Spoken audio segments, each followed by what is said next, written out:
I also have a controversial take, but I'm saving it for the live. Controversial take on whether or not claims are evidences. Oh no, it's on something far more relevant and important. Oh, what's that? Justin, you know how you hate fun? I do Mhm. hate fun. Well, you should not go see Project Hail Mary I would because never. you'll have fun. You I should never. I absolutely don't want to have fun. You should never go see it. It's a joyous and heartwarming film, and you would hate it because you're a Grinch. Mm. If that is the case, then I will absolutely make sure it does not get on my list. Good, good, good, good. All right, I'm requesting up on YouTube. I should do the Ian's same. here. All right, TikTok, I meant. Yeah. There we go.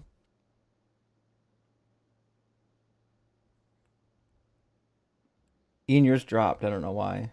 It's because I was. That's because I was dropping it in my Discord.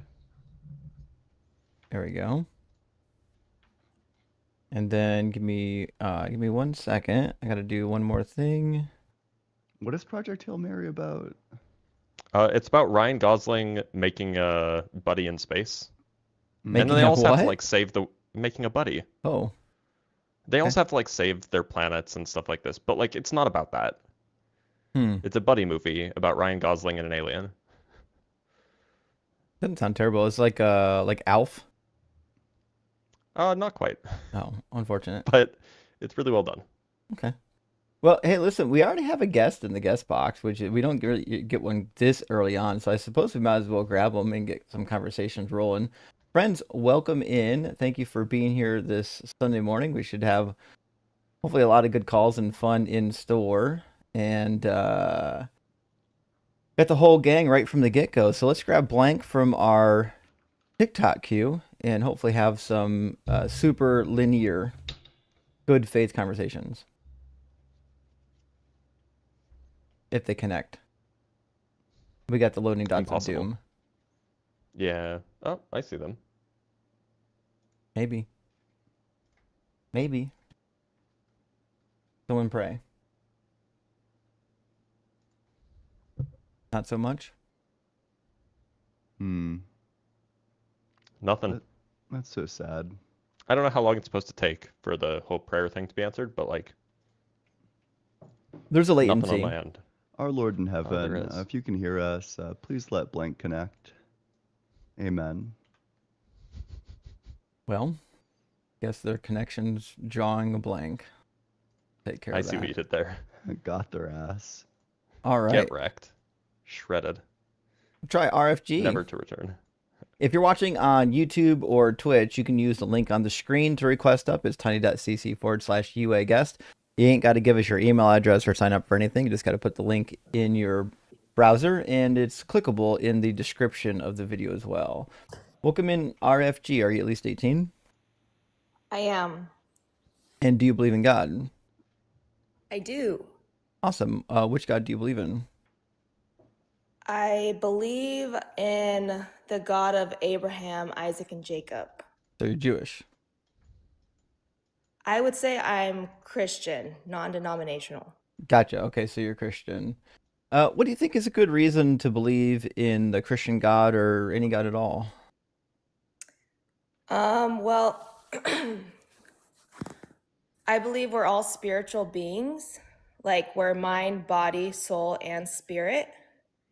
Mm-hmm. And so in terms of when we process and think through things, if there's no spirituality involved, like the concept of just love itself, like I believe that God is love. The reason that what is all of existence, like why everything is here to begin with, it came from a creator creating things into existence out of that love. Sure.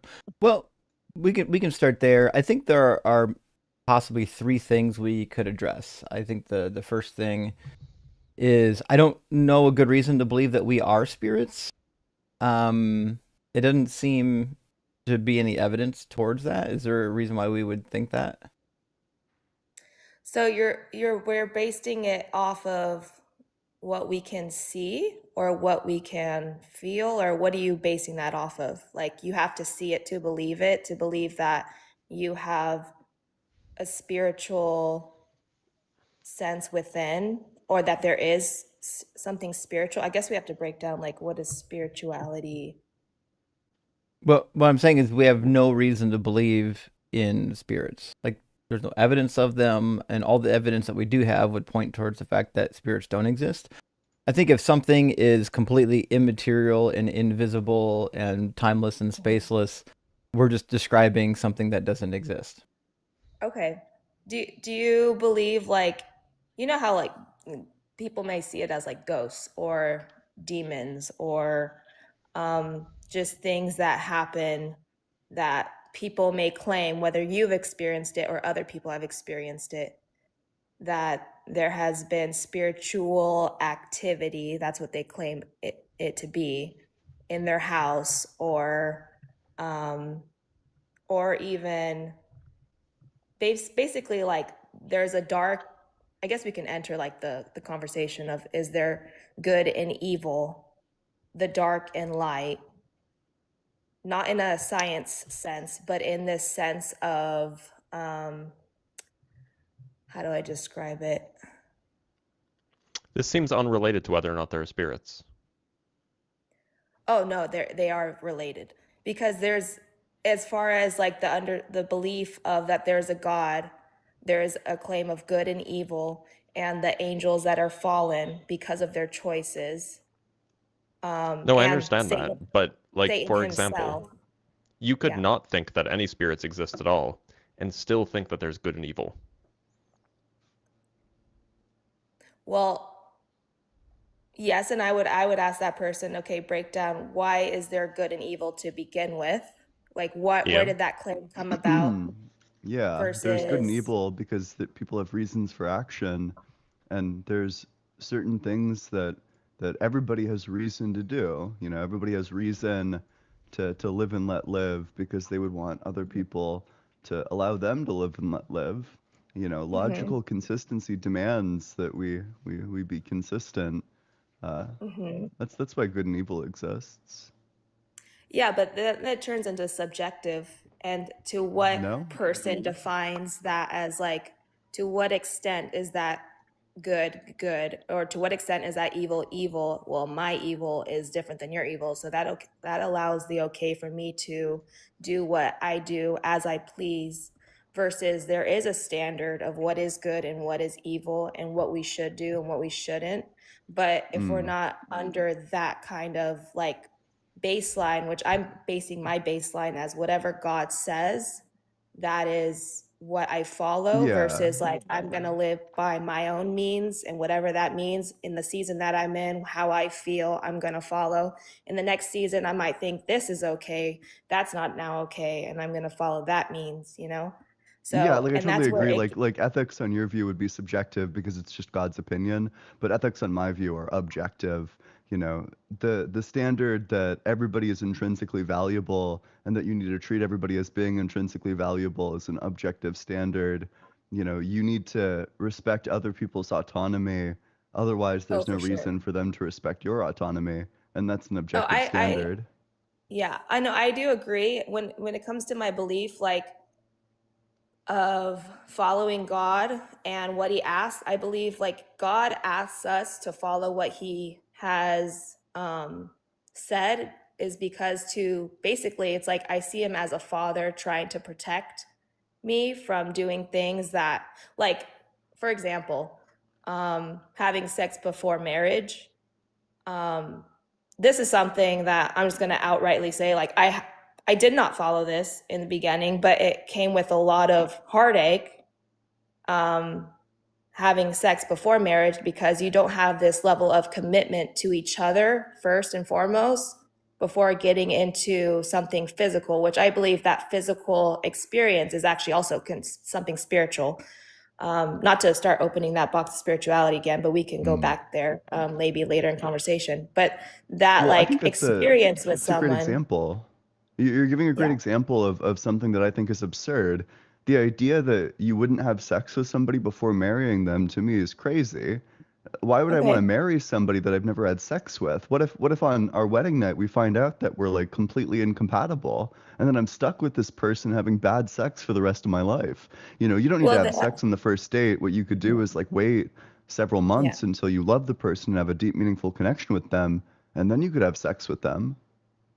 Well, I would be questionable of like why then if you found someone that you hold very special to you and that you find that you are compatible on other levels and means first and foremost, then to one day, whether that's your choice of 6 months, a year, 2 years, however long that takes you to find a conclusion that, like, I love this person with my heart and I want to commit to them, and then come to experience that sex after. And maybe whether you have experience or the person doesn't have experience, or you both have experience in other ways, you guys can cultivate that sexual life together. Doesn't work that way.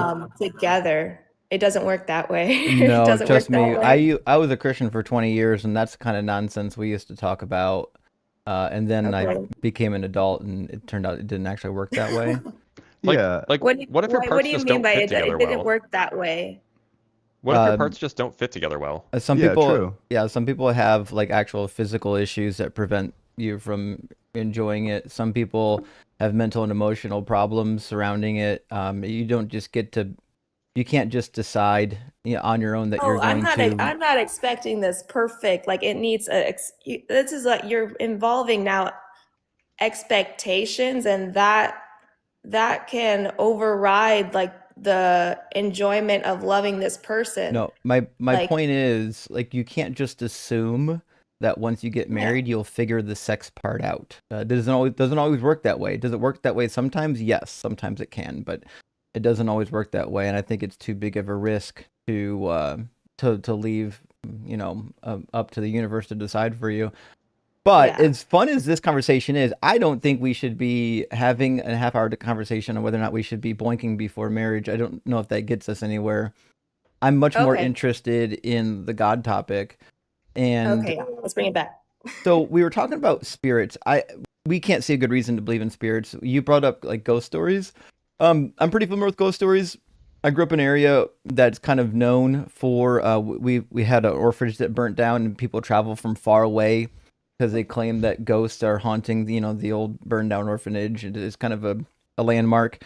I've done all the ghost hunting and all the stuff growing up. It's silly to me. I Yeah. think it's people. Their brains are just playing tricks on them. They walk in the woods, they step on a stick, and somebody thinks that there's a ghost out there, or they hear a rabbit rustling in the bush. Um, Ghost stories to me are really uncompelling. We've got lots of good reason to believe that ghosts don't actually exist. That being said, um, Mhm. let's imagine that they did. I still don't know what that does for God. I don't see how that Well, would get as you far to a as God. I wouldn't claim them as ghosts personally. I believe there is demonic activity. Like there's some people that try to reach the dead and maybe like, they go to someone who talks to spirits. And God says not to do that. And because if you're talking to anyone in the other, let's just say, realm, or like beyond this world, it's not of God. It's not your grandma, it's not your aunt that died or passed away. It's demonic activity. Well, that's the thing is like you're saying it's demons, you're saying it's spirits and whatnot. We're saying it's your brain, right? So why would we think that these entities exist? I'm I guess that's like you gotta choose of whether even God is real and what he says is true, just like Well, anything. so what would be great is if we did that instead of first trying to prove that spirits exist.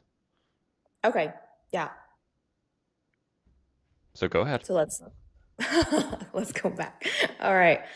Um, I mean, first off, have you three? You said, what was it? Deconstruction zone. You said you used to believe in Christianity. Is it something because you were just born into? Not really. No. My family wasn't super religious. I came into it on my own.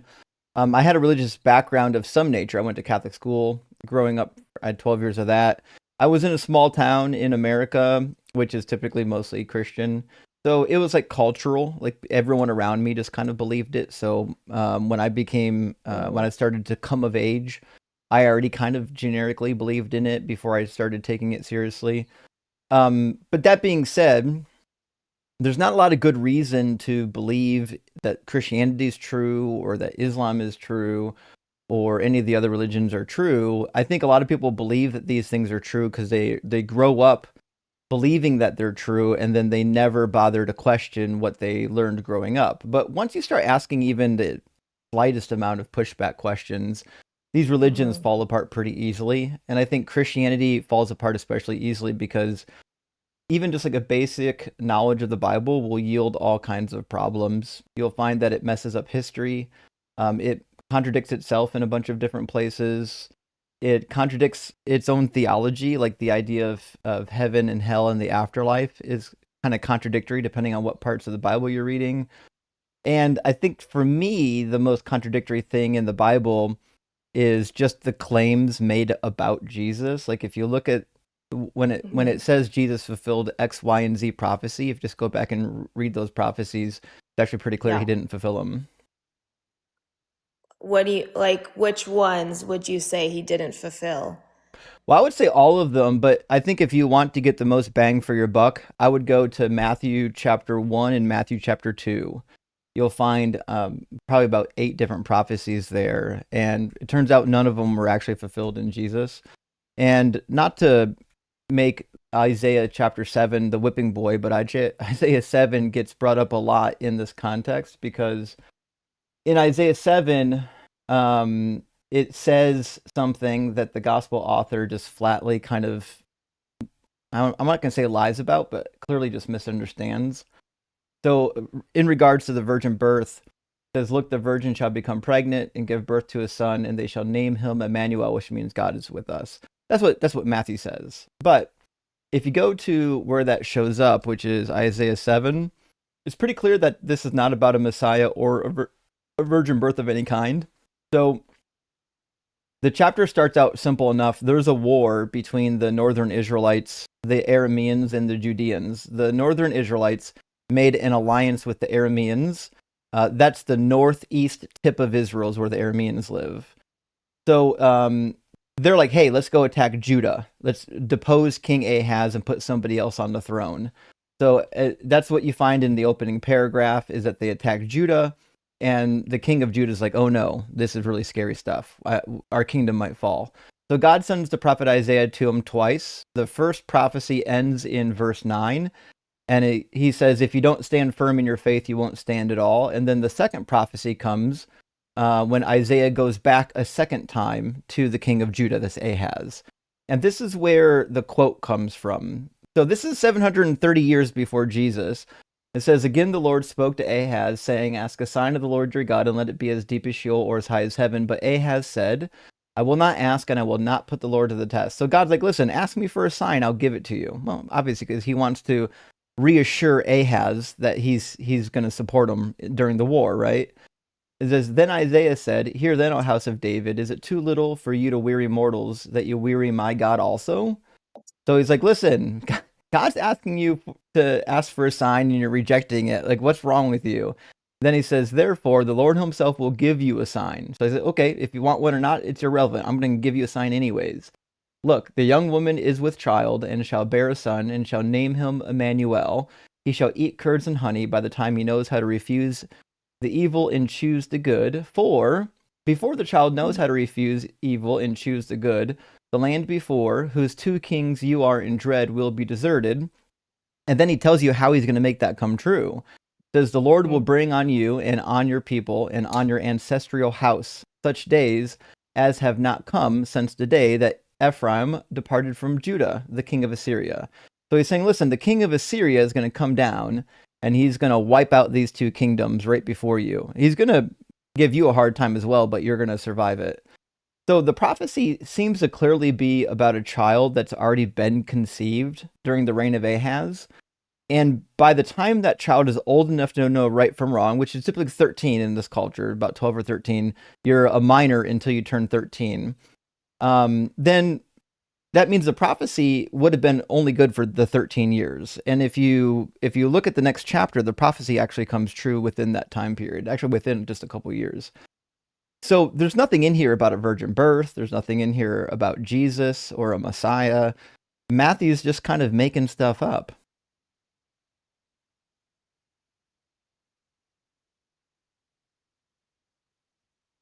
I suspect she pulled it up on her phone so she can read it because I see a teacup. Yeah, probably. By the way, Justin, apparently all of our audio is not great. On TikTok or YouTube? Both. Oh, really? Is it muddy or is Yeah. it too quiet or too loud? Well, it looks like yours is peaking. Oh. Apparently me and Ian sound crunchy. Oh, crunchy. Right. I turned No, my volume up. Is it better? Is it worse? look, For me, you guys are coming out clear, but I'm on TikTok. People on TikTok are saying audio is good on TikTok. You're saying it's just fine well, on or it's just bad on YouTube?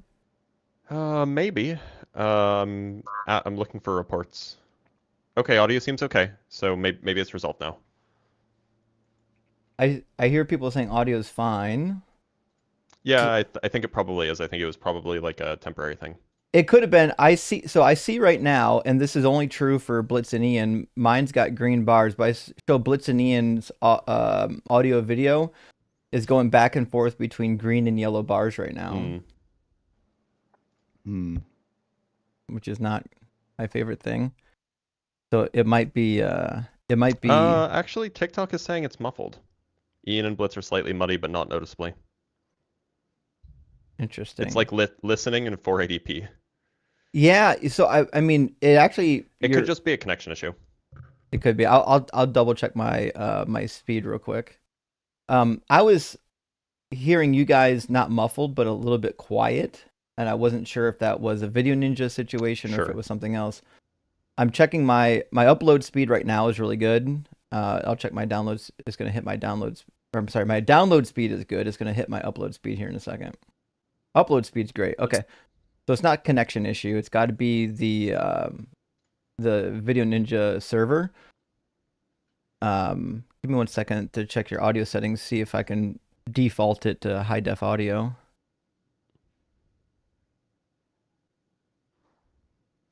Nevertheless, are Ian and Blitz loud enough at least?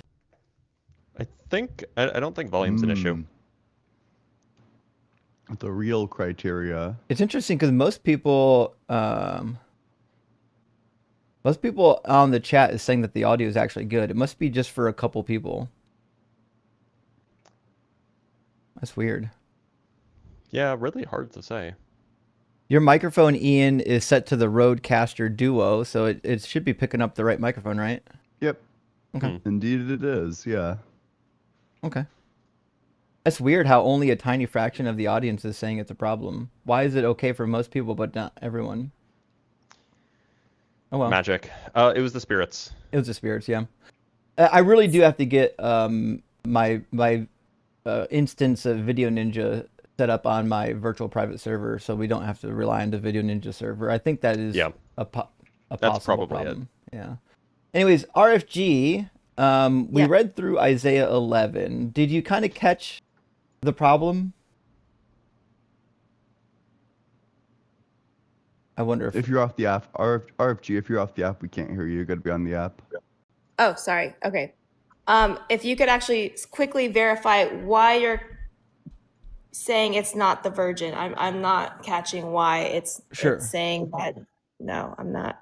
So verse 14 is the one in question, and verse 14 says, "Therefore the Lord himself will give you a sign. Look, the young woman is with child," meaning she's already pregnant, "and shall bear a son, and shall name him Emmanuel." So there's a child who's already born during the reign of King Ahaz, 730 years before Jesus. The prophecy is about a child that is already born and dead hundreds of years before Jesus. So because it says, look, the young woman is with, like specifically with child, as if it's present tense. And It is- then it says shall It is bear present in the tense, right? future. Yeah. If I said there will be a woman later that becomes pregnant, that's different than there's a woman now who's pregnant. So the Hebrew refers to her as a pregnant young woman. Ha'amachara in Hebrew means a pregnant young woman. So the woman's already pregnant, and even if she wasn't already pregnant, it's pretty clear that she's going to become pregnant during the reign of King Ahaz, because the sign is specifically for King Ahaz. For before the child knows how to refuse the evil and choose the good. So, and why do you make that second point? Because in verse 13, he tells you, right? In fact, verse 14 too, it says, the Lord will give you a sign. He's talking to King Ahaz. Isaiah is saying, here's a sign, King Ahaz, for you specifically. And the sign is that before the child, this particular child knows right from wrong, the two kings, in verse 16, the two kings that you're afraid of, they're going to be wiped out. I'm writing this down because I want to honestly dissect this. Not right now, but on my Sure. own time. And maybe one day come That's back. reasonable. Mm-hmm. That's fair. I'll do my homework and maybe come back another day when you guys are on, if I get the opportunity, and Fair enough. continue the conversation further and maybe go deeper into this. I know it's like into the apologetics. I'm just within the last year have been interested in. I started taking my faith seriously like about 2 years ago. Totally I fine. grew up, You're totally fine. yeah, I grew up in the Christian faith, but I never really really understood what I even believed. And so I started questioning a lot of things in general, Mm-hmm. but and entering the apologetic space and trying to make sense of even other people's religions, Muslims and even Judaism, and how even Judaism's connected to Christianity. You know, the further they're like the Old Testament is basically what the Jews believe, but they don't believe that Jesus is the Messiah. They're still waiting for that Messiah to come. Right. So, and what I've read in terms of the Old Testament and the prophecies that are to be fulfilled. Oh, we lost her. What? RFG, if you swipe away from the TikTok app, we lose your audio. I don't know if you know that. Oh yeah, I have this thing where if my phone's a certain distance, too close to my eyes, it like brings up this thing to like remind me. So that's Gotcha. probably why it disconnected. Okay. Anyways, I will be back to discuss further Okay. and have conversation with y'all. So I appreciate you guys' Well, you're time. welcome to. Hey, thanks for being coming here, by. RG. Yeah, sounds good. Yeah, thank Hey, you. Thanks. Bye. Cheers. Well, I think that's a very honest response, is it not? Yeah, absolutely, it is. That's fair enough. I do remember the first time I started reading the prophecies for myself. I was probably 21. I was like, "Hey, this isn't adding up. We need gotta look into this." Yeah, it goes that way, huh? Yeah. Let me grab. We got 4 super chats, and we're gonna get our next guest in here. It looks like our next guest is Afzal, and Yep. then we'll grab Dirk after Afzal, and then Muhammad Ali after that. Scott Duke, thank you for the super chat, friend. Also, beautiful pup. Says Ian and or Dr. Blitz. After Ian's stream yesterday, today I need further info. Please summarize ABC or any other letter theory of time. Also, what is the scientific evidence that supports each theory? Oh boy. Okay, so there's a lot of conflation in theories of time that goes on. So there are two things that we need to know in order to have this conversation in like the true technical terms, which is there are A properties, which refer to like pastness, presentness, futureness, and then there's B relations, which refer to, you know, before, after, simultaneous. So the A theory of time, or like the tense theory of time, holds that these B relations, like earlier, later than, simultaneous to, is grounded in the fact that some things are like some things have pastness, presentness, or futureness, as a part of them, that there is like real becoming going on there, and that like these earlier, later than, simultaneous to relations are all going to be grounded ultimately in the A properties. And then the B theory of time holds the inverse, that it's a tenseless theory of time. It holds that all of these like past, present, future categories and properties are grounded in like earlier, simultaneous to, etc. relations. Probably what you're more interested in is the question of eternalism versus presentism. Eternalism holds that past, present, and future are all actual, that all times are actual, whereas presentism holds that the present is actual. And it's really hard to square away presentism with relativity of simultaneity, and I'll turn it over to Dr. Blitz. I mean, yeah, that's the gist of it. So the standard diagram that is used to kind of explain relativity of simultaneity is that if you have time running up and you have space running to the side, and you suppress the other two dimensions, from your perspective, time runs up and space runs to the side. But if somebody is walking past you, and to be clear, at any moment, if suppose that you sync up the time axis with like your watch, your wristwatch, so that at t equals 0, it's noon, and t equals 1, it's 12:01, and t equals 2, it's 12:02, whatever. What you would call now as the present would just be kind of horizontal lines ticking out the values that are constant in time. So if it's 12:01 for you, then you would draw a horizontal line at the t equals 1, and that would be now. Now would be all of the moments in space-time, all of the events in space-time that are, in some sense, perpendicular to the time axis, whatever that means.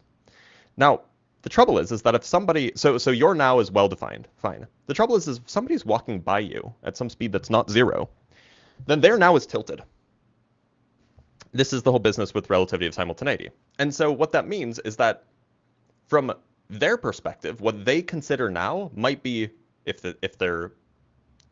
what they consider now might be part of your past, or it might be part of your future, depending on which part of space-time they're talking about. And so it's really hard to talk about this notion of a universal now, which is what you would kind of require for presentism, if it's the case that there are or that there are genuine relativistic effects that make people's conception of now different for each observer. And so because you can kind of tilt those nows, you can make it so that now is any point in time in the past, as long as you go sufficiently far away or as long as you go sufficiently fast. Which, if we grant that everybody's experience of now is correct, then that would mean that all moments of space-time, all events in space-time, are equally now. And so you would be required to then make the claim that all events in space-time are equally real. There is no past because some moment in space-time will correspond to somebody's now. That's the idea, anyway. Dr. Blitz, I have a random question that's like directly related. Okay, so we have our train and we have our lightning bolts that are striking at both sides. Isn't there going to be like some fact of the matter as to like the distance between those two lightning bolts? No. That's gonna, I don't know, like it just depends on who's observing it. Length contraction means that if you're on the train, then the train is shorter. So if the lightning bolts strike either end of the train, then the distance between those two lightning bolts is smaller. Oh, sorry, sure, and that's that would a be lie. consistent From the observer's perspective, the train is but even if you went through the track a second time, the distance between those two lightning strike points would still be like a shorter distance. Mm-hmm. I see. Okay. All right, very good. And Amir, thank you for sending out one unapologetic gifted membership. Super appreciate that, friend. Hope you're doing well. And Optimus Rhymes, great to see this morning, says it's a little crusty, but you guys are still more clear than Yahweh ever did. Well, thank you, Optimus. And that is 100% the truth. I'm not sure why the audio is crusty. I suspect it's the Video Ninja server today. We'll look into getting a routing maybe to a private Video Ninja server in the future. Genji, hey, thank you for the $20 super chat, friend. Says, Justin, in the context of Isaiah 7, do you think Ahaz had a mind to go to the Assyrians for help against Israel and Aram? If yes, would Isaiah have been in the camp of royal advisors that hated that idea? Yeah. Well, first of all, Isaiah would have hated that idea. And yeah, it seems pretty clear from the story that Ahaz did actually try to go to the Assyrians to make allyship. If you go to 2 Kings 16, it should tell you that story. It's either First Kings or Second Kings 16. I think it's Second Kings 16. So many kings. I know, right? Yeah, in Second Kings 16, you'll find the story of what happened here during the attack in Isaiah 7. And it literally says in verse 10, when King Ahaz went to Damascus to meet King Tiglath-Pileser, that's the third, the king of Assyria, he saw the altar that was at Damascus. And then he actually helps the king of Assyria in Damascus, that's the primary city of the Arameans, to do his own like sacrifices up there. He dedicates Yahwistic items to them. And so this is one of the reasons why King Ahaz is viewed as a bad king, is because he actually did run to the Assyrians for help, and Isaiah was not pleased with this. And last super chat from Tim. Thank you so much for the super chat, friends. Says, I'm so baked, and this was the perfect thing to watch. Thank you, Blitz. And I am pondering. Hey, well, Tim, I'm glad you're enjoying. So there's something even weirder, by the way, that ties in length contraction and relativity of simultaneity, and this is just something to think about. So imagine that you have a ladder, 12 feet long, and there's a barn that's 12 feet long. Now, the ladder is traveling through space at close to the speed of light, right? And it's a rocket-powered ladder, and it's hovering. Yeah. We're trying to get the ladder into the barn. The barn has doors on either end. So the trouble is that you want to know if you can close both doors at the same time and trap the ladder.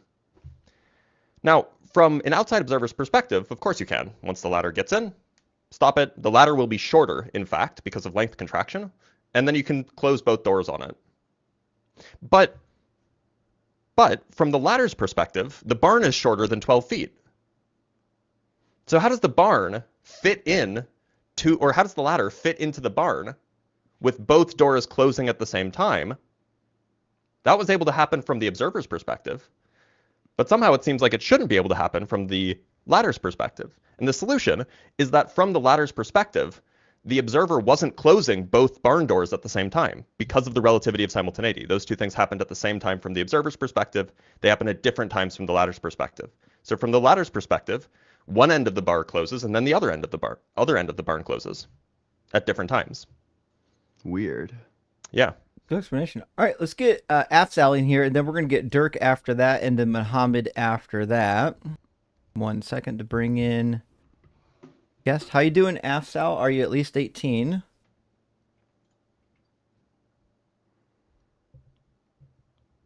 Afzal, your microphone's muted right now. Your hardware. Hello. There you go. Hello, am I audible? Yep. Yep, we can hear you. Yeah. Hello, nice to meet you all. I am above 18.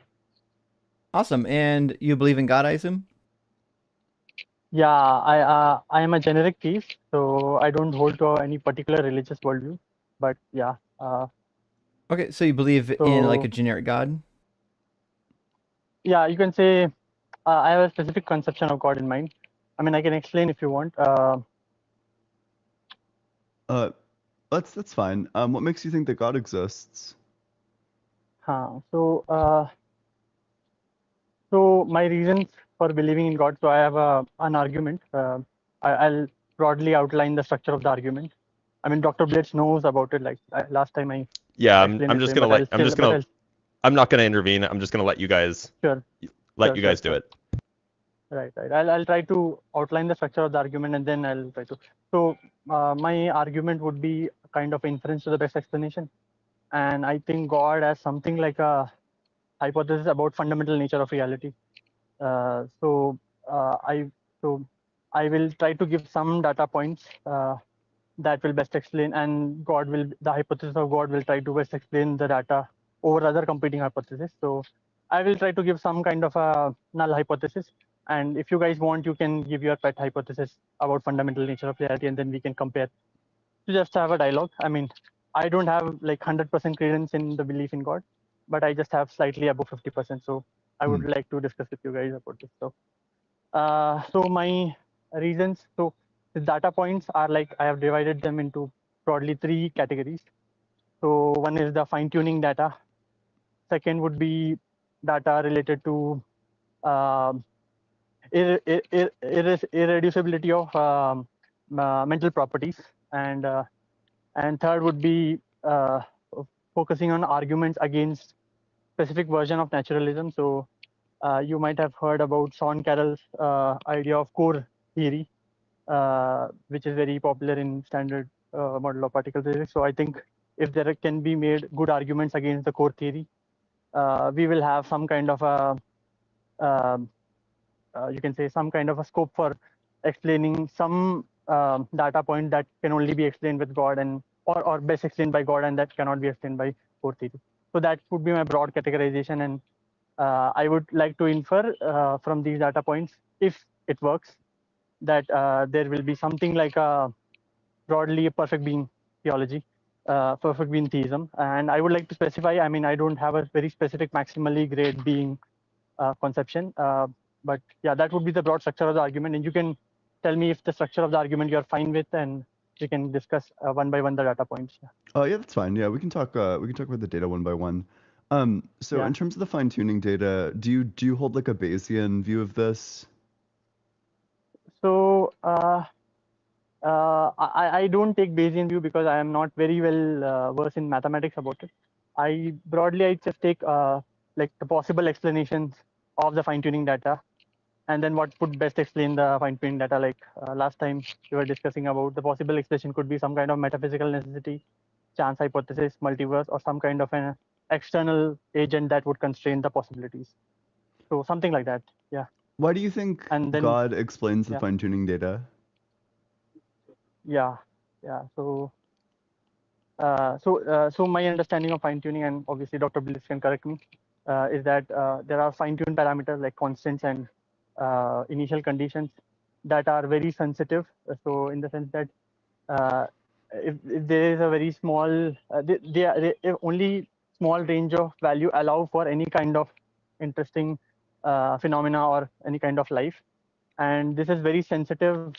Very small ranges allowed, and that sensitivity is very different from. So let me get back to what I was trying to say clearly, much more clearly. So it is not a fine-tuning argument, as you would know. It's not that initial conditions are different than some other universe would come up. Is that there are the fine-tuned parameters are so sensitive to the universe that if it were slightly different, so 1 in 10 to the power of some high number, it will not allow for any kind of life. And then the competing explanation would be, how do you explain, which hypothesis explains it better? So some kind of metaphysical necessity, some kind of multiverse hypothesis, some kind of designer hypothesis, broadly designer hypothesis. So in my understanding, like multiverse hypothesis have some problems with Boltzmann brain problems, and metaphysical necessity, I have not found any metaphysical necessity hypothesis that is like that also explain why it is metaphysically necessary.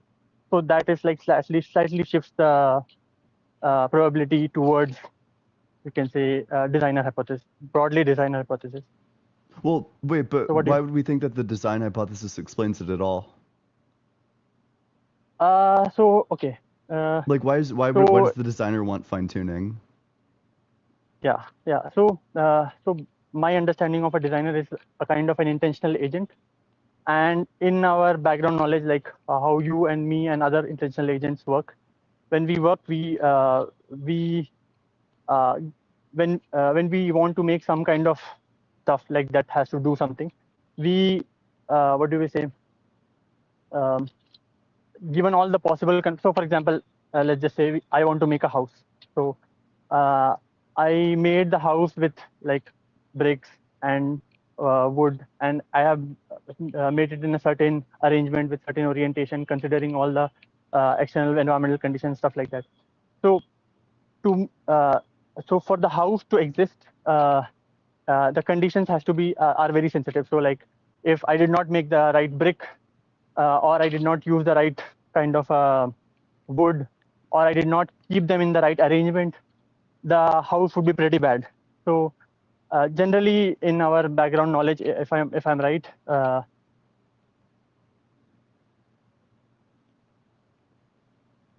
Hello, are you there? Where'd he go? No. Oh, he went dark. His connection's starting to give out. Don't go. No. Where'd he Give him a go? sec. Give him a sec. He's one of the good faith ones. He'll come back. Yeah. Yeah, you're right. He was having a good faith argument. I don't know about y'all. I personally don't understand how the fine-tuning argument counts as evidence of anything, because like we have no idea. Like fine-tuning only seems to make sense if you have a goal in mind, but the universe doesn't have a goal. Well, yeah. Go ahead, But Ian. what they want to say is that God has a goal, and God's goal is life, and life requires this fine tuning. But that'd be circular. I'm not sure. Why do you think that it's circular? Well, fine-tuning is the argument for God, and you need God to have a goal for fine-tuning it to work. That seems like you're presupposing a God. The structure of the argument is more so it takes like a Bayesian approach where you start with the hypothesis and then say, well, under this hypothesis we make X, Y, and Z prediction, and then we go and confer with the data and see like which of our predictions map onto reality. It's basically how like that style of reasoning works. Like if I had the hypothesis that, you know, it rained last night, and some of the data for that is that, you know, the Weather Channel says it rained last night, and I look at the ground and it's like wet outside, and then I turn on the Weather Channel, it's exactly what it says. I look at the ground, that's exactly what it looks like. Gotcha. You know, we would take that to be evidence because it's like in line with the predictions. They're just asking which one is more likely to predict the outcome that we see. Yeah, which hypothesis best explains the data? Yeah. Exactly. Afsal is coming back, but the connection's a little bit delayed. I added him to the screen, and he's not there yet. We'll give him a second to see if it catches up. Hello. Afsal, you're Welcome back. Hello. I can't hear you. Can anyone else hear him? I can hear him. I can hear him too. Can the audience hear him? That's a question for the audience to answer. Oh, and he's gone Audience? again. Oh no, this is so sad. Poor Afsal. I specifically told him to come up and talk to you, Ian. So Yeah. no, the audience can't hear him. They can't. They cannot. Oh, what?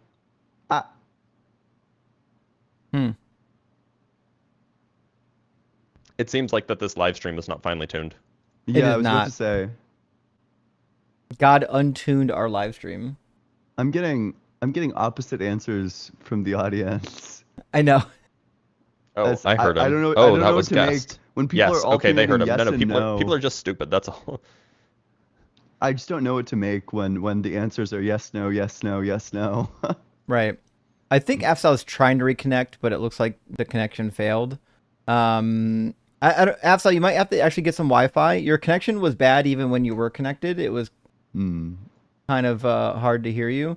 Maybe find some Wi-Fi, come back. We'll grab a couple super chats, and hopefully by then your connection will have reconnected. And if not, we'll take Dirk. But Yeah. we'll give you a minute to figure out your connection situation, and hopefully we'll be able to continue the conversation.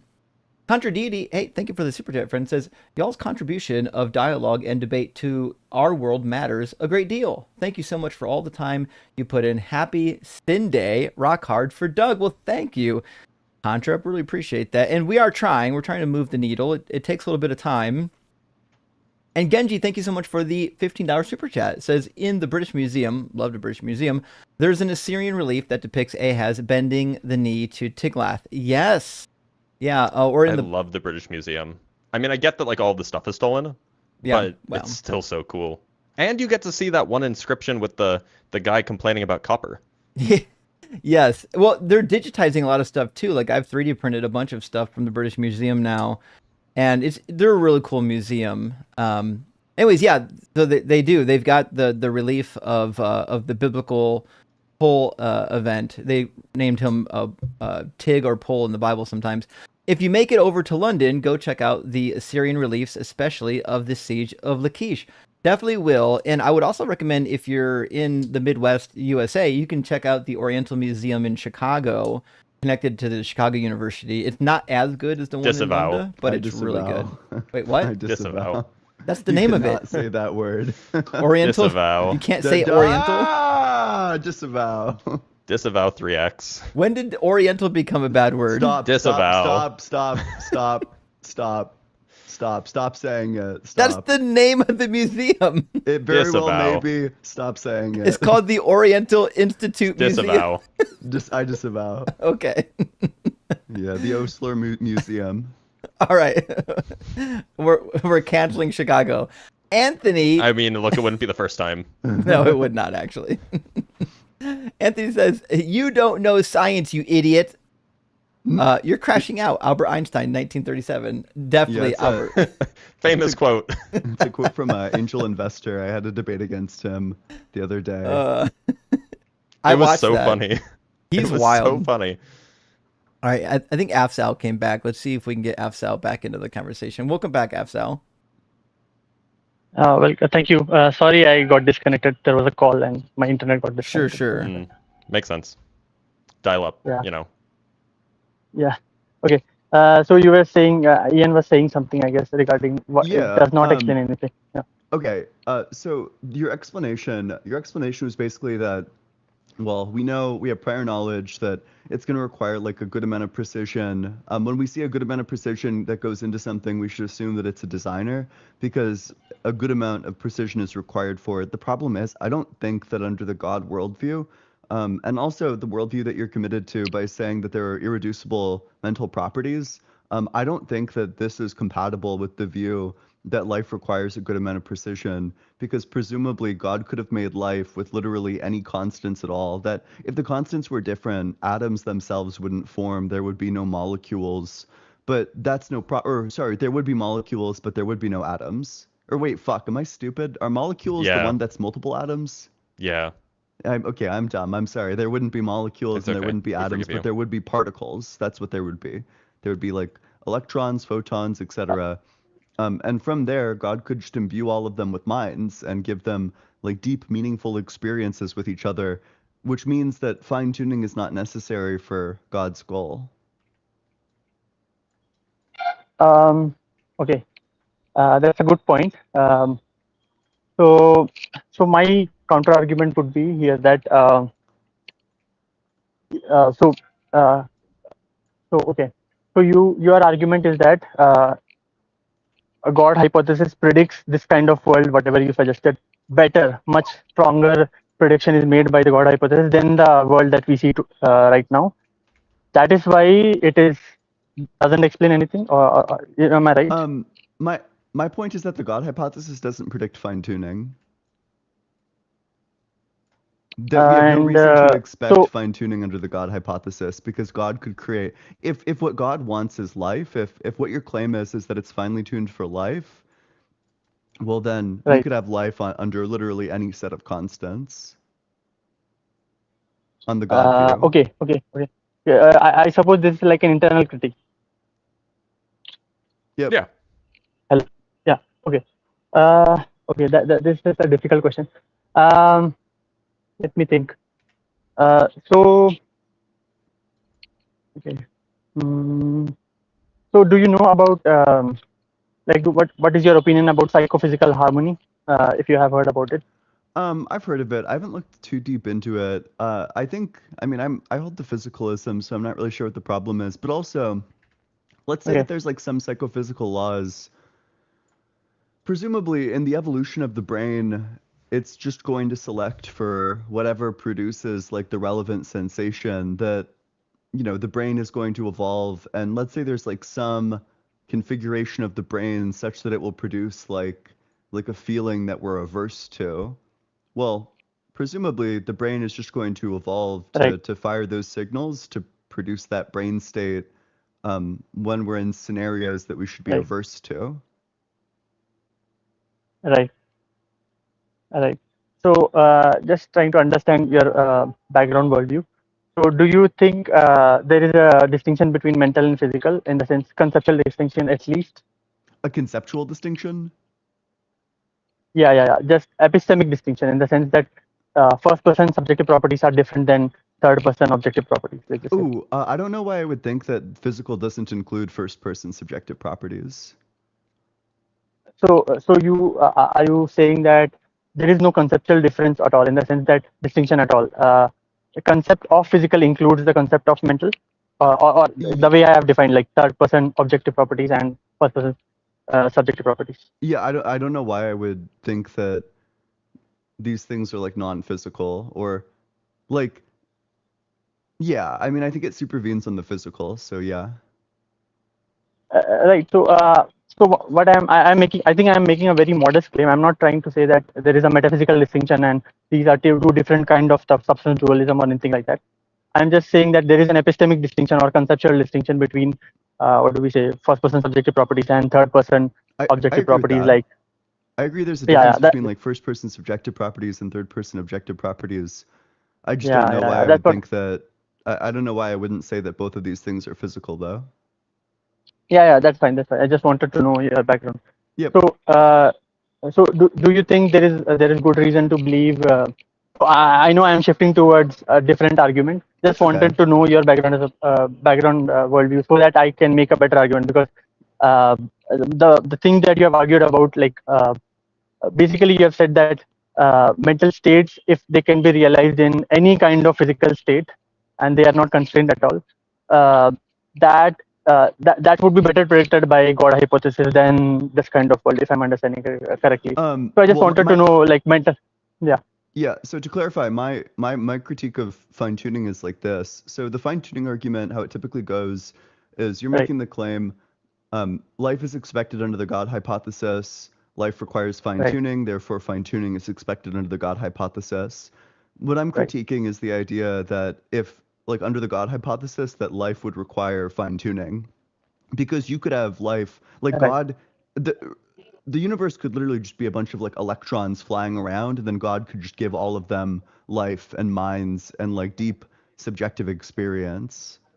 So it doesn't seem like God would need fine tuning in order to get life, which leaves it unclear as to why God chose fine tuning to get life. It's not clear why we would expect fine tuning on the God hypothesis.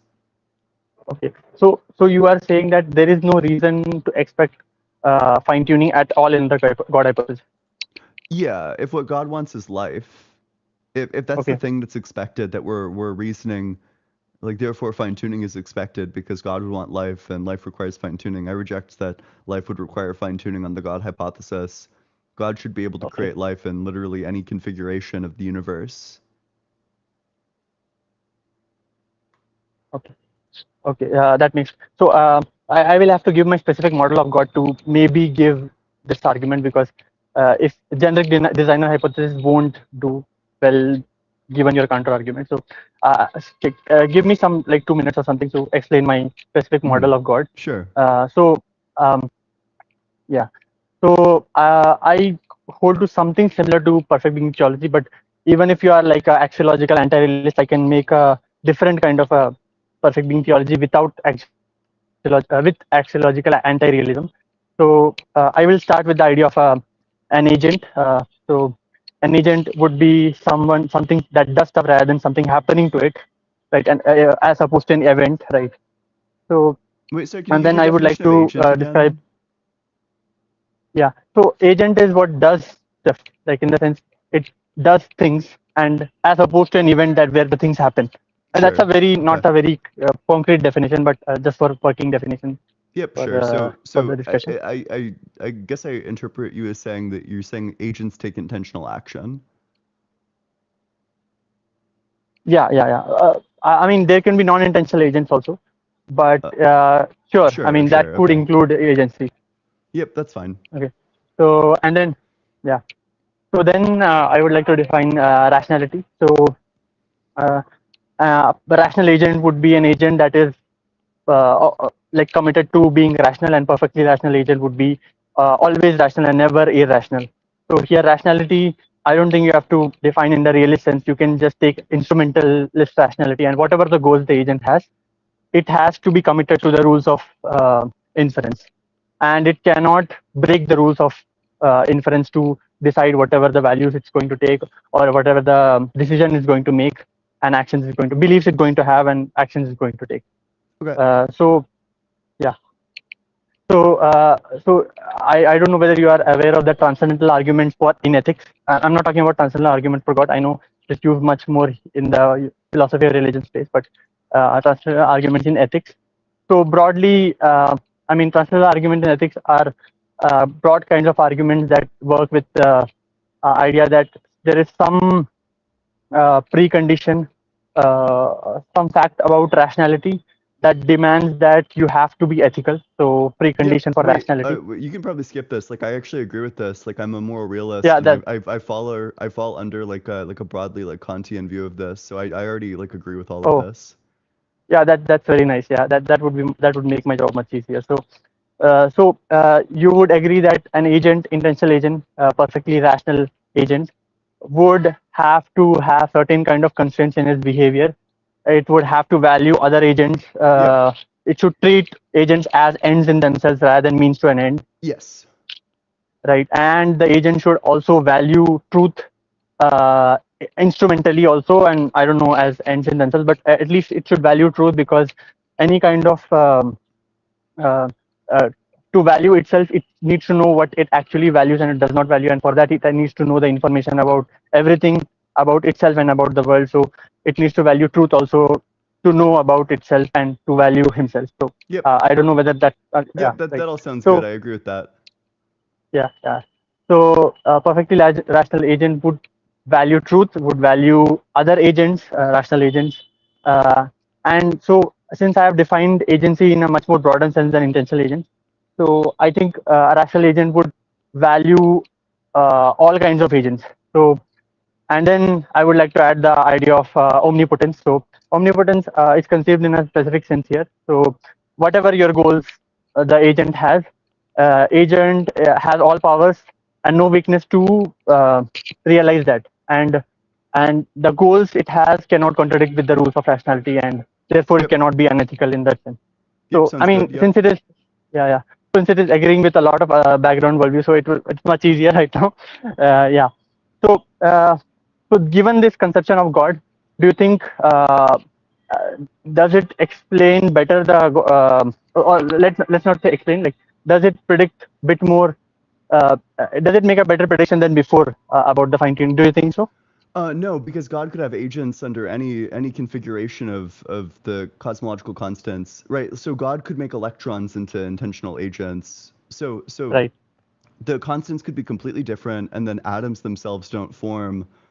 So there are no interesting complex structures, but still God could imbue all these atoms with agency, or not these atoms, Right. these electrons with agency, and they could have agency over Right. the ways that they, like, I don't know, transmit mental signals to each other. You know, they can say mean Right. words to each other or form like a meaningful Right. relationship with each other. Right. So it just seems Right. like God could create agents under literally any set of constants. Right. So that's good. So do you think this specific conception of God would also value truth and would value that the other agents that exist, that is he has created, would inquire about the world and know about the world as best as possible and know Um, about its fundamental nature? Yeah. that seems reasonable, although I think you would probably run Right. into a problem where it doesn't seem like we have access to like the fundamental nature of all that happens in our world. So if you're saying like, well, we need to have this configuration as opposed to the electrons and love configuration in order to have like Right. deeper grasp of truth, it just seems like Right.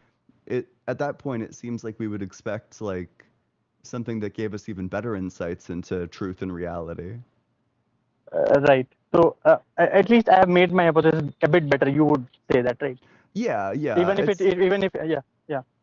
yeah, I think that it's interesting. Like it's like an interesting attempt to explain why God chose these constants with these bodies as opposed to just like electrons that have minds.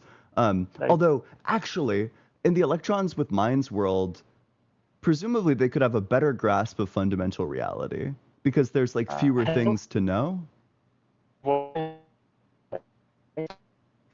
No, Oh no! no, it's not fair. You cut out again. Yeah, we It was lost Alfie. necessary.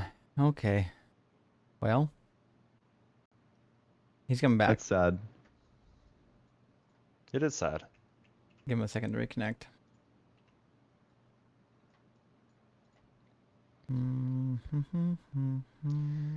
I did not consent. to him being gone. It's unfortunate too because Dirk left. Apparently, Dirk, his conversation or his argument for God wasn't good enough to wait about 10 or 15 minutes. So we'll have to. Don't you hate when that happens? Yeah, it's unfortunate. All right, Afsal is back. Let's see if we can finish this here. Welcome back, Afsal. Welcome back. Af? Hello, am I audible? There we go. Yep. Yeah. After? I'm really sorry. My internet is really unstable here. Yeah. You're That's good. okay. So, yeah. So, you were saying that, do you think that hypotheses have got a bit better than before? I mean, even if it's not up to your mark. Yeah. Although, so okay. Well, I don't know why. I guess the more I think about it, I'm not sure that it would be better, or that we Okay. would have like better access to truth if we live in this world as opposed to the electrons and love world. I'm not sure why God couldn't imbue our like mental reality with a lot of like complex truths to uncover. He could create like a little scavenger hunt in the same way that in the current view you probably think that he's created like the universe is like a little scavenger hunt. Can you explain it to me? I'm not understanding Yeah, the point. so my understanding of your argument is that you're saying the reason why God wants this fine tuning because God wants these complex bodies, these complex organisms, so that we can seek truth. And that's why God wants these bodies with these complex organisms as opposed to electrons that have minds imbued into them. Because we're capable of seeking truth, more truths, or perhaps like better truths, deeper truths than the electrons in love. But I guess when I think about it, I'm not sure that necessarily needs to be true. I assume the truths that you're talking about that these bodies can seek out are the truths related to like the world around us. You know, we see Yeah. World around us, like the origin of origin of humanity, origin of life, and things like that. Like our space in, so our location in the whole cosmos and stuff. No. Oh boy. It can't be. Oh, Afsal. Okay. Very sad. We might need to Hello, move on to hello? the next one. Oh, Yeah, he's I'm back. really sorry. It's okay. Hello, am I audible? We should probably end the Yeah, conversation I'm really soon sorry. anyway. This internet is bad. I mean, you Oh, I really you can appreciated cut the off whenever you conversation. feel It like. You was can great tell to me. talk to I'll you. just cut the call. Yeah. Good to hear from you, Afsal. Appreciate you coming up, man. Yeah. Yeah. If you ever get better Wi-Fi, you Yeah. should definitely come back. Yeah. I would love to finish this Yeah. conversation. Nice talking to you all. Yeah, have a good day. Thank you for being here. All right. Well, Sure. sometimes you get a good faith linear conversation and internet says no. I'll grab a couple super chats, friends. We're gonna get Muhammad Ali in here next. If you're watching on TikTok, you can Is hit it the the real Muhammad Ali? It might be. Damn. Yo, this is gonna be really easy because Holy Muhammad shit. Ali is like crazy, like CTE. Brain dead? Yeah. Yeah. No, wait, not brain dead. Brain dead's the wrong word. Brain damaged. That's the right word. It definitely got TBI. I'm My about to back be still 1-0 hurts. against Muhammad Ali. Thank you for the super chat. My back still hurts. Says, I think my mom is deconstructing. Well, it's hopefully you can guide her through it. Very nice lady. I can't go back, but I don't wish to the deconstruction process on anyone. I get that, especially a 65-year-old lifer. Any advice for help ease the process for? Well, yes and no. I get it. It is hard, especially if part of the deconstruction is moving from like Christianity directly to atheism without some middle ground. It can seem like the rug kind of got pulled out underneath of you. Yep.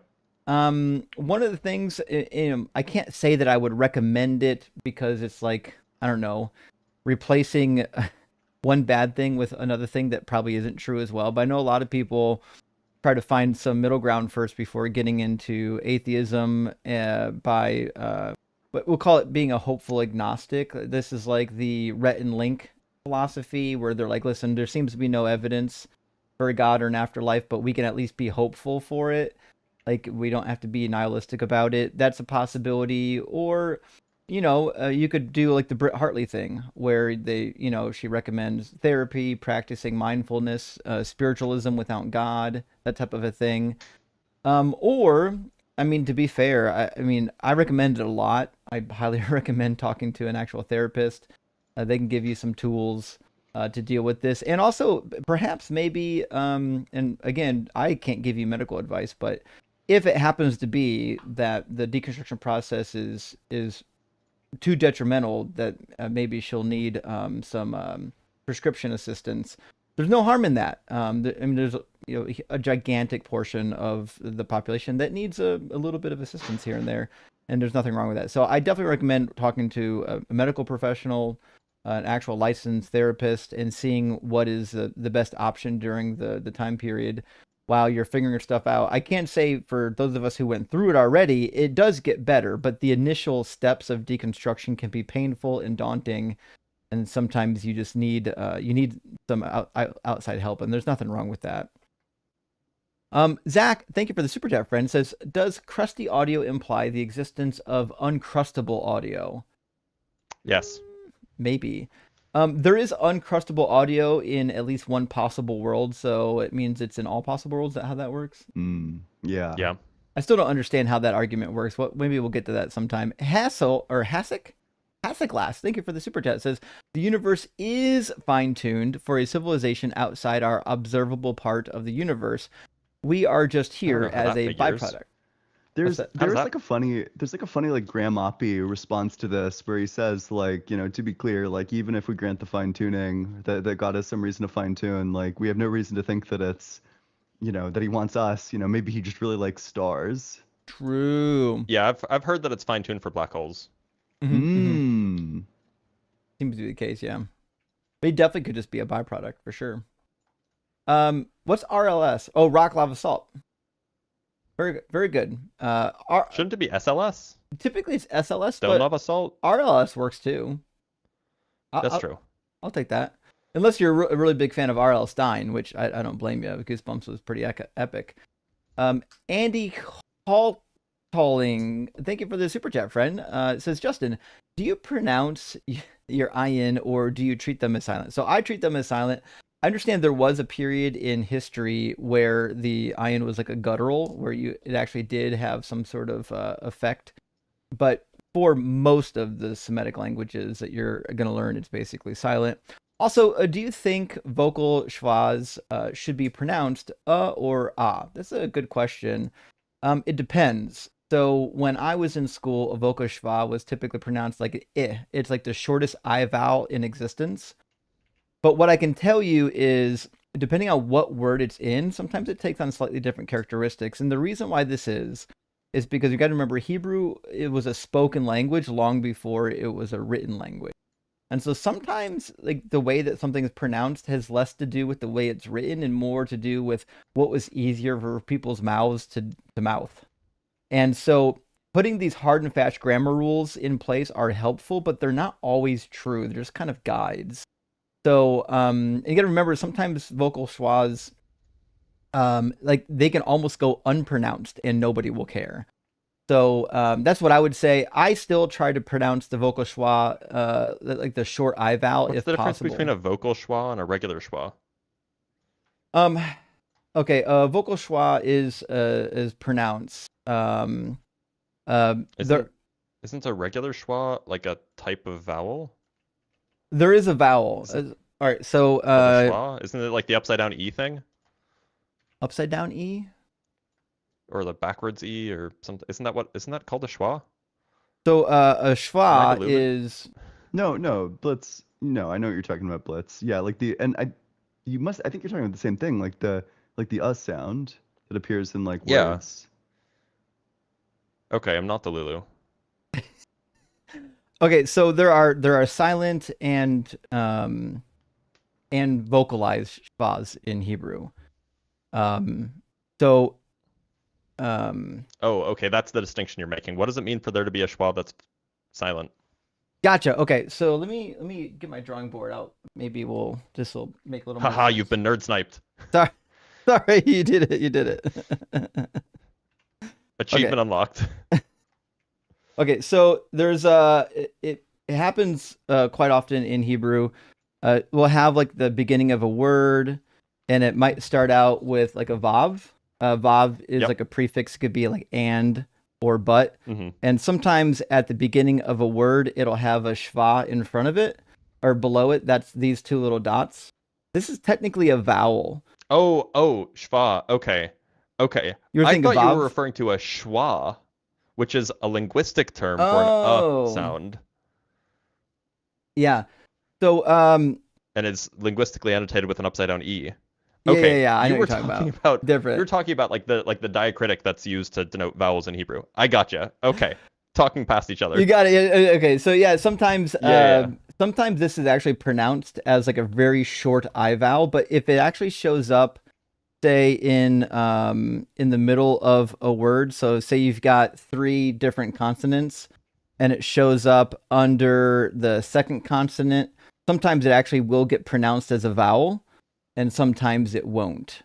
So Sure. it just kind of that's what they're referring to. It's one of those goofy vowels where sometimes it's vocal, sometimes it's not. Um, so, and when you vocalize it, it depends on what word it's in, what vowels precede it, what vowels are come after it. It's kind of like, remember in English we learned, I before E, except when blah blah blah, like have all these different rules. Yes. Yeah, same thing. Ventrix, that's a tough one. Ventrix Aristoros, thank you for the super chat, friend, says, who is your guys' favorite real world religion, mythology, or god, not including Doug, the lava lamp, or Morton Salt Girl, who are obviously real? I always found Egyptian mythology interesting. Good question. Recently I've been running like a lot of like Hinduism parody arguments, like the people wouldn't die for a lie, and then I just run like specific examples from Hinduism of people literally getting executed because they're proclaiming like the truth of Hinduism. They claim, I've had this encounter with like some Hindu god, and it's real, and you can kill me, it doesn't matter, Hinduism is true. Suddenly, people actually would die for lies in the Christian view as soon as they're presented with like the Hindu martyrs. But I think Ganesh has a lot of movement. I think there's like there's a picture of Ganesh on his Wikipedia page. You'll know the one where he's like bawling the fuck out. I'm of the view that Quetzalcoatl is the one true feathered deity. Oh, shit. Well, you know what? I don't know if I have a favorite, but I do kind of like the Asclepius cult. That was a really cool cult that was very widely known, and we've got lots of documentation from it. So definitely, I think it's something worth checking out. And we've got like actual like archaeological finds from the cult. So it's Yeah, really but cool. is your deity a feathered serpent? Fuck, mine's not. A feathered serpent's pretty Well, rad. They had seraphim in then Egypt I don't know too, what to tell you. fire-breathing serpents. They don't sound like feathered serpents to me. Okay, fair enough. Fair enough. All right, I'm gonna grab two super chats, and then we're gonna get Muhammad in here, and then after that, I was gonna bring in Guitar after Muhammad, but Guitar ran like a coward. I guess he didn't want to have a follow-up conversation from last time we talked. Amir, thank you for the $5 super chat, friend. Says, excuse my misgendering you as boys in my earlier membership message. I realize after send, much love. You get them, y'all. Well, I think it'll be okay, Amir. But the correction is certainly appreciated, and I have And the to same be problem. fair, I screw up a lot too. I also think that boys can sometimes be used in the way that it's often used in the way that actually when you pluralize in Hebrew, if there is one male present, then you use the male Right. pluralization. Think of the show The Boys. Well, Mm-hmm. there's that one character, Starlight, who is definitely not a boy, but is part of Hmm. the boys. So Mm. I don't like, we can be more inclusive with our gendered language, right? Right. Agreed. Yeah. And Amir with a follow-up says, shit, I just realized I'm way behind. This time thing is tricky. Time is tough, actually. Indeed it is. It's okay. Take heart in the fact that there's some reference frame where you're not behind. That's right. And, whatever frame you're in, it's equally real. Let's grab Muhammad and we'll get some conversation rolling here. Welcome in, Muhammad. Are you at least 18 and do you believe in God? Yes, I believe in God. And hello, guys. And are you Howdy, at least howdy. 18? Yes. That's good. Okay. So and which why? God do you believe in? Oh, go ahead. So I'm a Muslim, by the way, and I would like to actually address some claims made by Ian. Hmm. I have been actually trying to join his TikTok live stream from a lot of time right now, but I didn't had the opportunity. Yeah. So he said that fine tuning is not actually there was not a goal for it, or it was not actually fine by God. What is the meaning of fine tuning, like in That that way? we have no reason to think that fine tuning is expected under the God worldview. Yes, but actually there is actual verse on that we have actually shown the science, and can you not see your surroundings, that how the God has tuned them? So actually God could have made the universe from a piece of dirt or something, but he I'm wanted to sorry, put Mohammed. How old are you? I am actually 18. Okay. Sorry. Go. Sorry. Continue. Okay, so you are saying that God actually could have made a universe from atoms and given them a mind or something like that, but actually um, God had to put meaning in it, so that it could actually have a type of sense or have logic, so that it can appear as a sign. That is my You know the hypothesis. electrons world where the electrons have minds could have all of that. You could have these electrons that are solving complex logic problems with their minds, and they have deep, meaningful social lives with each other. So God could have done this with no fine tuning. Yes, but he did it because he meant that it should have meaning, so that we can see our surroundings, so that there can be a fine tuning argument, and also that it is there. He could We still call it make the that the fine tuning. case. He could make it the What? case that these electrons could see, the photons that were whizzing around them. They could see like the quarks that are over there. In fact, electrons are precisely the kind of thing that would be able to see photons, all things considered.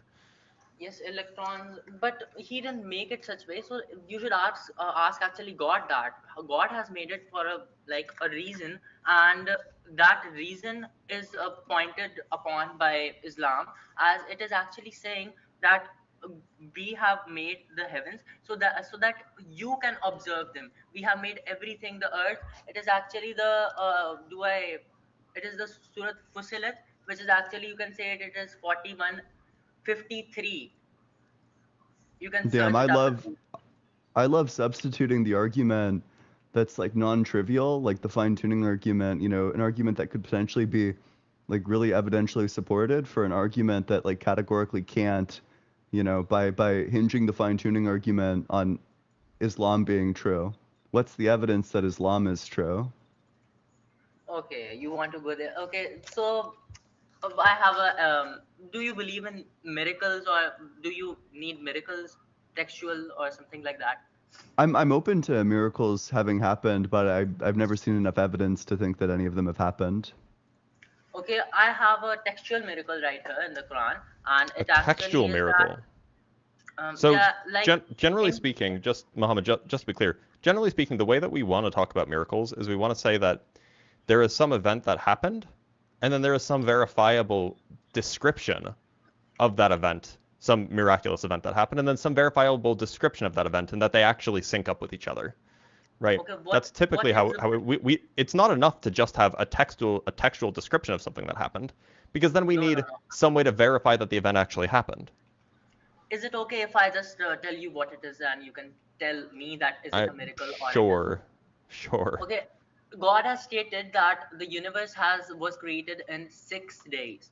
Now that seems off all the sciences and all of that, but we can see that time moves like slower on Earth, or faster near something, where meaning that gravity influences time itself.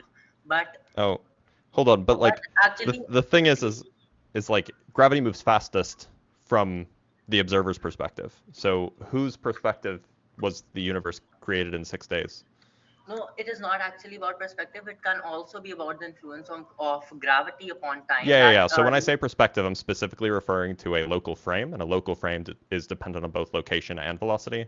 So yeah, that but includes God hasn't the actually. actual velocity. So from whose frame of reference are we talking about the universe's creation taking 6 days? It is actually from God's point of perspective, but So actually is we don't God in actually. like a gravitational well? The God has not specifically told us that from whose perspective it is this, but Well, no, no. I If have it's not 6 days, then it completed my. must be from God's perspective, right? But God hasn't actually told it to us, so we cannot assume that it is God's So perspective. look, But in order for the universe to have been created in 6 days, you would need either that you would need the perspective to be from something that is standing right next to a black hole, basically, right? So that means that that is black not holes or actually extreme gravitational curvature must have existed before the creation. before the creation. No, you're not Yeah, getting the point. I'm trying to otherwise say you don't that. have any time dilation at all. Please let me complete the miracle. I have actually not stated Okay, completely. go ahead. Okay. So it is actually that the earth was created in 2 days and the whole of the universe was created in 6 days. And if we see that science says that the universe was created in 13.8 billion years, anyways, so if we see that we can divide 13.8 billion by 6, and we get that a day. Let me do it on a calculator right now. Okay, 13.8 divided by 6, we get 2.3. And when we multiply the earth, which was created in 2 days, so we multiply it by 2, we get 4.6, which is the exact value that the earth No, was it's not. created in. No, it's not. It is The not exact value. exact. It's not the exact value, What is the exact right? value according to I you? mean, the current accepted number is 4.54. 4.54, but it is, the Quran is not a science book or science. Oh, It I is thought it the was the exact value. Yeah, I thought it was a yeah, textual I said it miracle. was the I thought exact it value, but completely sniped the true value. no, but it is actually 4.6. We cannot ignore that it is Oh, wait a 4.6, minute. So and the we're current. just being like, oh, it's actually 4.6. Science is just wrong. Actually, you are saying that 4.56. You're saying that 4.54. 4.54. 4.54. You're saying that 4.54, but do you need Quran to be so specific that Well, you said the word exact, not me. well, I said exact. I meant actually it is the 4.6, but we have agreed on 4.56. It rounds up to No, it's 4.6. 4.54. It's 4.54, not 4.56. It doesn't round up. Okay, so you're trying to say that it is. So actually, you mean that it cannot be 4.6. Actually, we have agreed on 4.54, and we don't even know. We are not even sure that it is Well, look, 4.6. if you want exact, it's 4.54. But you don't I know don't know that what it to is tell you. 4.54. Even if all of the scientists have It sounds like what you're agreed. saying is that we require that not only is it not 4.54, it's 4.56. We then have to take that 4.56 and round it. Dr. Blitz, the argument's very simple. You know, if you look to the Quran and you do this math, it's going to turn out that the Quran is actually in line with science, except actually it's not in line with science, but science is wrong. It's very simple. Oh, I hadn't Science. thought of No, that, but it's not actually like that's a good that. point. I appreciate it. Yes, but you are actually turning and twisting my arguments. I want to say that Yeah, it is a little bit. 4.6, but the science has said 4.5. For a decimal place of Mm-hmm. 4, we couldn't have seen that it was created in 6 days, and it was actually 2 of 1.8 or 1.9. It wouldn't seem as such solid number as 2 days, and it is so close that does it not makes you curious about it. Oh no, the Earth is roughly one-third the age of the observable universe. What a coincidence. Also, okay, I'm like, one sec. I'm pretty sure this is false. I'm pretty sure the time that it took to create the Earth, I don't think it says 2 days because I think it also mentions that it takes some number of days. I think it takes 4 days, if I'm not mistaken.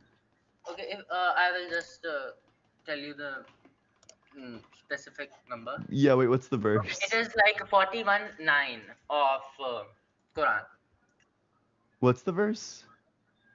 41 41:9. Surah Fussilat. Okay, yeah, 41:9,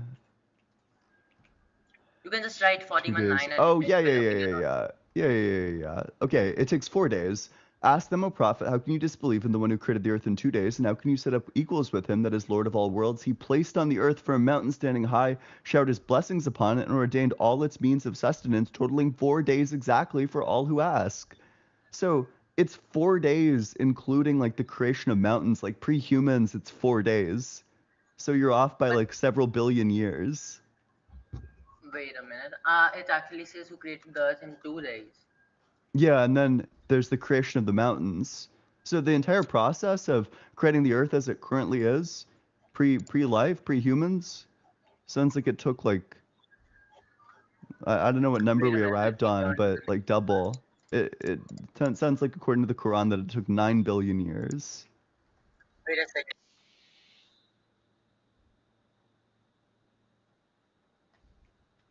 That 41:9.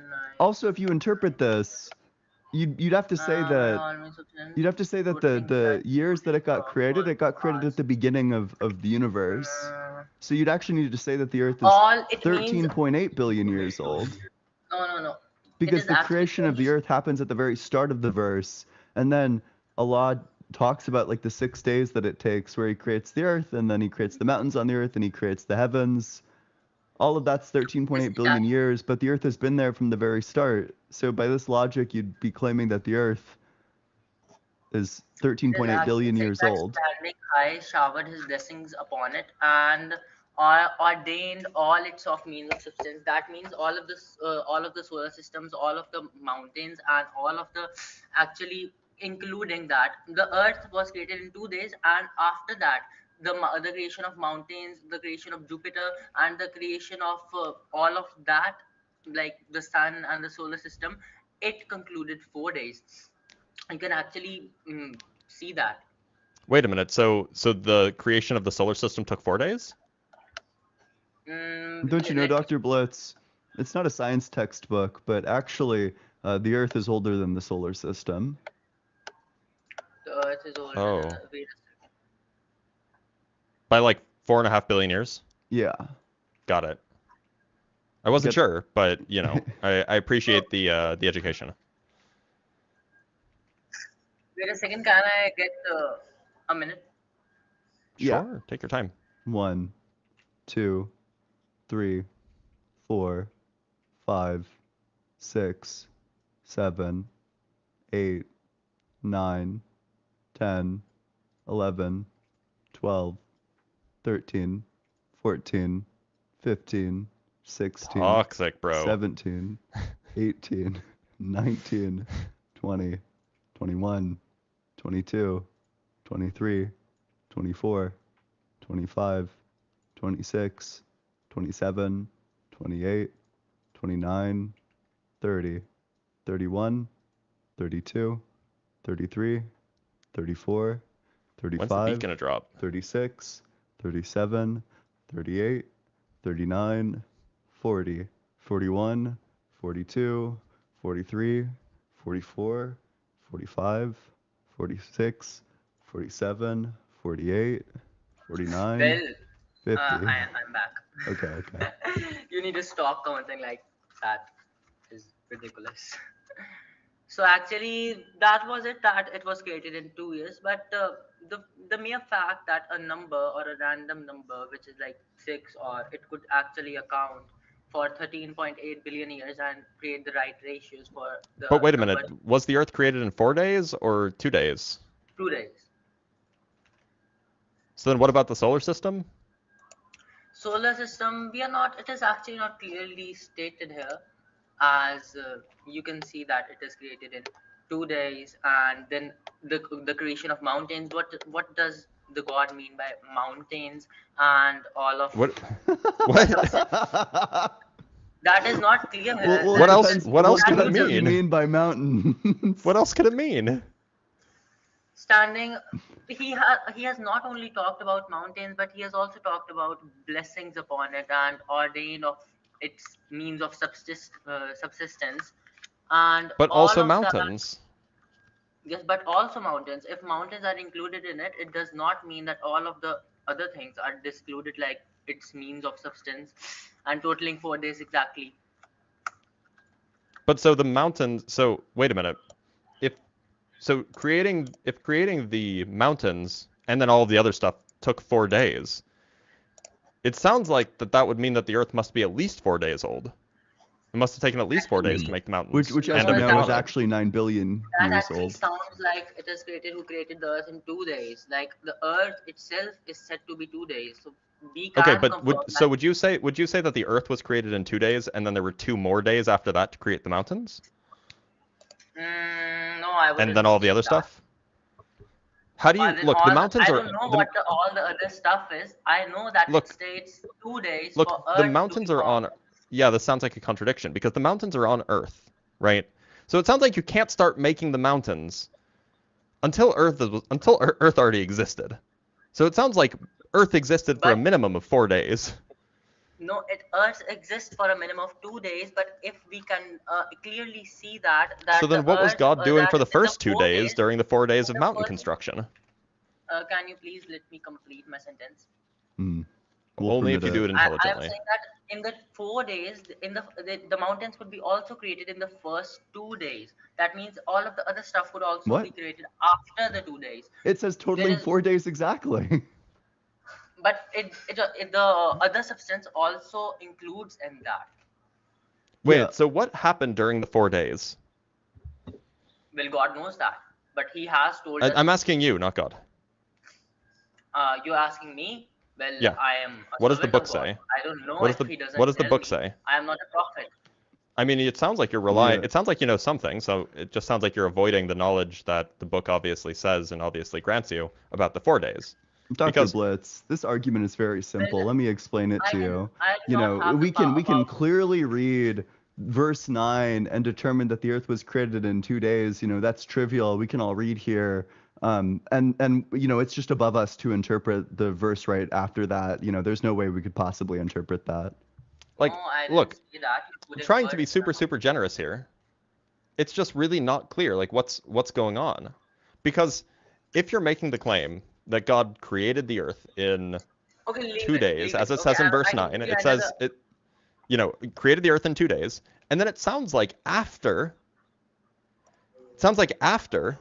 or you take those 2 days and then totaling 4 days, so 2 more days after, he placed mountains on it and blessed it and put the provisions Well, on you it, are actually totaling 4 days from Earth miscomprehending. not existing to Earth existing and having mountains on it in 4 days.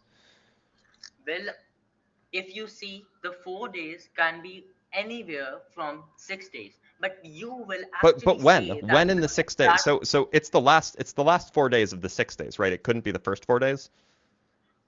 yeah, it could be. He didn't Okay. say that it is from the first 4 days or the last 4 days. He said that it includes the time of the building of earth and the Okay, mountains. Meaning the let's four examine days this. have Let the 2 days. Yeah, let's examine this. So let's say that 4 days is any set of 4 consecutive days in the 6 days. So one option is that it's the first 4 days. Well, if it was the first 4 days, It and we're cannot be the supposed to, first 4 days. so it can't be the first 4 days. Okay, could it be the middle 4 days? Um, well, we don't know that is consecutive 4 days, but it can be the four Them not being days. consecutive just makes it worse, by the way. So you want them to be consecutive. Mm, okay, we can do it while being consecutive. Can I actually understand your point so that what are you Yeah. trying to do? So could it be the middle 4 days? No, Okay, so it can't be the middle 4 days. So it according to has the to be the last consecutive 4 term. days. Sorry? According to the consecutive term, you Yeah, stated. and we can go over the non-consecutive construction as well, but it has to be the last 4 days if they're consecutive 4 days. So Yes, that that is clear. means that in the last 4 days, starting 9 billion years ago, he started placing solid mountains on it, blessing it, and measured out its various provisions for all who seek them. What is it referring to? Well, after that, if you can, it referring to, you can see that it we can also state it that it was created first, meaning that the other thing which was What other is than Earth. what does it refer to? Well, He placed solid now mountains on actually it. What does I am that not refer to? aware of it. I can look it up, but I Okay, am not. this is obvious. It refers to the subject of the previous sentence, right? That's how languages work. And so the previous sentence says, "How can you disregard the one who created the earth in 2 days? How can you set up other gods as his equals? He is the Lord of all the worlds." So Well, it, when he says he that placed is solid just mountains on it, blessed it, that refers to the earth. it is a rule of language in English. It is not a No, rule no, of that's language just in a rule of Arabic. language. When you use pronouns, No, they you refer don't to know the that. antecedent. It can be Pronouns also refer to antecedents in every language. it Sorry, refers not to, but pronouns. Yeah, pronouns. Uh, uh, yes, yes. they But refer it to antecedents, can, right? if I randomly say it, you cannot state that it was from previous sentence I stated. If you You can randomly just say not. it, then you're not referring to anything. It is a pronoun, meaning that it refers to something. And so if it refers to something, the pronoun it refers to the antecedent, the thing that came before it. It can also be any other thing, literally any other thing in the universe. Oh, okay, so you think is the Quran written perfectly to be understood by all or no? Well, to be understood by all isn't the thing. It needs to convey the message. It is made to Okay, convey so the message. is It it is possible that Allah was conveying the message vaguely and in a way that was not clear? well, just clear right now. You can see the tafsir. I am reading it right now to answer your question of it if it is stated. Okay, you go ahead and read the tafsir and try to figure out what it is referring to when it's clear as day for the But rest we of can us. actually refer to logic as you don't even believe in God. So how can you believe in a religion if you don't believe in God? First of all. Well, what a W pivot away from the bloodbath. Enormous.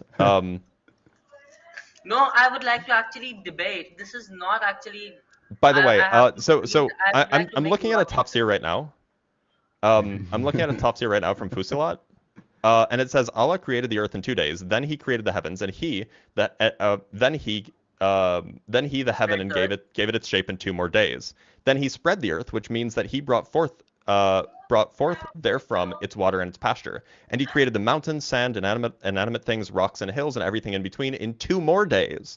This is what Allah says. So this I'm like reading like this. This is a tafsir. This is from Ibn Kathir. Wait, let me. This is the spreading of earth after this was a sponsor of Ibn Abbas, but you have actually misstated that as it I'm is the looking at response Ibn Kathir. of Abbas and not actually Allah. He says, and He created the mountains, sands, inanimate things, rocks and hills, and everything in between in 2 more days. In 2 more days. Where Yeah, does it so say? more days means that 2 days after He created the earth. He fixed firmly a permission and benefit for you and your cattle. Wait, are we This looking at tafsirs or are we not looking at tafsirs anymore? I am actually looking at tafsir. It actually states this. Who is tafsir I actually reading? I was looking at Ibn Kathir. Ibn Kathir. Okay. Do you disbelieve in God created in 2 days? Okay. I actually cannot see. Can you share me the tafsir if it is possible? Justin, can you pull it up? Yep. I just went to Quran.com/4110 and then I looked at tafsirs for verse 10. Yep. Verse 10. Okay, I was on verse 9. Ibn Kathir. Yeah, here it is. Are you more difficult to create, or is the heaven that he constructed this one? Let me see if Justin pulled it up. Yeah. So scroll down a bit, Justin.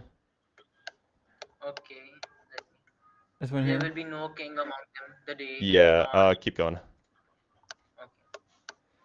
Okay. Actually, this is not this verse. A little bit further. Actually, the tafsir of the verse after, and It'll after be, that. keep going. Well, this is about verse 9 through 12. So this is about the whole thing. Keep going. Okay, I am here. That then he completed. Keep going. A little bit more. I'm at the end. Okay, Yeah, it's those who disbelieved will wish. It's that bit Okay, last starting one. there. Yeah. So you can see it now. I cannot see it. It's I'm at the just end, and it is saying, such is the decree of him, the Almighty, the All-Knower, means the Almighty who has subjugated all things to his control, All-Knower who knows all movements of his creatures. This is the I end. don't understand how you can't see it. It's like it's visible on all platforms. I know it is, but I cannot Did you see. turn your Okay, browser I off? cannot. I can see your printing. Those who disbelieved will wish. Allah created the earth in 2 days, and He created the heavens. Uh, then is Valia the heaven and gave it shape into 2 more days. Gave it its shape into 2 more days, meaning that He created the heavens in the 6 days and created it. Okay. Then He spread the earth, which means that He brought forth, therefore it was water and pasture, and He created the mountains, sands, inert rock things in 2 more days. This is what Allah says. In 2 more days. And Yes, then keep so what is reading. the problem with this? Keep reading. This is what Allah says. This is what the screenshot you shared covers. Justin, scroll down a little bit more. Mm-hmm. I cannot actually. Okay. He spread the earth, and Allah saying He created earth in 2 days. So He created the earth and everything in 4 days. He There you created go. heavens So in he 2 days. created the earth and everything in it in 4 days. Okay, now can I analyze this as He created the heavens in 2 days and the earth in 2 days? That completes the 4 days. The Is this heavens not are logical? not in the earth. I'm not sure if you know But of the that. heavens are different, a different thing. It is not in the earth. You are saying correctly. That Yeah. The means that heavens are not in the earth. They're the heavens. God what are you created trying to make the earth and everything in it in 4 days. the earth and everything in it in 4 days? He created the earth and everything in it in the 4 days. He created the And heavens he in two created the days. heavens in 2 days. So like the earth and everything in it was made in 4 days. And then the heavens, so like the stars and the sun and the moon, those were created in 2 days. Okay. So that means that the earth and everything in it took 4 days, which would be 9 billion years. Yeah, you are right here. I have to admit this. But I cannot say that this was a real Quranic miracle, as it was not even a miracle, but I I thought you said it actually was a found it. Quranic miracle. You didn't Yes, but find I this. actually found You it. you you are not the first person to have found this. Well, I am. Well, I found this while reading the Quran, so I could be. I don't know. You're not. I've heard it before. That's why I knew what the argument was. Okay. I thought that it was founded by me, It but wasn't original, no.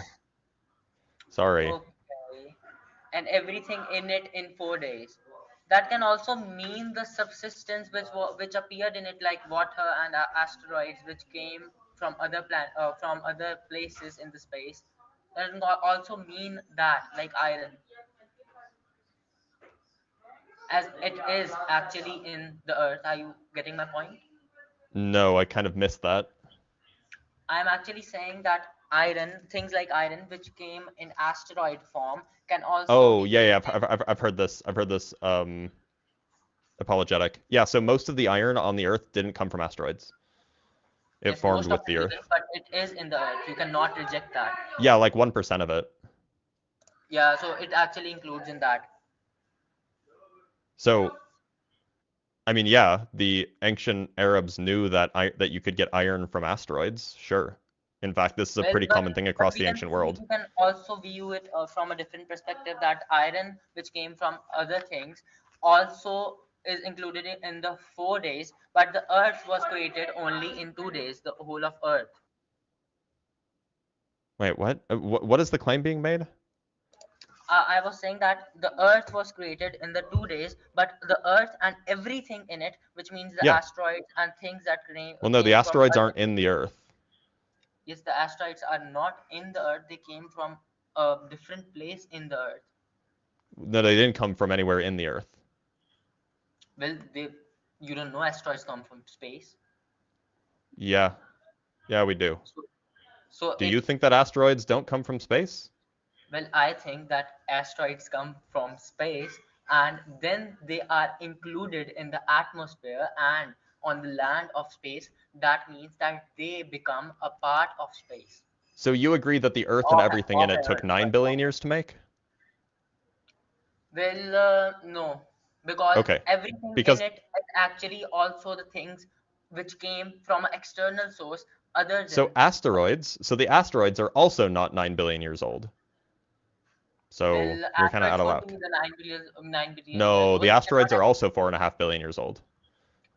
Well, 4.5 and 2. That makes up 8. They can also be multiple factors like some atoms or other asteroids, and they can also be multiple factors like asteroids did make 4.5 according to you. All So asteroids. Mohammed, I have a suggestion just Actually, to improve your asteroids were apologetic actually made skills. from the starting of the Big Bang. You don't know So that Mohammed, how much Mohammed, time. I have a suggestion just to improve the apologetics here. Um, so I would look up Simone Albiles from the 2024 Tafsir. This scholar showed the immense skill that is required in order Actually, to do mental gymnastics, as is Mm, required by the apologetics that I you're would currently actually doing. appreciate mm, if you take anything from the Hadith or the Quran. I would not actually refer to something of a scholar who is not actually a part of Islam and whoosh. excluded from it. It's Okay, fine. It's fine. The scholars are comments not got a it. part of Islam, they are just Muslims. You are making a right a Simone fallacy Biles here. is not Muslim, I don't think. Actually, maybe she could be, I guess, but I don't think that she is. Well, she's a Muslim, she's not the part of No, Islam. she's Christian, actually. I was just Okay, making so a you are joke about how actually you're. off. But She's also not a scholar. I was just making a joke about how the fact that you're bending and twisting yourself into a pretzel in order to try to make this argument work.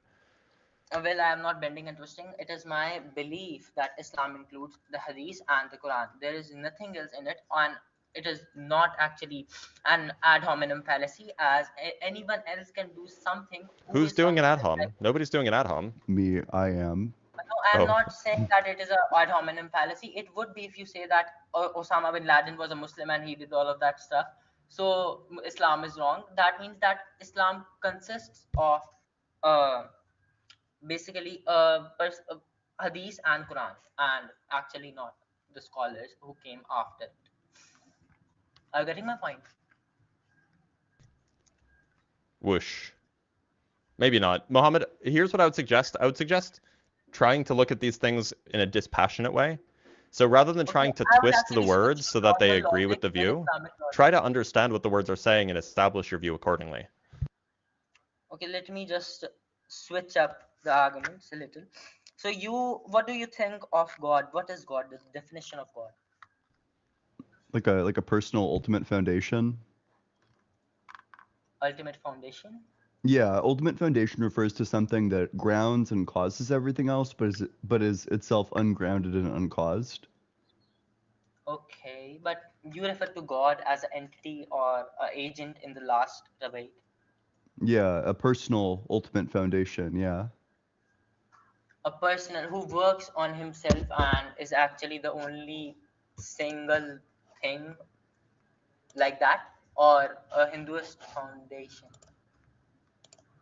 What?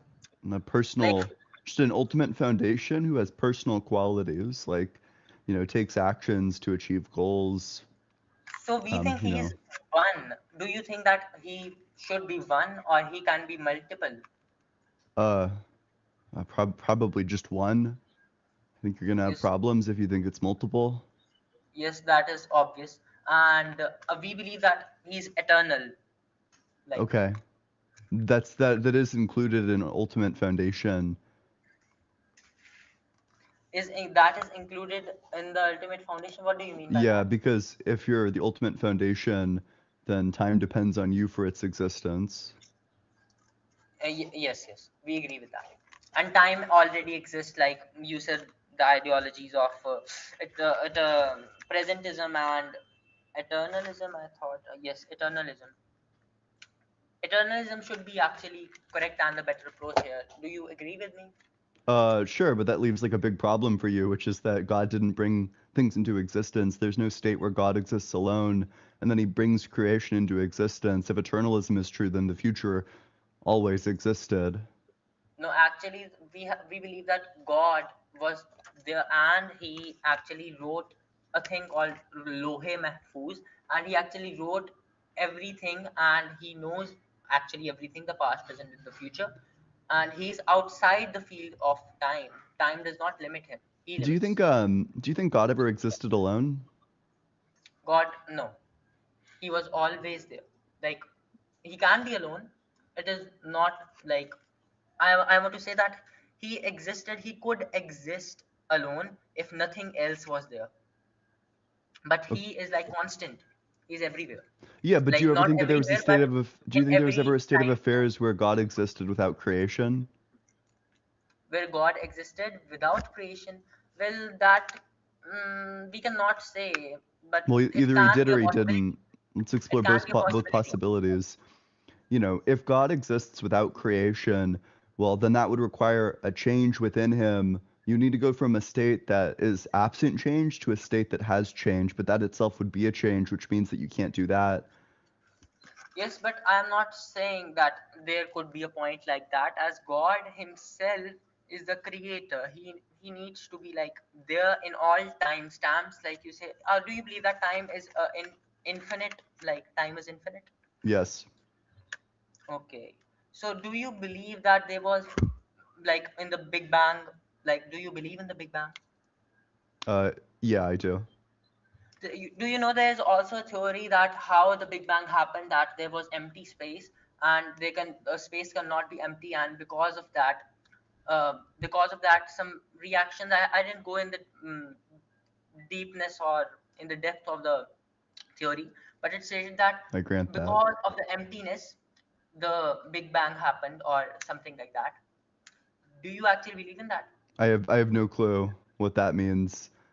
So I tend why towards did the Big Bang happen? you know, I'm a less epistemically humble guy than Dr. Blitz, which is why I have a lot of unearned confidence in the assertion that the universe goes through infinite cycles of big bounces and big crunches.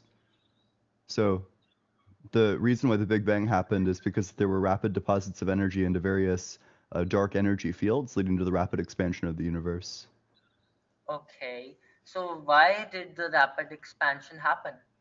Because of the massive deposits of energy into dark energy fields. Well, the second law of the thermodynamics states that there cannot be energy in a isolated field. So where That's did the not at all energy what the second law come of from? thermodynamics says. I don't know what the fuck that means. Well, I my physics is going on a little vacation, but there was a law that energy, conservation of energy, the law of conservation of energy. That's also not what the law of Do conservation you of know energy about that? says, right? Well, what Um, does it say? It says that in a system with time translation invariance, there's a quantity called energy which doesn't change. It doesn't say anything about how like you can't have energy in an isolated field or something. Not in an isolated field, actually isolated system you cannot, and the energy remains constant. It was that, as I think, in an isolated, That's like, yeah, place. that's roughly it, but Yeah, that was roughly that it. wasn't what you said. As so what do you think, the energy was always there in the system, or like there was always energy in the universe, or in the space, or you can say in the space where the Big Bang happened? Yeah, that's the view that I take. Although I think this conversation is probably better handled by Dr. Blitz. You know, I'm gonna throw it over to Horseman number two. Yeah, so look, the, the second law of thermodynamics only holds in a setting where the first law of thermodynamics holds. And it's not clear at all that the first law of thermodynamics even holds in our universe as like a whole. And so it just seems like any attempts to say that the universe couldn't have always existed because of these laws of thermodynamics fail on that front. Okay, so you mean that the first law of, but how can the first law of thermodynamics work on Earth if it doesn't work on the universe? Because Earth is a smaller system, and so it only has to hold in a small region, or approximately hold in a small region. It doesn't have to hold globally. As a good example, by the way, one could say that the temperature in a freezer, that there is a law of freezer temperatures, and that the temperature in any freezer, or that the temperature in this place is always, -4 degrees Celsius. But that's only true inside the freezer. It's not true outside the freezer.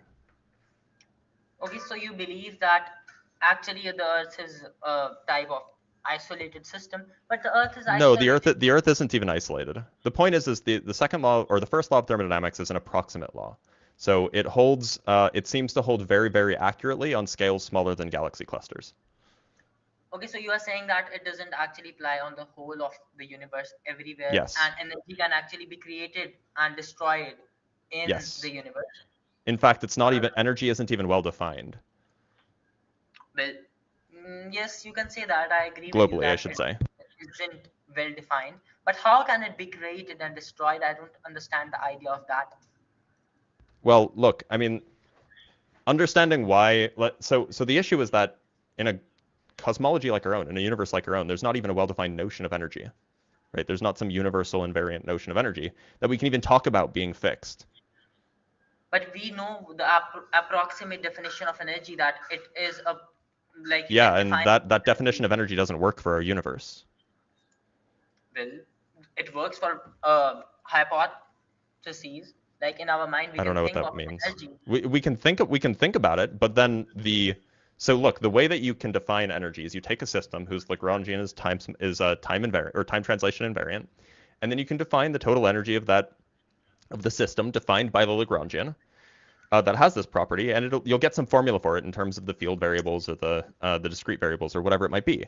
But our universe doesn't have the property of being time translation invariant, so you can't define an energy for it. Well, do you believe? I'm curious that do you believe that the universe could be empty at any point, like it had no energy in it, It's really hard to say what you mean by empty. like completely empty? Of like quantum fields? No, probably Like not. it is like a empty place, like it has nothing in it. Probably not. I suspect that that's probably impossible. Well, do you believe that something can be completely empty? Classically, maybe, but not in a universe that obeys quantum mechanics. Well, that actually seems wrong to me, as we can think of a box that is completely empty, like it You can has think of something it, in it, yeah. That doesn't make it physically possible. well, it should be possible, as if we just take out all of the stuff, do not leave anything, and put it away, like go take it everything away from it, like it should remain empty. Do you Yeah, not? except there's always quantum fields in them. Okay. Dr. Blitz, would you mind imagining me squatting down really deep and then jumping to the moon? Can you imagine that, Dr. Blitz? I can. I know what I you're guess trying that to do means here. that it's like I, possible for me to jump it to the is moon. possible actually if you apply Only if you enough use a double force jump. and you're Superman. I might need to start spamming the triple jump even.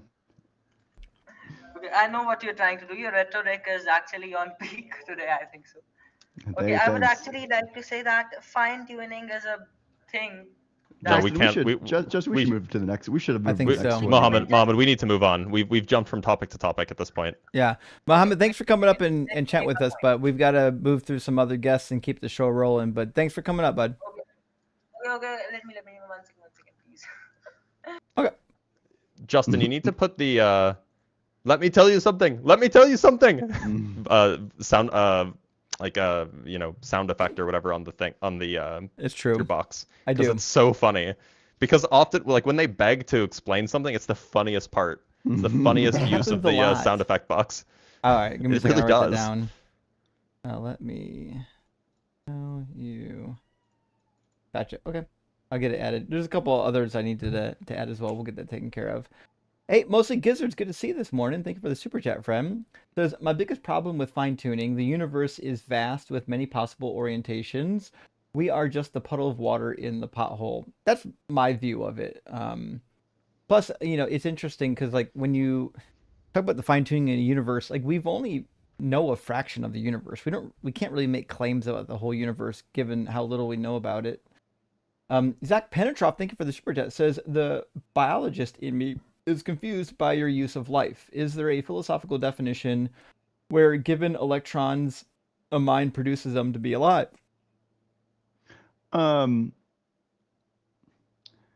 That probably wouldn't fit under our definition of life. But when we speak of life, probably what we're referring to in like the philosophical context or in the discussion of fine tuning is like agents that are morally significant. That's what God wants, is agents that are morally significant, and presumably those would need to be alive. Although, it wouldn't fit like a classical definition of life if we were like electrons in love. But at that point, like what it means to be alive is probably just different. And I thought, am I misunderstanding it? It's kind of an internal critique as well. Like if you're using the God definition of life, life is like God doesn't fit the definition of life either. True. We're saying like electrons would be alive in the same way that God is alive, right? Yeah. Herbie, yeah, exactly. Yeah. Thank you for the £5 super chat. It says, I've just started watching. Ian was on time. How did that happen? You know what? Miracles. I become a nighttime showerer is how it's relativity of simultaneity, actually. Oh, makes perfect sense. Bermuda Grass, thank you for the $5 super chat. It says, Christian in life or death situation, now questioning some things. Trying to join as a guest, but do not have a full URL. My name is Cleo. Oh, Cleo, you are joined. We just haven't pulled you into the conversation yet. You're actually coming up next, I think. So it sounds like you might be deconstructing right now. We'll grab you here in just a second, and we'll get you in. Just some guy, hey, thanks for the super chat, says, Muhammad Ali is, well, he is. I mean, that Muhammad Ali is cooked. He's done. Peace be upon him. Jessica, thank you for the super chat, friend. Says, there's a genius here in our midst. He goes by the name Dr. Blitz. Sharp and shrewd, but seldom rude. Scoundrels all forced to quit. Unbelievable. Those rhymes with Blitz. Blitz is not an easy word to rhyme with. So like, kudos. I'm saying Midst was great. That's a top tier Eminem rhyme. That's pretty good. Pretty good. Kane, thank you for the super chat. Says, my favorite schwa is chicken shawarma. Delicious. Fair enough. Chicken shawarma is pretty damn good. All right, I'm going to grab one more super chat. We'll get Cleo in here from Genji. Hey, thank you for the $50 super chat, friend. That is monumental. We really appreciate that.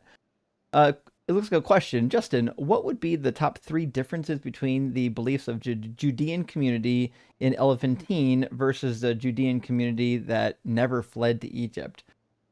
I'm not convinced that there was, well, okay. We don't really know much about the Judean community prior to a certain time period. It might be that the Judean community actually originated from Egypt and then ended up in Judea and then fled back into Egypt again, which is how we get the Elephantine people. So the Elephantine people, like 400 BCE or so, but theoretically that comes after the prior Exodus. Nevertheless, 3 differences between the two. The people at Elephantine didn't seem to have a strong source of scriptural support. In fact, they wrote back to the temple in what was left in Jerusalem to look for support on how to do the Passover. So it seems like they didn't have a big scriptural footing. It's clear that whatever laws they were practicing, they weren't identical to the biblical laws. We can find in those laws there are like marriage contracts and different things like that, and other like property contracts, land contracts, and things like that don't really coincide with what the biblical text would have you do. So it seems like the people in Elephantine only had a loose idea of what it was like legally to be a Jew. And it seems clear. It seems to me that the Elephantine people might have been a little bit of like synchronistic. It seemed like they didn't have too much of a problem integrating into the life style of the host country, which is why like when the Egyptians took over Egypt, even the Jews that were still there seemed to Hellenize pretty easily. So it seems like they didn't have that strict form of Judean religious community. There are probably others. I'm not an expert in Elephantine. We do have pretty good amount of evidence written about them at this point. But those would be the three ones that stand out to me personally from what I've been through. Nevertheless, there's a lot of data on it, and nowadays you can get it for free if you want to read the Elephantine Papyri. Highly recommend it. Thank you for the good question, Genji. All right, Cleo wanted to get in. Let's get Cleo in here, and we'll keep the conversations moving. How you doing, Cleo? Are you at least 18?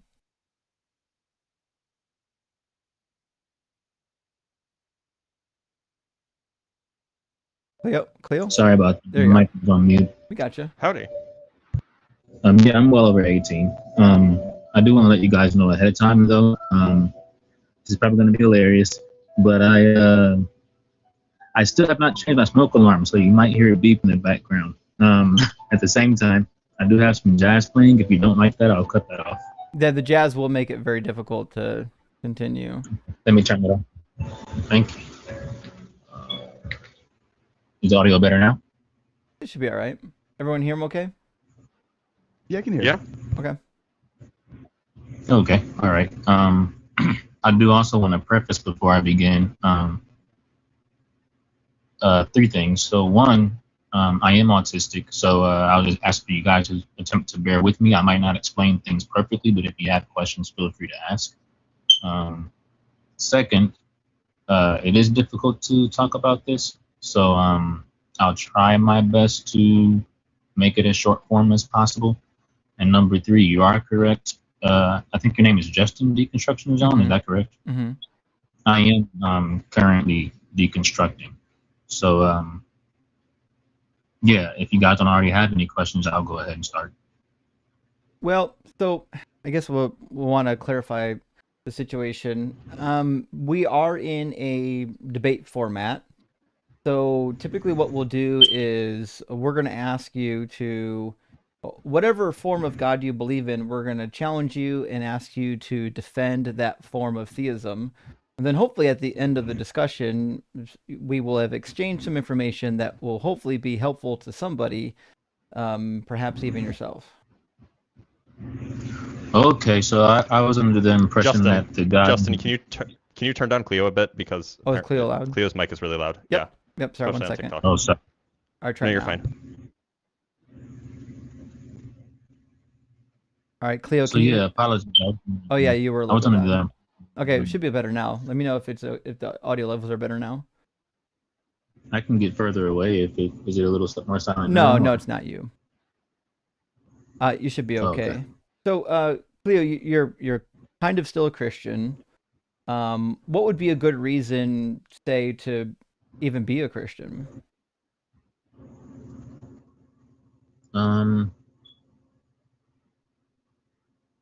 So for me, I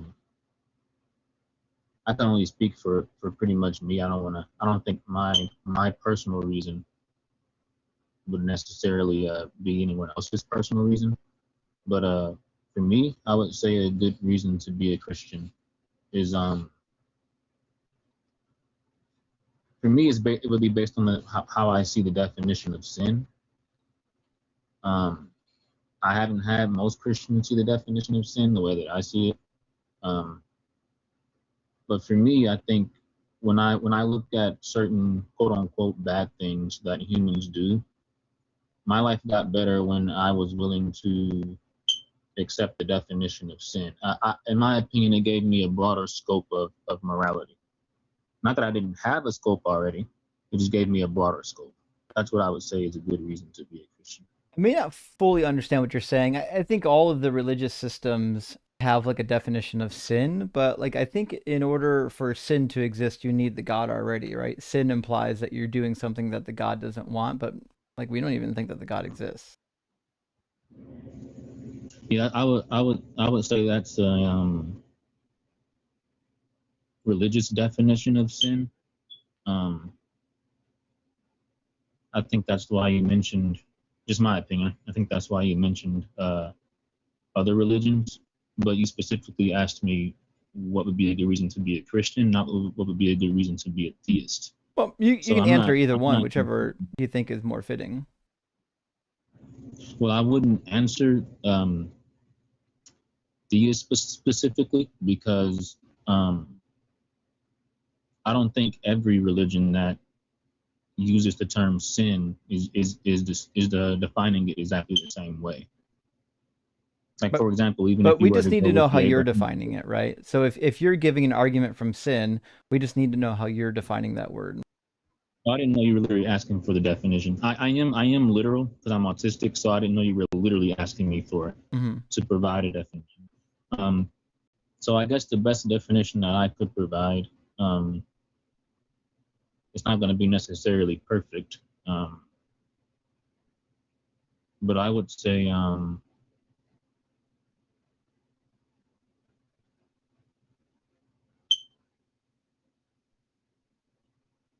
Say what? well, you know what? Sorry, I was thinking a bit.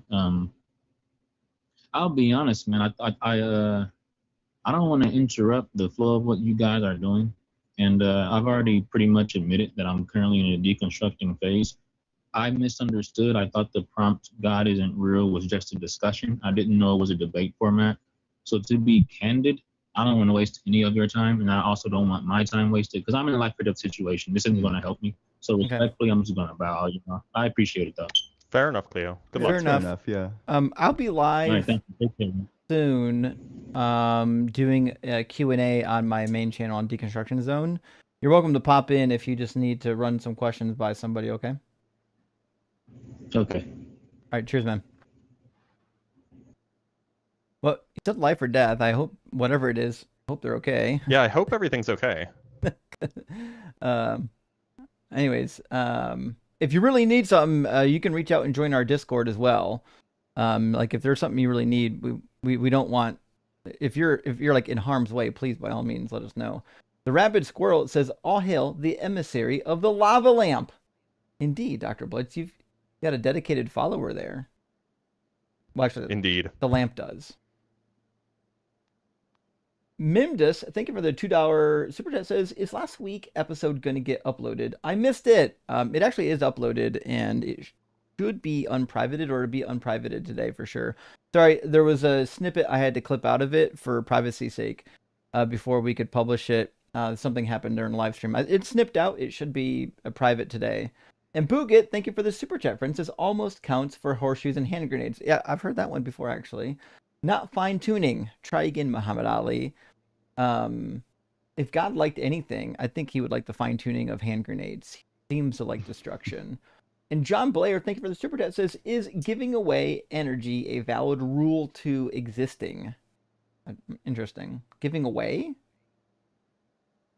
Like I have transfers no idea of what that energy, means. maybe. I mean, maybe there's like some configuration of reality where they don't do that. Presumably in heaven there isn't like exchanges of energy going on. Interesting. The definition of like biological life I was always told was it's something that reproduces and consumes energy, not necessarily produces energy. I don't know if that's a good definition, but that's kind of how I was taught. Jessica Transmetal, good to see you again. Thank you for the additional music note. It says, "While Ian has a tongue like a sword, illogical thinking is twisted and gored. With a twirl of their pen and their cheeky little grin, you certainly will never get bored." Aw. Oh, nice. That's so Very sweet. nice. Thank you so much. That was really Cute. cool. Cutie patootie. And there's more though. Thank you, Jessica, for more. We got more songs coming. On your YouTubes every Sunday night, the Unapologetics crew up for the fight. Fallacious reasoning exposed, the gods of old deposed, an entertaining but terrifying sight. Amazing. I think Jessica's recording me reading all these super chats so she can put it into a song and place music behind it and put it on YouTube. I'd be okay with that, Jessica. Thank you for the rhymes. They're really good. And we're going to read one more super chat, then we'll get the next after our next guest. Carnage, thank you so much for the $5 super chat. It says, "I'm once again begging you to add Your Mother Was Wrong for Having You to the soundboard." You know what? I apologize. That's on me. This is the only Minar I've got. I'm beautiful, I'm gorgeous, I'm big, I can do handstands.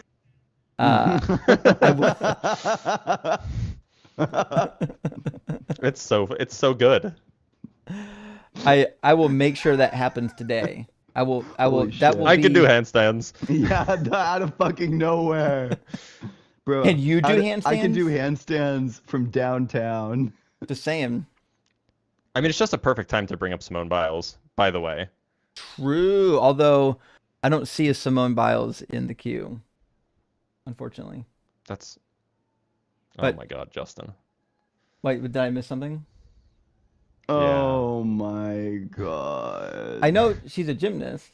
Oh, okay. There's an inside joke Yeah. apparently. I So- guess I don't know. Well, like Simone Biles, famous for being really, really good gymnast. Can do handstands. Handstands are gymnast talents. I did make that connection. Okay? So like you could. I just didn't know if it was a joke or Okay. is that supposed to be No, funny? it was just a bit. Oh. I'm sorry. Aw. Sorry, friends. That's what my wife says sometimes. See, I'm already canceled today, so I mean, you can't expect much from me. I've already been disavowed like 6 times. We can go for a 7th though. I think Turban was next in. If you're watching on TikTok, I'm I on the saw same issue, too. Guitar / Matthew Red in the queue, and then they dropped. So Guitar, don't know what happened to you. We were going to bring you in, and now you're gone. Also, if Yikers is back, I think we had some unfinished business with Yikers. That still we yet. did. We did have some unfinished business with Yikers. We told him to come back prior to like 3 o'clock this time, so hopefully we'll get Yikers in here. But for now, let's grab T Turbine. How you doing, Turbine? Good, thanks. How you doing? I'm doing well, thanks for asking. Are you at least 18? Yes. And do you believe in God? Yes, I do. Awesome. And which God do you believe in? God of the Bible. Okay, so you're Christian? Cool. Yes. And what do you think is the best argument for the Bible God or any God? There's the list, the Bible, and my personal experience. And What- the list being primarily 4 things. Okay. First cause, intelligent design, life creates life, and the theory that life exists and things that exist don't go out of existence. Sure. Which What- one of those you want to tackle first? The last one is the one that lately has been substantial to me. Is the theory that life exists, and if it exists, then it's obviously invisible. What? What? If life exists, it's obviously invisible. Why? Invisible? I can see life though. It's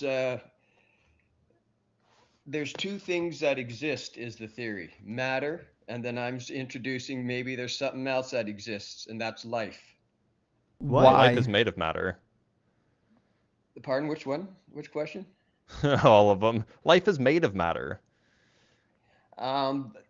No, this is a theory that it's something that it also exists. It's not made of matter. It's invisible. So What? yeah, What? and What is it? it's called spirit in the Bible, but it's what animates our body and gives us life.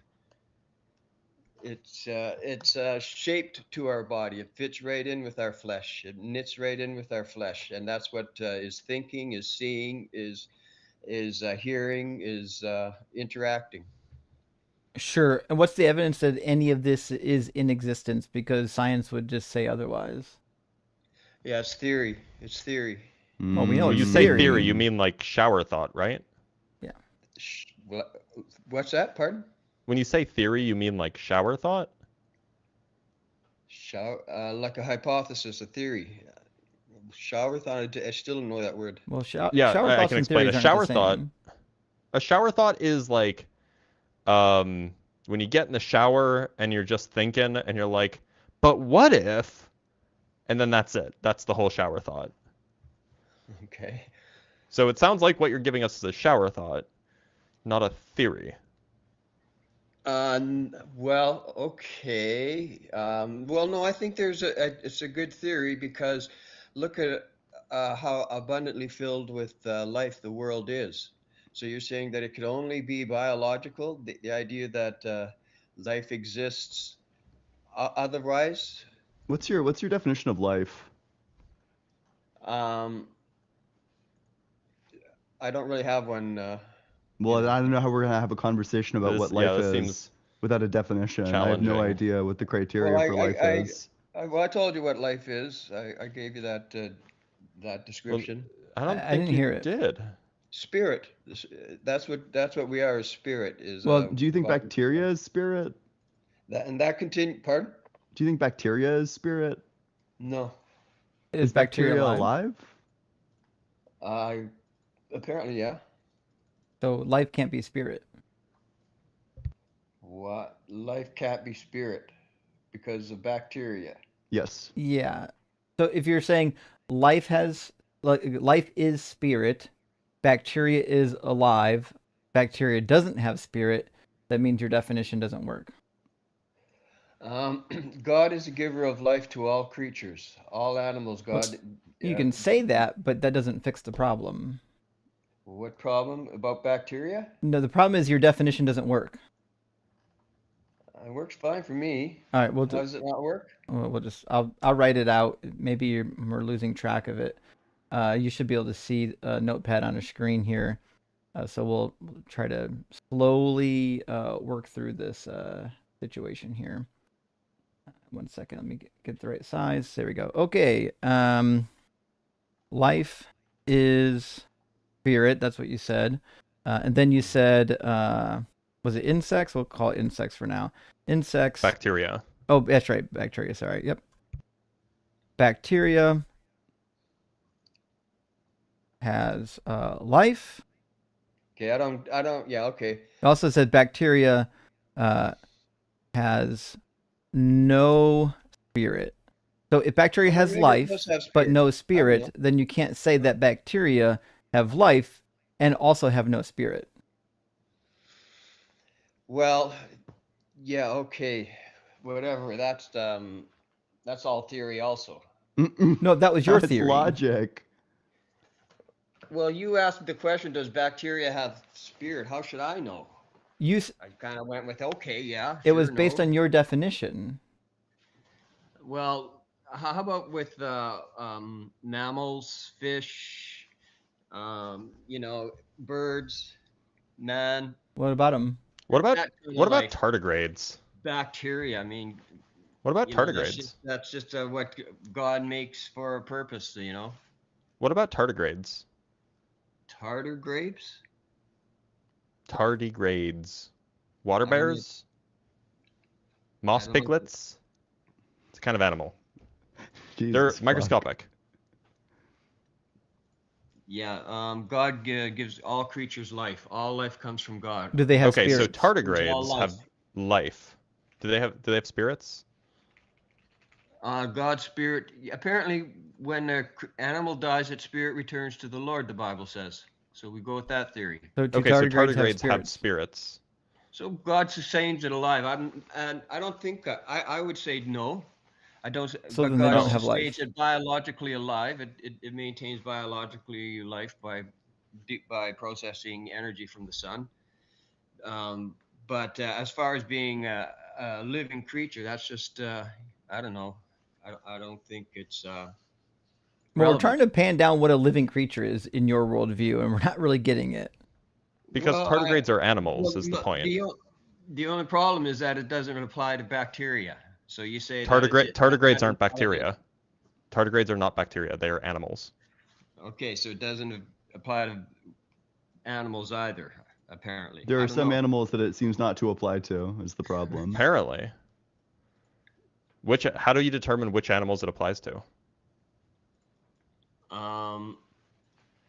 Everything except for bacteria and targamas, whatever those are. Tug 'em up. Hold on. Just to be clear, what about I don't know, nematodes? Okay, single cell creatures and such. Nematodes and tardigrades are not single cell. Okay, what are they?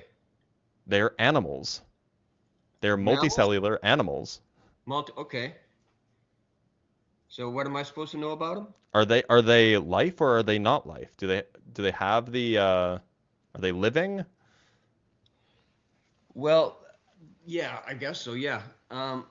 Okay, so they have a spirit. All living things have a personality. If you notice, wolves in Including the field, each tardigrades. one has a personality. Even fish in the school, each one has a personality. Please don't go to bacteria. Let's We're stay not at- talking at- about at bacteria. animals, but all animals have a personality. and and all living things have a personality, is what I'm saying. And God is a living But thing, and He okay, has a so personality. tardigrades have So when personality? you're, but yeah, so life is more substantial to us than the material world Would you because say there's, you'd say like trees have personality? pardon? You'd say trees have personality? I don't know about plants, but God gives them life. Okay. Seems they do. Seems they do. Uh, it seems they don't actually. Well, they communicate, and they're each one's an individual, and he's concerned about his own life. He reacts if it gets damaged. I In don't that know sense, if I say that. I don't know if that's how I'd characterize personality. You know, I think you Yeah, need a that's how I mind care. to have a personality. Okay. Well, the secret life of plants, you've heard of that. That's what I'm going by. They seem to communicate and they seem to Isn't be it the secret life reactive of to the world. bees? Pardon? I thought it was the secret life of I bees. thought it was the secret life of trees.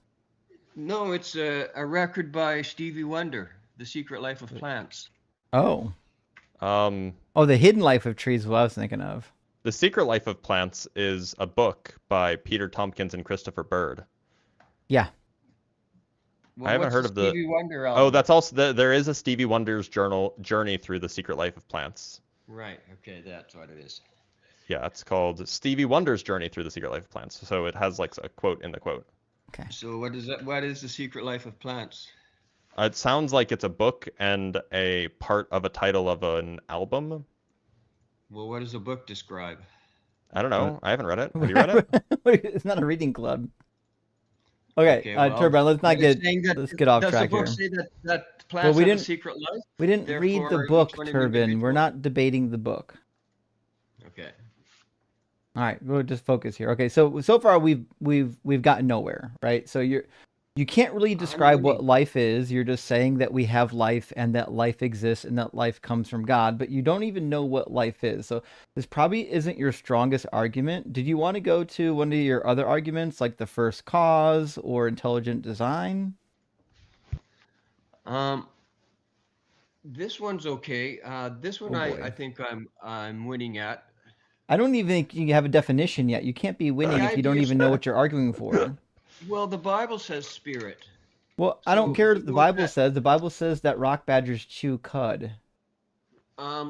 unreached tribes believe that the spirit continues to live Hold on. after the How do you body know what has unreached? How do you know what been. unreached tribes believe if they've never been reached? Yeah, that's crazy. Rhetorical technique, lightning. Come on. Um, a tribal man It's a intrinsically believes in that his spirit well, continues to live. He believes not the Wait, a Braha. tribal man this intrinsically doctor believes that this? talks about the leopard spirit and the monkey spirit, and he What talks about tribes are spirits you walking referring around, to? and mankind. You do That's know what. that all So you asked tribes me have what's the different definition of beliefs. life. What's the Like there might definition of be a spirit? tribe out there That's that the thinks type of that spirit. spirits exist, but it's kind of irrelevant. Like every tribal culture is going to have their own belief system. Right, but you asked me what is life, what is spirit. That is what is life. Bible, what Yeah. people, I had a question. non-Bible cultures believe. All cultures, I have a question Babylonians, about God. Persians. Does God rest? Does God rest? Yeah. I guess so. Yeah. Is God all powerful? Yes. Okay, do all powerful beings need rest? Not physically. Okay, how does he rest then? Mentally. What's a mental rest? You know Bishop Mari. What's a mental rest? Well, a lot of stress. Oh, that's a big relief off my mind. You're working hard all day. You're an Well, Mental accountant. stress is when you go to an inpatient clinic. yeah, Um, if you're all powerful, how do you get mentally stressed? Well, if you've you're you know what it is to be a student, spend all day reading and Well, textbook, and you're I weary do, but mentally, God's not physically God's all weary. powerful. I'm limited, right? I don't have Right. unlimited power and attention. God Well, does. that's what I mean by that is that you're okay. So God, according to Bishop Mari, Oh boy. he said that the Who now? Garden of Eden occurred on the Sabbath, and God couldn't rest until He provided redemption for man. And when he But fixed the we're not situation we're in not the asking Garden of about Eden, redemption. We're asking you that's to when God explain could how rest, God requires rest when He's also all powerful. because he was worried about man. And then when Why? salvation was He knows the provided, future he already. could rest. That's what Bishop Mari says. Why is He So, worried about man when He already knows the Who is this future? person? because he's he Kids, hadn't kids these days don't even know Bishop Mari. yeah, you haven't heard of him? Is he like a Super My Smash YouTube Bros. always character? prompts him up. No, he's an Orthodox bishop that is, by most accounts, just an apostate, heretical, like. Is he like actually a bishop? He's not Yeah. bad. Yeah. He got attacked by a Muslim and they stabbed him in the eye. I'm sure he's a cool dude. He's just a weird woo-woo heretical church but leader. he And makes- we're he not made a really good concerned about Bishop Mari today. We're concerned about what the Bible says right now. No one cares about Mari. So why was he excommunicated? Oh shit, we're gonna get derailed on I don't Mari. know about it. I'm sorry. That, you know what? Ignore that question. Go ahead, Justin. Bishop Mari's a whole topic unto himself. We don't want to waste time on him. Well, I like that point he made, though. I was Fuck. impressed by that point he made. So go ahead, Justin. Feel free to continue the conversation. Apologies for derailing. No, it's okay. It's my fault. Turbin, let's try to focus here. So this is very simple. We're just trying to get you to use words properly. So if God is all powerful, right? If God is all knowing, what that means is He doesn't need rest, and He certainly shouldn't be worrying. Worrying happens when you don't know what's going to happen, right? When you already know what's going to happen, you don't worry. God's all knowing and He's all powerful. Not only does He not need to rest, He also doesn't need to worry. Well, somehow, I think there's agency of Father, Son, and Holy Spirit. Father and Son, basically, and Son lives in the present. And he could know all things in the future, but the Father has all that concerned, and he's not concerned. Okay, well, we're talking about the Father and not the Son. But the Son's living in the present. We're talking about the Father and not the Son. Okay, so the Father wouldn't need rest. The Son wants rest, though. Agreed. So I'm asking you about God the Father. Why does Yahweh is His name? Why does Yahweh need rest? I don't know.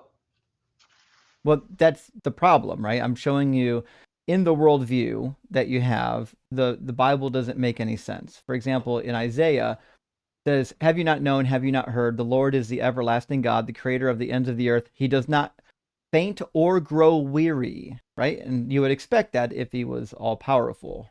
The problem is, if you go to Exodus, it says the opposite. "It's a sign forever," meaning the Sabbath, "between me and the Israelites. In the 6 days the Lord made heaven and earth, and on the seventh day He rested and was refreshed." Where's that one? Meaning He needed recovery time. Where's that quote? Exodus 30. Exodus 30. 31. Moses created the Sabbath. We don't know if they observed the Sabbath in the book of Genesis. No. God created the Sabbath. Jesus said that the Sabbath was created for man. By Moses God. brought in the Sabbath. By God. The book of Genesis, we don't By see God, them. By God. Turbin, focus. The Hebrew Bible, God says to rest on the seventh day. God says that, not Moses. No, Moses brings it in. God does not say to rest on the seventh day. Moses is delivering the laws that God gives him. Mm-hmm. Okay, Moses didn't write a single law, not one. I mean, he might have wrote them, but he didn't invent any of them. Yeah, I got it. Okay, so what that means is God decided, because He rested and was refreshed on the seventh day, humans would need that as well. But trying to figure out why an all-powerful God needs rest and relaxation if He's all-powerful. He didn't need it. He wanted it. But it'd be a good idea. The point is, it's not possible. Oh, I see. So it doesn't make sense. Therefore, it's a contradiction. And so. Yes, I'm showing you a contradiction. Entities that cannot rest can't then say that they're resting. That's not a disqualifier by any means, not even close. It is. It's just a straight contradiction. No, it's not physical rest. What is it then? He decided to. No, it's not a disqualifier. What does it mean to be refreshed? Gee, that's a tough question. To get freshed again. What does that mean? What does it mean to be freshed or freshened? To become fresh. What's that mean? Why are you asking me that simple Because question? it's vital to understanding the point that's being made right now. Right? Being refreshed means that the stuff that you're lacking is replenished. It's been refreshed. So like when you're playing a sport, you might take a sports drink to replenish your electrolytes. You're refreshing yourself. Or when you're drinking water, you're refreshing yourself because something is lacking and it needs to be replenished. But God wouldn't be lacking anything. God never lacks anything and he never wears out, which means there's no reason for God to ever need refreshing or ever need rest. So because of that, I shouldn't believe in God. Oh, no, because of a million different reasons. I'm just showing you one. See, the way these discussions work is you have to have a point of entry. And the point of entry that I chose is a Bible contradiction, of which there are hundreds. My favorite Bible contradictions are actually between God and the Apostle Paul. You want to see one of those? Okay. You probably know a very famous passage in Matthew 5 where Jesus says, I did not come to abolish the law. You know that one? Yeah. Okay. What did Paul say about the law? It's abolished in Jesus' flesh, eh? Well, kind of, yeah. So which is it? Was it abolished or not? What is I don't know. Yeah, the law is superseded. It's fulfilled. Okay, And so then it doesn't apply if you so then walk in Jesus the was Spirit. wrong when he says, whoever breaks one of the least of these commandments and teaches others to do the same will be called least in the kingdom of heaven, but whoever does them and teaches them will be called great in the kingdom of heaven. Jesus was wrong.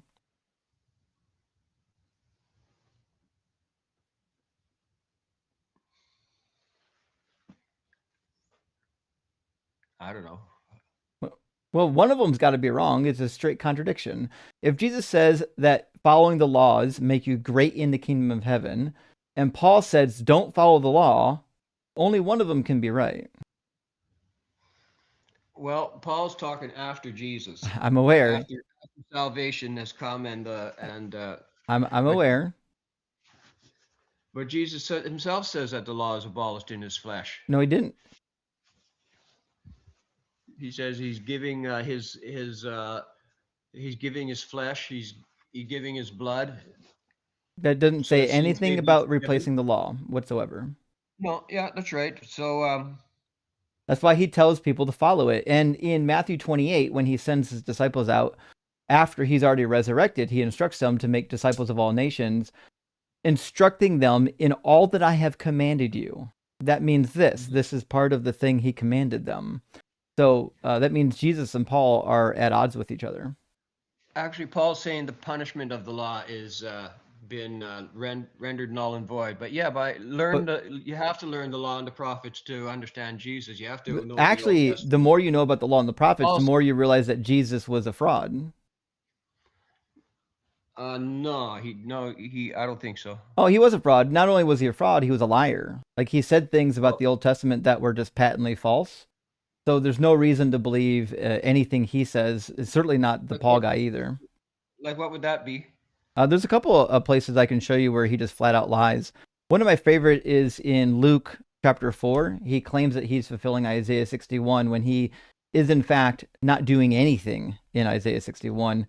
When he's in the synagogue, it says the scroll of the prophet was given to him, and he unrolled the scroll and found the place where it is written, the Spirit of the Lord is upon me, because he has anointed me to bring good news to the poor. He has sent me to proclaim release to the captives, recovery of sight to the blind, to set free those who are oppressed, and proclaim the year of the Lord's favor. He rolled up the scroll, gave it back to the attendant, and sat down. The eyes of all in the synagogue were fixed on him. Then he began to say to them, today the scripture has been fulfilled in your hearing. But that's poppycock, because if you just go back to Isaiah 61, it's abundantly clear that this is actually about the post-Babylonian period when the restoration of Israel is supposed to happen. And the Spirit of the Lord is upon the prophet who wrote it. It says, the Spirit of the Lord God is upon me, the author of this text, because the Lord has anointed me, and he has sent me to bring good news to the oppressed, to bind up the brokenhearted, and to proclaim liberty to the captives and release to the prisoners, because they're leaving Babylonian captivity. to proclaim the year of the Lord's favor and the day of vengeance of our God, and to comfort all who mourn. And this is where it starts to get interesting, verse 3 and 4, to provide for those who mourn in Zion. That's because they've been destroyed by the Babylonians, to give them a garland instead of ashes, of oil of gladness instead of mourning, mantle of praise instead of faint spirit. They will be called oaks of righteousness, the planting of the Lord to display his glory. Last part, verse 4. They shall build up the ancient ruins and shall raise up the former devastations. They shall repair the ruined cities, the devastations of many generations. This prophecy is clear. This is about the restoration of the Israelite people and their cities after they are released from Babylonian captivity. When Jesus was around, their cities were further destroyed, not restored. So this couldn't have been fulfilled in Jesus. Well, what that is Christology. And the way Christology works is they're describing one thing, and you go, hey, looks like they're also describing the Lord. Words don't Just mean like words.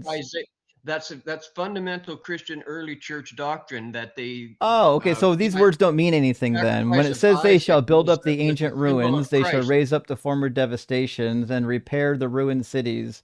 That doesn't mean anything. What's that actually mean? Well, Jesus didn't read that part, did he? Well, we know he didn't read it because it was inconvenient to his interpretation. He So only wrote to a certain what does it actually passage mean to build up the ancient cities and raise up the former devastations? It means to build up the ancient cities and raise up the Gotcha. former So that devastations. part is literal.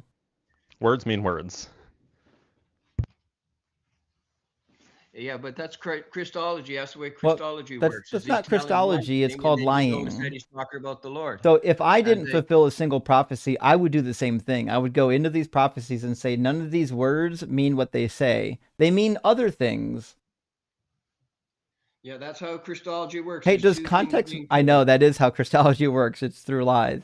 Do you think context matters when interpreting the Bible? You see Christ in symbol in the Old Testament. Do you think context matters when reading the Bible? Yeah. Okay.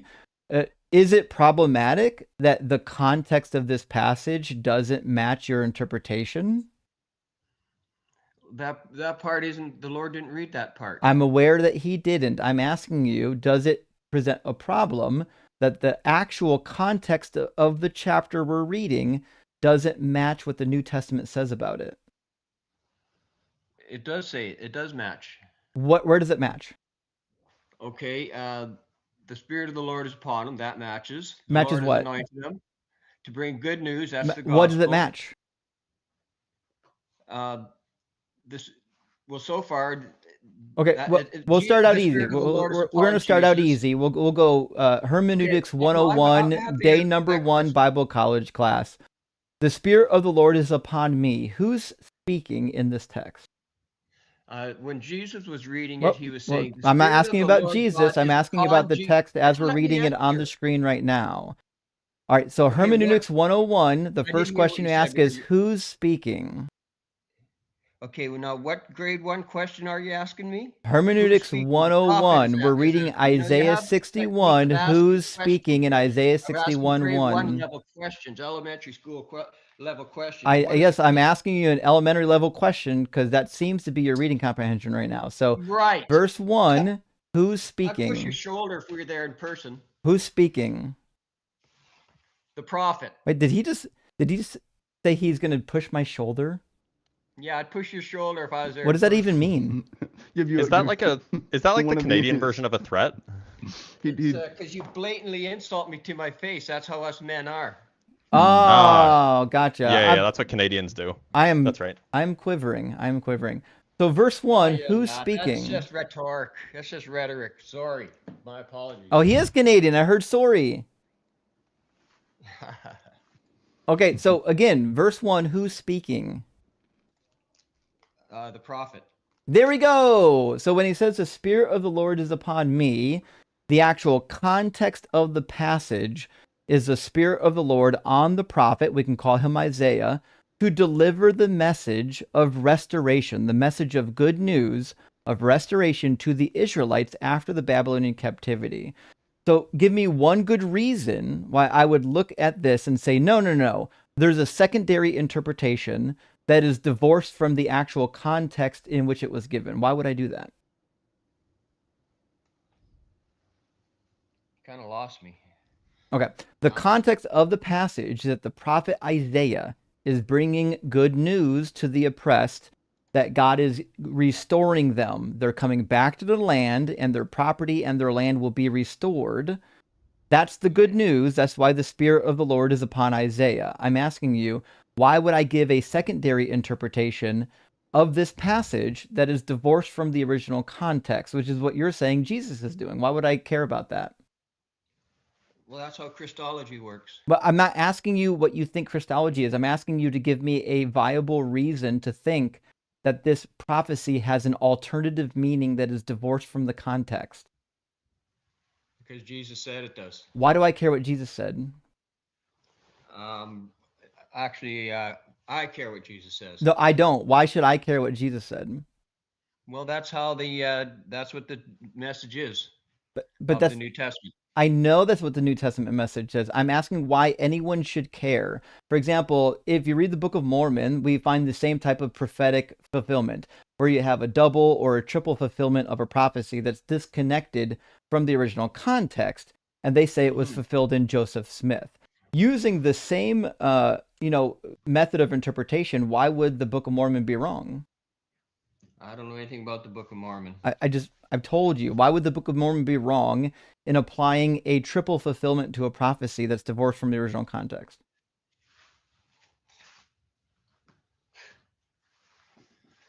The way Christology works. Oh boy. Is, I didn't ask you about Christology. I'm not answering that Turbin, stupid this is getting unreal. These are not difficult are- questions. I'm asking you something very simple to elucidate a point.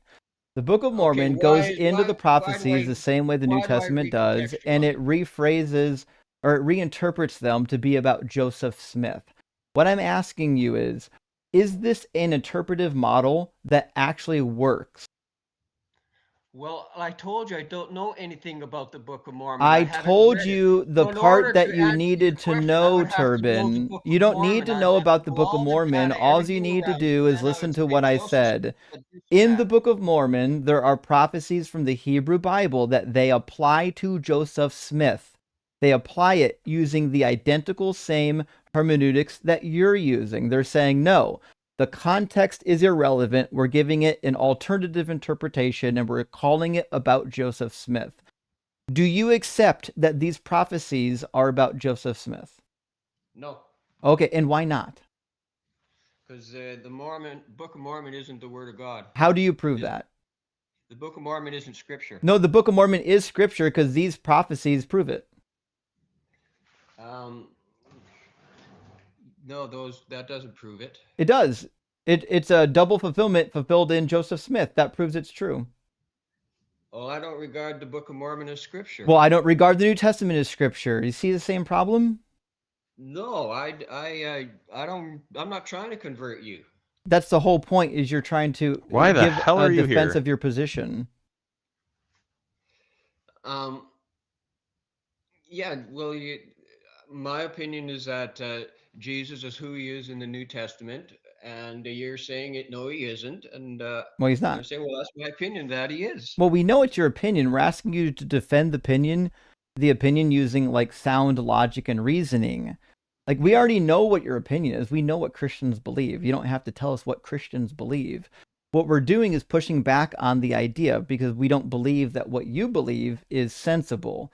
And if you do think that it's sensible, I'll give you another example why it's not. Zechariah 9 is another supposed prophecy of Jesus where it says, "Rejoice greatly, O daughter Zion, shout aloud, O daughter Jerusalem. See, your king comes to you, triumphant and victorious is he, humble, riding on a donkey, on a colt, the foal of a donkey.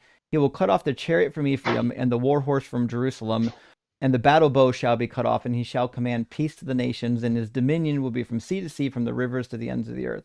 Now, listen, I grant you that Jesus rode a donkey, but I've ridden a donkey too. So am I the fulfillment of this prophecy? Right. Did I fulfill the prophecy? Let me ask my grade 1, my friend that's in grade 1. Did I fulfill the prophecy because I rode a donkey? No. Okay, did Jesus fulfill the prophecy because he rode a donkey? Yes. Why? What's the difference? Well, someone who rode a donkey will fulfill the prophecy. It's me. Well, someone will. Actually, Someone. unlike Jesus, I'm an actual king. I actually have a real crown and I actually have a dominion. And I've ridden a donkey, which means I've fulfilled more of this prophecy than Jesus. So I'm going to need your tithes and worship now. Well, I don't agree. I don't care if My you own. agree. It's true. It's well, this is kind of You the see way how that it easy it works. is to fulfill prophecies when you don't actually read the whole thing and you just like pick like vaguely familiar passages? Jesus was never a Well, king. I'm a real king. you're saying my explanation doesn't suffice. You didn't I gave even you give my an explanation. explanation.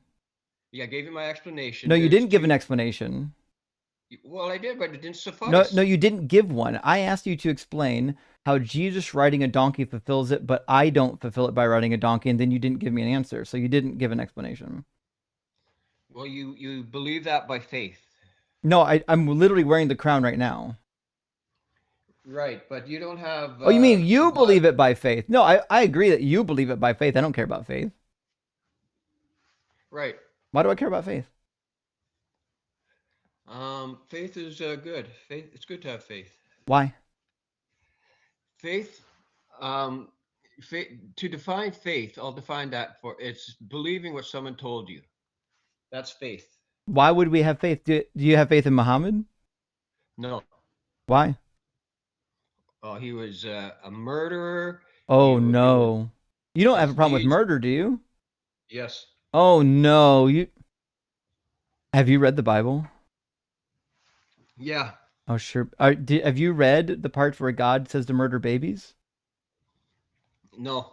Oh. Yeah, I know that where he says put everyone to death. Yeah, Right. sure. So like there's a couple instances. One of the most popular is 1 Samuel 15, where he says, "Now go and attack Amalek and utterly destroy all that they have. Do not spare them, but kill both man, woman, child, and infant, ox, sheep, camel, and donkey." Why would he kill the babies? Yeah, I find that objectionable too. Oh, was God wrong when he told him to do it? Um, no, I don't know, but Okay, so it is good sometimes to kill babies. no, but God decided to Well, do okay, that. so it's never good to kill babies. Never good to kill babies. Okay, so I'll do, just to keep track, because I don't want to lose track of the conversation. We're going to keep this as linear as possible. I'll say premise number 1, P1, it is never good to kill babies. We agree then? Right. Okay. Premise 2, God says to kill babies. We agree? Right. Okay, so the conclusion is that God commanded a bad thing. Right. Okay, so what do we call people who do bad things? God's different. No. God is Try to focus. God What do we? Oh. God is Compelling. Lord over death. God is Lord over heaven and earth. Our life is a millimeter. of Okay, his so time. it's good to And kill so- babies by the sword if God tells you to. He can say he can do it. If God God told can, you to kill a baby, would it be command. wrong to disobey him? God wouldn't tell me. I didn't ask you if he would. I said if God did tell you to kill a baby, would it be wrong to disobey? God would not do that. He would. He did it multiple times in the Bible. You can't tell me that he wouldn't. So again, Right. if God told you to kill a baby, would it be wrong to disobey him? What that is the scripture, and so the scripture, it's a one-time thing. It was written, and No, and it that's wasn't. it. And Actually, and Jesus I advocated for God, killing that's going against what, children too in Paul Mark says. chapter I just think 7. God, that's going against what Jesus said. That's So- going against "Thou shalt not kill." No, it That's what I'm actually, saying. well, Jesus didn't invent that. Yahweh said that. Yahweh said, "Thou shalt not kill." But when Yahweh tells you to unalive a baby, actually, he said that thou shalt not murder. When Yahweh tells you to kill somebody, it's not murder. That's just Yahweh telling you to do it. That means Right. it's justified. God decides when everyone dies, whether it's on the Agreed. ancient So if battlefield God or the decided that forest. you needed to execute a baby, that was his decision. Would it be wrong to disobey? Don't ask me personally. I just did. God would not ask me to do that. Why I wouldn't can't- he? I can't give you that premise. Why wouldn't he? because that's contrary to what we've been taught as Christians. We'll try this. We'll do another syllogism. Premise number 1: it is within God's nature to command killing babies. Yes or no? God decides when all people die. I'm sure he does. Premise 1: it is within God's God nature decides to when all command the people killing die. of babies. Yes or no? I find it objectionable also. I'm sure you Justin. do, but try to focus. Again, I'm Premise just number not here to 1 is judge it is you. within God's nature to command killing babies. Yes or no? I'm going to wait until judgment. Until Yes the or day I have to know all no? things. Yes or You're not gonna- no? Bro, we're gonna be waiting till Judgment Day to get the answer to this fucking Well, question. I know Yes or no? I know his point. He's Oof. getting at. Been doing it again and again Look, for 5 so minutes. Turbine, And it's Turbine, just so simple. just walk You're- into the you're trap. Making this blah, blah. It's so simple. Just walk into the trap. I'm trying to move it along. Turbine, you know? we're trying to move it along. You're the one dragging it out.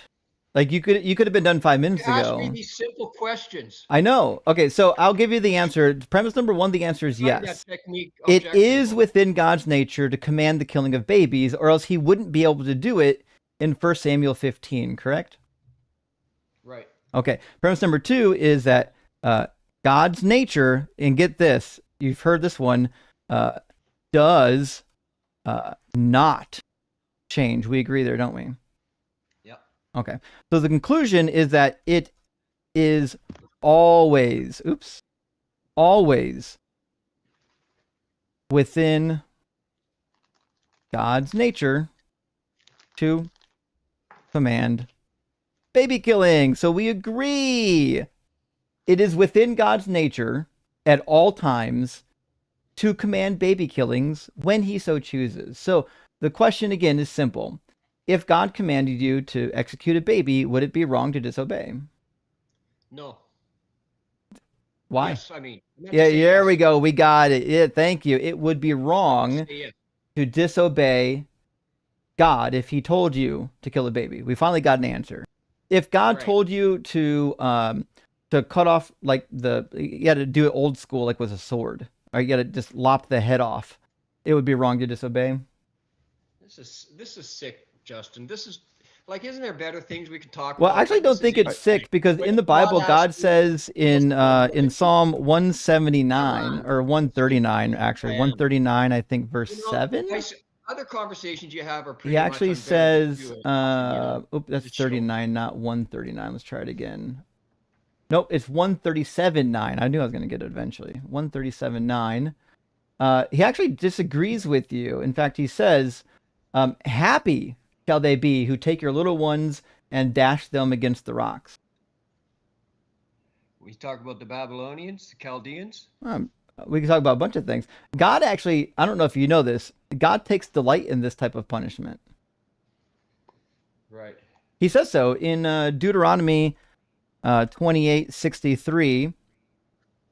He says, just as the Lord took delight in making you prosperous and numerous, so the Lord will take delight in bringing you to ruin and destruction. So, I mean, disobey God, he enjoys bringing you to destruction. He's getting off on it. Right. God's a judge. I'm sure he is. And when he and what that's doing is judging crime. He's Babies. punishing crime. Babies commit crimes? No, not babies, but Obviously, other Justin. guys. When God Obviously, acts, babies commit crimes. He's like when God destroyed the world by flood. Oh, you're making it worse, He was not better. punishing the wicked for their crimes. You're making it worse. Crime and punishment. What are the crimes of the babies? I don't know. Okay, so when you're a good judge, babies are just Just collateral like when everybody damage. dies. Are babies collateral Obviously. damage for God? I don't know. God decides. Do you know when what collateral everybody dies. damage is? You know, okay, let me ask you that. If there was an all-powerful God and he told you to kill babies, would you do it? No, I'd say stick it up your ass. What if he says, I'll throw you into hell if you don't? So you can go fuck yourself. Throw yourself in hell. What would you do? I'd say I got a friend that's waiting to meet you. Her name's Peggy. Okay, so you won't answer that question. You won't give me an answer to that question. And so I but gave you have. three. I gave you three answers. me If none God told me to answers do it, I'd say and- go fuck him. Right. That's a direct answer. If he came to me and said, I need you to kill a baby," I'd say, "Go ask Turban. He's sick. I'm not." No, what if he said he'll throw you into hell otherwise? To throw me into hell, then You could be the asshole, not me. I see. Okay. No, I wouldn't kill a baby, but I- you're the one that's creating these situations. Nope, God is. God commanded killing babies. All right. Listen, Turbin, I think Oh, you're we've kidding. gone about as far as we can go given like the limited processing power in this conversation. So I got to move on to the next Great. guests before we run Bring out of your time. hands. But thanks for coming up and chatting with us. Yeah, thanks. See you around. Well, that was something. If I were there right now, I'd give you a little push on the shoulder, Justin. I can't believe how mean you're being to him. Like it caught me off guard. I was like, I've never been threatened with a shoulder shove. I mean, he's Canadian. What do you expect? Like, It's kind of endearing, to be fair. it is kind of cute. Although, to be fair, the reason why we have the Geneva Conventions is because of the Canadians. So, like, Oh, they go hard when they're really upset. they're pent up. They got all that rage pent up. They have to let it loose eventually. Yeah. I'm gonna grab a couple. That's super also why they chats. invented hockey. Oh, true. Okay. So I think Jordan's been waiting the longest. So I'm going to read a couple of super chats. We'll get Jordan here. DJ Sure. RP, thank you for the super chat. Says ripped an audio sample of the stream and ran it through a spec analyzer to confirm blitzes in Ian's mics are at a lower bit rate than last week. For what it's worth. Well, What? thank you. I didn't know that. That's, Interesting. I mean, it's cool, but like, come on, that's excessive. I mean, but also, how could that be? I think It could just be a Video Ninja server thing. I see. Yeah, that is weird. I think it's a Video Ninja server thing to this week. Eat some shorts. Thank you for the super chat. Says, what if God is fine tuning tectonic plates as a way to make it bigger? Ayo. What if God is like fine tuning the number of babies in the world with cancer? What if that's God's goal? What if God really is just a sick fuck that likes baby cancer? I mean, it checks out It's given in the line with evidence. the data. Boogit says Christian 1 + 1 + 1 = 1. God Muslim 2 days + 2 days = 2 days. Divine math. Absolutely. Indeed. And Boogit, you might be Which right. is a shame because the Arabs invented, and these were Muslim Arabs, invented algebra. They used to Like, do they math should be really on well. this. Yeah. Yeah. Dr. Fudge says, stop. He's already dead. Indeed. Actually, before we move on, also, is this the sound effect you guys were talking about? Let me tell you something. All right. Let me tell you something. Oh, Wait. you didn't hear it. So let me tell you something. Hold on, let me. No. Oh, I'm sure it's the right one. It couldn't be like the Let wrong me tell you one. something. All right. Let me tell you something. Wait. Still can't hear it, by the way, if you're playing it. Oh, that's sad. Okay, well, we'll worry about that later then. Okay. Oh, wait, you guys couldn't hear it? Could the audience hear that? That's weird.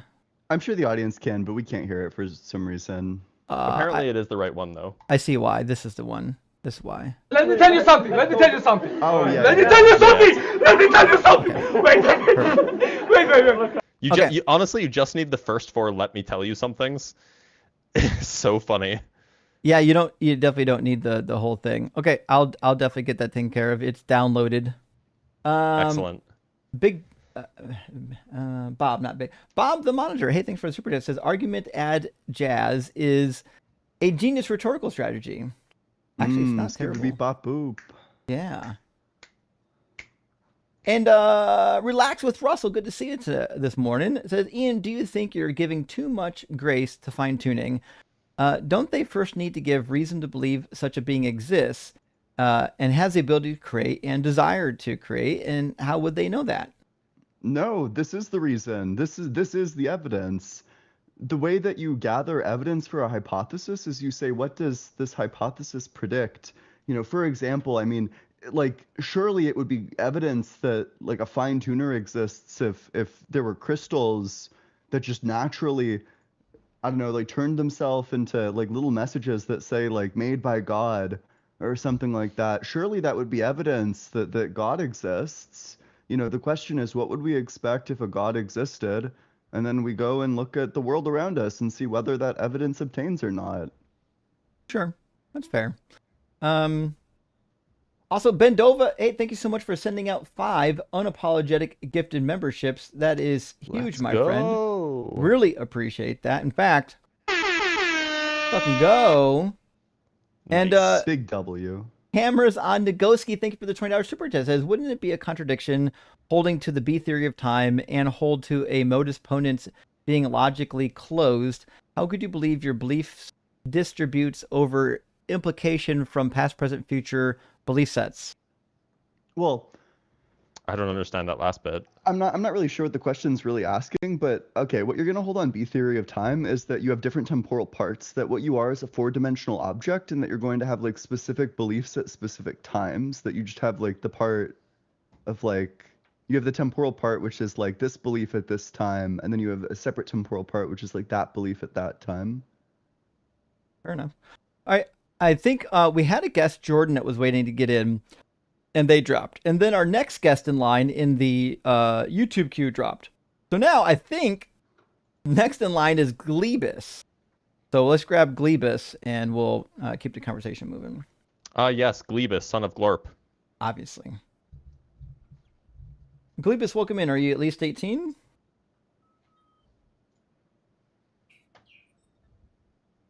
Glebus? Glebus. You looking for a gloop gloop? You get lost? All glory to the Hypnotoad. Okay. Well, I guess that's the end of that. We'll try Howard.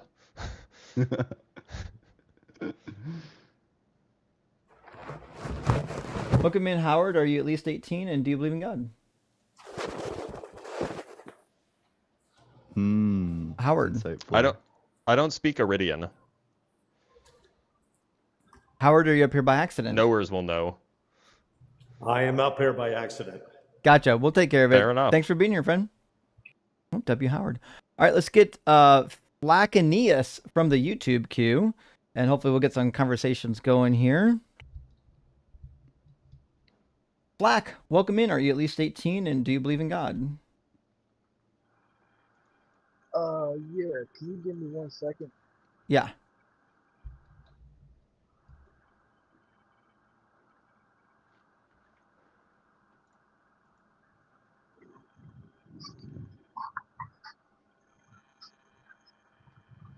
Hey, so what's up, guys? How you guys doing? Good. Can you get a little closer to your phone? It's very quiet and muffled. Can you hear me now? Maybe. I'll turn it up. Hold on. All right, say something first now.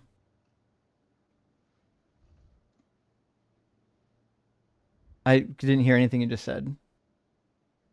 Oh, and your connection's given out. Okay. And he's gone. Well. That was something. Maybe he'll come back. Flockius, if you come back, we'll get you in here next, but since it sounds like you got a connection problem, we're going to grab Mike T from our TikTok queue and get Mike in here, and hopefully we'll get some conversations going. And Mike dropped. Fantastic. Connection problems all the way around. God is not giving a connection to his soldiers today. We'll give them a moment to reload. Give me just a second. We'll read a super chat or two, and then we'll hopefully Flacanius will be back. Oceanus Helios, welcome in. Says, just FYI chat, some models of smoke alarms don't have replacement batteries. The entire alarm must be replaced. I actually didn't know that, and that is kind of sad. But if I had one in my house, I would get it out of there real fast. But thanks for the heads up. It looks like Flacanius is back. So let's try to see if we can get some audio going. Flaconius. Is it Flacanius or Flaconius? How do you pronounce Who knows? it? And he's gone. And he's gone. Indeed he is. Okay. Huh. Okay. Seems like we're having a little bit of trouble today, actually. Some technical issues.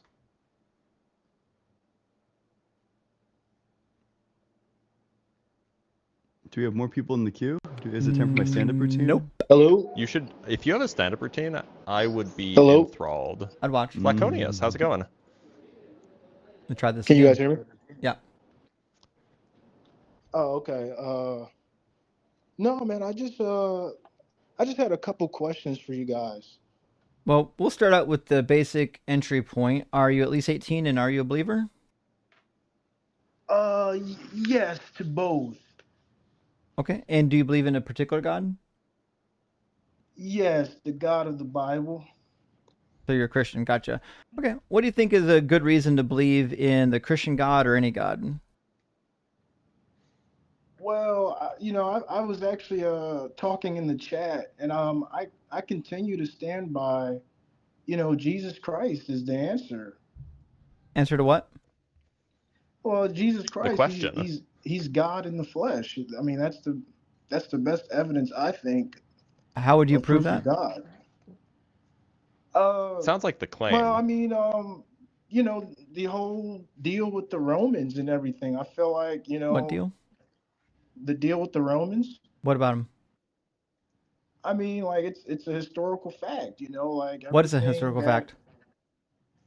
like I mean, they say that, they were crucifying and things of that nature. We I agree. mean, People got crucified. Yeah. yeah, so I mean, I just think it's What's that kind got to of do with him being far-fetched. God? I mean, for instance, like if Jesus was lying, right? Because I'm open to, deconstruction and other ideologies. Like I'm not just going to be closed-minded, right? Let's say for example, Jesus was lying, right? About what? Why were lying about being God and the Savior? Mm-hmm. Why would he be lying and willing to die for something he knew he was lying Because about? he's sick in the head. Same reason why David Koresh was willing to do the same. No, I really like the Okay, caller's argument. I'm not That's familiar why with I David believe in Koresh, but I Joseph will look Smith. him up. And But I love to me, it Mormonism. just, I'm not trying to like push anything on you guys. It's just, I see you guys are debating and everything. That is what's happening. At I least just that's feel what we're like, trying to do. it's not really like the best explanation, thinking that, Jesus was lying or like something was wrong with him. Actually, I it don't is. Do think. you think Joseph Smith was lying? I'm sorry. Who is Joseph Smith? The guy who invented Mormonism. He's the last prophet. Oh yeah, yeah. He was probably definitely lying. Okay, and why was he lying and not Jesus? Um, I would say he really didn't have any evidence What of evidence this. did Jesus have? Oh well, the fact that he performed miracles. What's the proof that he performed miracles? Oh, the book proves the book. Hmm, let's see. Well, I mean, for instance, the Jews and the Romans, they wrote about that stuff. They might, not have believed in it. I give you that much. It's They didn't write about probably any more of a miracles. belief if you believe that kind of stuff at this point. But But I Wait, feel which like, miracles did the Jews write if they about? wrote about it, like he was doing all these like wonderful things, what is it? Which miracles did the Jews write Witchcraft or about? whatever it may be. Flaconius, I feel like which that's miracles did the probably Jews an write about? evidence, right? holy yap, Which Batman. which Jews wrote, I'm or which sorry. Jews and which Romans wrote about which miracles? Did you hear what I said? Yeah, did you hear what I said?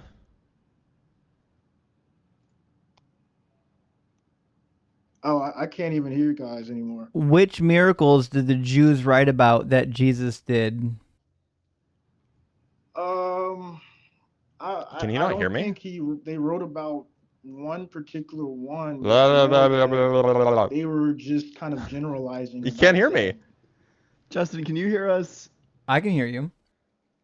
Guest, can you hear us? Yeah, my Wi-Fi kind of goes in and out here, so just let me know, or chat in the chat or whatever. Yeah. What miracles did the Jews write about that Jesus did? No, I was saying they kind of We're not going to get generalized an answer to that like his We're question. not getting an miracles. answer. Um, I know for a fact they saw it uh when he turned the water into wine. They were definitely talking about that, and Who wrote about they that? even said no. In the Bible, it even says the Jews Yeah, I said, know it "Oh, says it in the Bible. I'm asking who wrote about that? I know Tacitus wrote a little bit about that." Not. Famously a Jew, by the way. Yeah, Tacitus did not write about Jesus turning water into wine. No, but I mean, like they definitely generalized. I mean, they didn't even believe it. They were just like, oh, it was kind of like a discrediting thing. Tacitus did not mention Jesus' miracles once. Okay, I may be embellishing on that. I can look into that more, but I do know that plenty of the Roman I think that's called historians lying. had wrote about how Jesus was like this wizard or something, like, and that Well, they Plenty? just they didn't. You think that they did, but they didn't. But even if they did, it would be irrelevant because like there's lots of miracles recorded in the ancient world. If you read Tacitus, Suetonius, Pliny, Herodotus, all of the ancient histories, these stories include all kinds of mythologies and miracles. And one of my favorite miracle cults is the cult of Asclepius. And we've got a document written literally in stone from a couple hundred years before Jesus, documenting all of the miracles of Asclepius. Here's one. It says Alcides of Helias, there we go, Helias maybe? The blind man saw a dream. It seemed to him that the god came up to him, that's Asclepius, with his fingers and opened his eyes, and that he first saw the trees in the sanctuary. At daybreak, he walked out sound. It's a miracle recorded, etched in stone by a priest of Asclepius. right. So Justin, I would only ask you, was Asclepius a like historical person? Yeah. Why wouldn't he be? Oh, I'm thinking that this is Greek mythology. No, Greeks and Romans No, believed you're in thinking of Asclepius. Jesus. Yeah. Okay, so I can research that, but I'm not actually familiar with who that was. He was a deity Granted. that healed people. In fact, Tacitus and Suetonius talk about this deity as well. In fact, there's an account both in Tacitus and Suetonius where the Emperor Vespasian heals somebody using another god named Serapis. In fact, it says a poor man who was blind and another who was lame both came together before him, and he was seated on the tribunal, imploring him to heal them, and saying that they were admonished in a dream by the god Serapis to seek his aid, who assured them that he would restore sight to the one by anointing his eyes with spittle and give strength to the leg of the other, if he vouchsafed but to touch it with his heel. Then he doesn't believe it. He's like, I don't believe this. So they persuade him to do it. It says, at length, however, the advice of his friends, he made the attempt publicly in the presence of an assembled multitudes, and it was crowned with success in both cases. So a whole multitude of people witness Vespasian healing a blind man by spitting in his eyes. Oh yeah, well That's gross, by the I'm way. not refuting What a that. freak. There Holy are shit. supernatural things that can happen. I believe in this instance this is more so talking about like Greek deities, and I kind of just put that into the mythology category. Yeah, we would do the same thing with your deity, right? So what we're Yeah, saying no. is the Greek Hmm. deities, the Roman deities, the Egyptian deities, and the Christian deities, all mythology. No. I 100% understand, and I actually like this format you guys do. I have been watching it for a little bit now, and I actually enjoy it. It's I think sometimes you guys show a good amount of respect and wanting to understand, and I like that. I'm not trying to like disrespect anybody's beliefs or anything. It's Except the just Greek like it's just a pagans. little saddening to hear guys say that Jesus is a myth and all that kind of stuff. But You he is. literally called the Greek gods myths. You know that people Yeah, still but believe that, right? I mean that's just kind of like an opinion, so to speak, right? Well, Because so you And is so can't why are you see. sad when we express our Mhm. opinions? yeah. Well, I was saying like we can't. Like I was in the chat. They even told me, and I think you even said it. Well, one of you said it. Like we don't choose our beliefs. So it's like it's kind of a belief thing at that point. But No. Dr. Bush's point stands, right? Your opinion is that these other gods are myth, which means our opinion that your God is myth is identical to your opinion. So what we're trying to figure out is why would somebody come to the opinion that these other gods are mythological, but that the Christian God is not mythological? Yeah, no, I get that. So what I would say, I'm not saying they're a myth like to be off-putting. I'm just saying it. In our traditions, Jesus says in the Bible, I am the truth and I am the way. Oh, that can't be true. Well, why do you say that, Justin? Because Jesus says things that are untrue all the time. What? Yeah, if you were listening with the last guest, we already went over Luke chapter 4, where he lied about Isaiah 61. He also lies about Psalm chapter 8. He lies about Psalm 41. He lies about Psalm 69. You want to see some of those? Yeah, you can go ahead. Yeah, we'll go to John 13. I think it's verse 18 is the one we want. He lies about the Psalm 41. So he says here, in regards to his betrayal by Judas, I'm not speaking of all of you. I know whom I've chosen, but it is to fulfill scripture. The one who ate my bread has lifted his heel against me. So he's saying, listen, there's a scripture that's predicting that I'm going to be betrayed by someone who shares bread with me. Oh, cool. Let's see where that comes from. It actually comes from Psalm 41, and we can go back to verse 4. And we'll see that it's certainly not a prophecy, and who's ever speaking is certainly couldn't be about Jesus. As for me, I said, O Lord, be gracious to me, heal me, for I have sinned against you. My enemies wonder in malice when I will die and my name perish. Wait a minute, who's ever speaking here is a sinner. This couldn't be Jesus.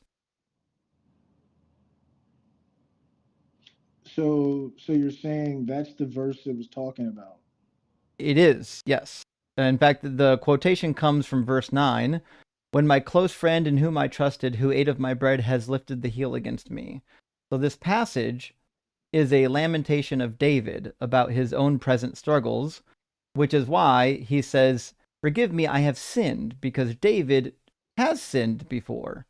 So this can't be Jesus speaking. This has to be David speaking.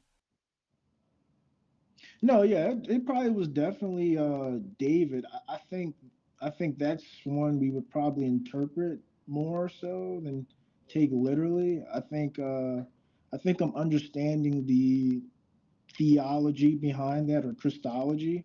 There's no Christology, Um, is what I'm saying. oh, you don't believe that? Well, it just is the case that Psalm 41 is not a prophecy, and it doesn't say anything about a Messiah or anybody in the future. Okay, I'm gonna need to grab that verse from you before I go so I can take a look at that. Yeah, it's on the screen. Let me see. You can see the screen, right? Yeah. Is John 13:18 is where Jesus gives you the quote, and the quote comes from Psalm 41, verse 9, but you only got to go back a couple verses and you'll get the context. The context is King David speaking about his own struggles. This is not about a Messiah coming hundreds of years later. Oh yeah, I think I think that is a little bit of a prophecy, but How? yeah, it can be a little I guess confusing because it's David speaking, but Yeah, I how is it think a it's prophecy? I'm sorry? How is it a prophecy? Because when David is saying I've sinned against you, stuff like that, I think that's like a foreshadowing or allegory to Judas. Like, oh Why would I well, believe I that? have. Well, I mean, it's just a logical step. They both sinned against God. So what? I've stood against God. Does that make me the Messiah? Well, no, it's not predicting the Messiah. It's just, well, So, it's saying that Judas will be the one to but sin against God. he didn't say anything about that. So if I do something vaguely familiar to one of the Psalms, does that make it a prophecy automatically? Well, no, it's kind of Why? the interpretation at that point. Well, why if I listen, if all you have to do is act out something vaguely familiar to an Old Testament passage and it just becomes prophecy, then why isn't it prophecy when I do it? Well, we're not saying it couldn't be. It absolutely could be. Well, that sounds like I'm the Messiah then. Well, not in that sense, though, In what Justin. sense? I don't think it would make you the Messiah. I would think it would Why? make you one of the collaborators, but I think it was talking about Why wouldn't Judas. I be the Messiah if I fulfilled the prophecies? Well, no. I mean, no. Those prophecies were already fulfilled. I think it's What calling prophecy? out. when someone will lift their heel against Jesus. No, that's not even a prophecy. Okay, so what would that be? It's just David lamenting. David was betrayed. He wrote a lamentation discussing it. That's it. No prophecy. Okay, you can say that. I would definitely be more along the lines of it being a prophecy or Why? foretelling. What makes it a prophecy? We'll start easy. What is a prophecy? Give us a definition. To me, a prophecy is a prediction.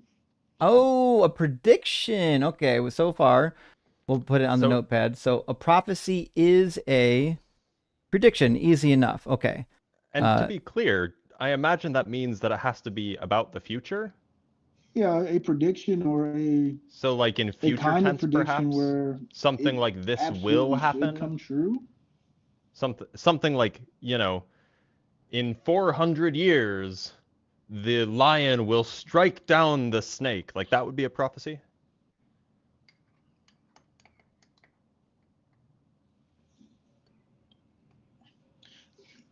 Yeah, let me grab my other phone real quick. Okay.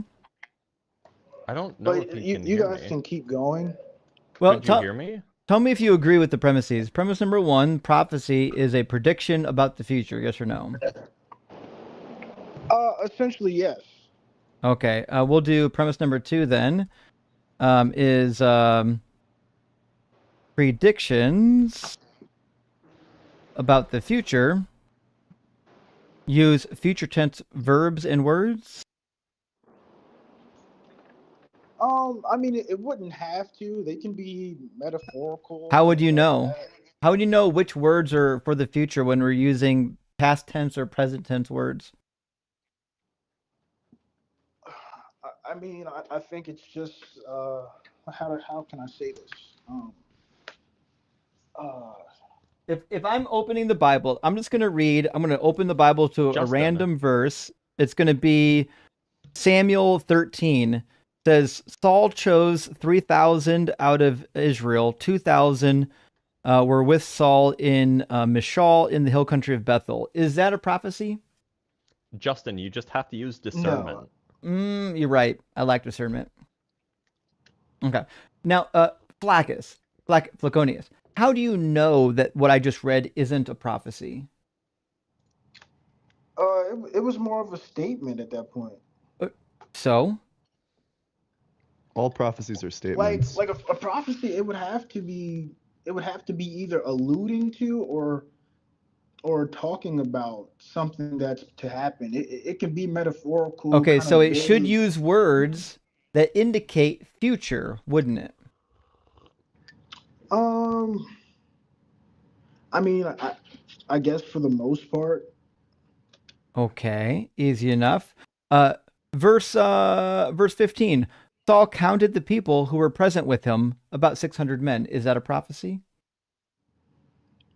No, that's not a prophecy. Yeah, because it's just talking about stuff in a story. That's it. It's just a story. So when we get to Psalm 41 is not a prophecy. There's nothing in here. Isn't that a band from the 90s?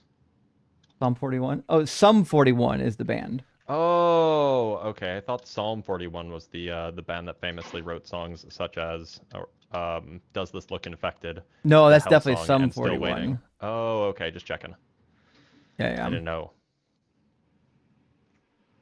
So the reality is, Flack, is that every time we open the Bible, we know what a prophecy is. A prophecy is when it says, this will happen, using future tenses.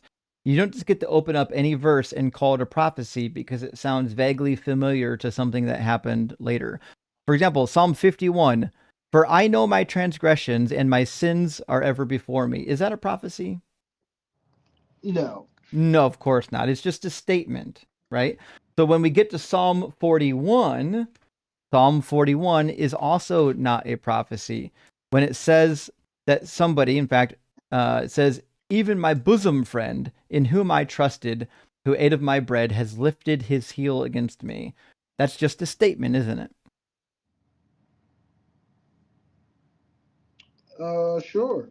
Okay. So why would I read that statement and think that it's a prophecy when it's literally just a statement like the other ones? So, Justin, right now I'm trying to get some stuff to work so I can look at it as well. But I mean, I have, I guess, a theory on that. But just for the sake of the argument, I would say no. You don't have to. But I'm asking, why would I read Psalm 51, which has a statement, and say, no, that's not prophetic, and then read Psalm 41, which has a statement, and say, yes, that is prophetic? Why would I do that? I mean, everything with God isn't okay. It's actually working now. Everything with God isn't always so like earthly clear cut. Sometimes he like But I'm alludes asking you and for a says other things. reason, right? What tool could I use to open the Hmm. Bible and say, this statement is a statement and this statement is a prediction? How could anyone possibly know? Yeah, it's just about discernment. Honestly, it's about personal discernment. Fucking Discernment. knew it. I Magic fucking knew then. it. It's magic. That's It's what biased, So the dude. magic. I used discernment actually in predicting that this would happen, and I'm going to take you to a prophecy that I fulfilled.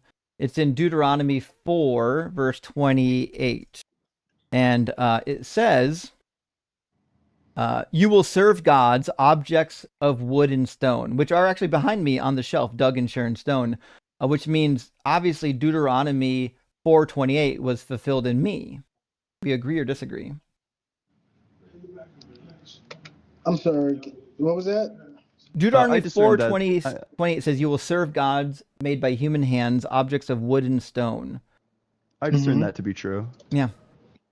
I discern, and Ian discerns, and Blitz discerns that that passage is about Doug and Sharon Stone. Do you agree? Indeed, it is. Yeah, actually, yeah, that's fine. Okay. So you see the problem then, don't you? I mean, I see what you're getting at, right? What are I we do getting at? understand. Like you're just kind of saying it's like too vague to know for sure. No, what we're saying is just saying you have to discern it isn't an answer. Everybody thinks that their opinion is some level of discernment. That doesn't tell you anything about how you should interpret a text. Well, yeah, I mean that's definitely why we have like protocols for that kind of stuff. What are the Yes. protocols that you're using? You know, I get what you're saying, right? It's not a bad thing what you're saying. But He must be ignoring me on the purpose, the right? thing is, He's doing Diffie-Hellman with the Bible. it's not just discerning, just to discern. No way he can hear you, Dr. Blitz. He cannot hear you. Yeah, I mean, like, No, I can't actually. No, you can. and He he's cannot. not muted either.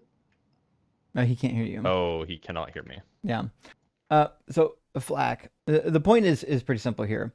You can't just say that my interpretation of the passage is appropriate because I discerned it to be that way. Because I would just say, well, I discerned it to be the other way, right? It's not a viable solution. So the reality is, your interpretive model of these passages only exists because it already reinforces what you believe. But if you think critically, it's stupid, and you wouldn't apply it to anything else. You wouldn't let me do it. You wouldn't let Joseph Smith do it. You wouldn't let Dr. Blitz or Ian do it. So the reality is, you're creating an argument that is untenable because it can literally only apply to one special person. Your special pleading for Jesus, rather than looking at the text critically. And that's why this text fails over and over again, is because it only works if you're using confirmation bias. It doesn't work if you're actually using your brain. Well, you can say that because I was doing reading last night and it was saying, the secret things are for the Lord to know. So what? And some things Yeah, you don't know them. I know them. I discerned them. You didn't. you discern them. Yeah, I know the secret things. God gave them to me. I discerned them. You don't have them.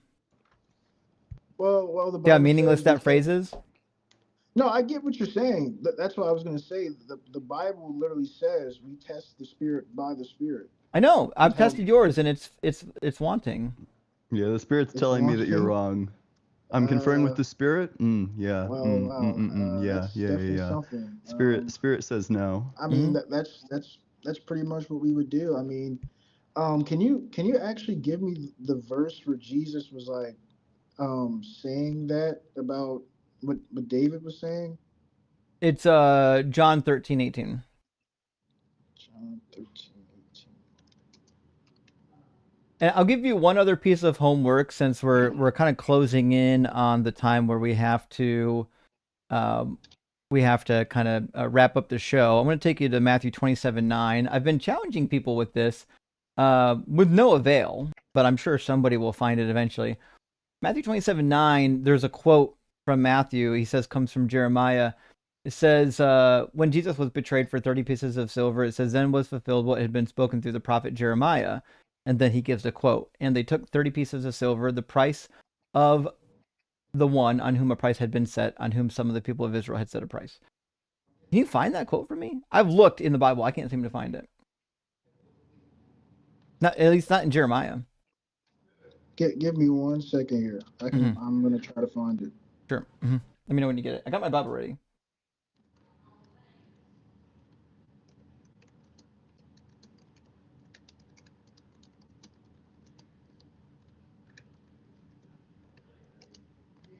Let's do that. It's not that bad though. Welcome back, Dylan. Hey, Hey, what's up, Dylan?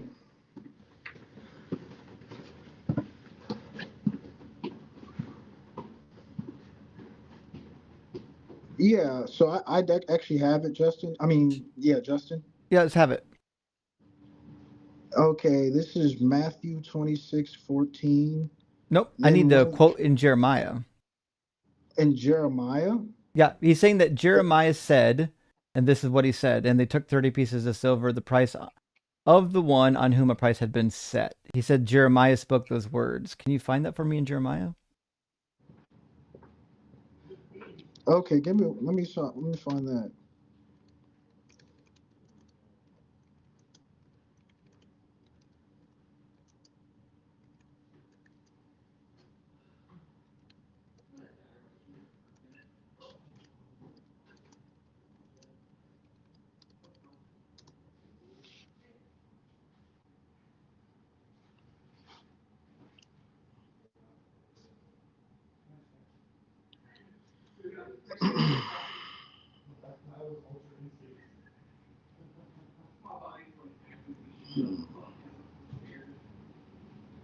Let me know when you find it. Okay. I'm definitely seeing what you were talking about here. Sure. Yep. Just let us know when you get it. We'll put it on the board.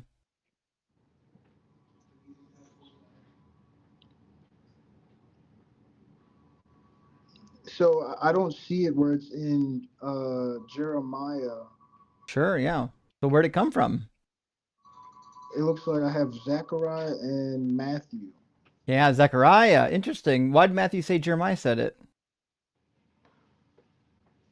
Um, just reading here, it's saying that it might have just been like a blending of the prophecies. But he said Jeremiah said it though. You know how prophecies get blended. Sometimes you just stick them in a blender and Well, go. it says one of our traditions. It was just common to like talk about one of the more major prophets or the first prophet that Nope. the book contained. That would not That's be what the it says case. here. The minor prophets were circulated as a group, separate from Jeremiah and the other major prophets. Zechariah is a minor prophet.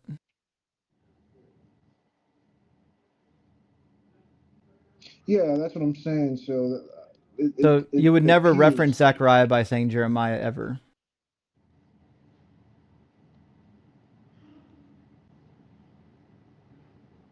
I don't know who told you that, but this is simply not true. No, it's one of our traditions. It says it was a common practice to refer to an entire scroll by the name of the first book it It was contained. not ever. Well, yeah, that would be more evidence thing at that point, right? I don't know what you mean by evidence. What I'm saying is, whoever told you that that tradition exists is lying to you. It doesn't exist. And we know for a fact that the 12 minor prophets were circulated as a unit, having no connection to the major prophets. So they wouldn't be on the same scroll, is what I'm saying.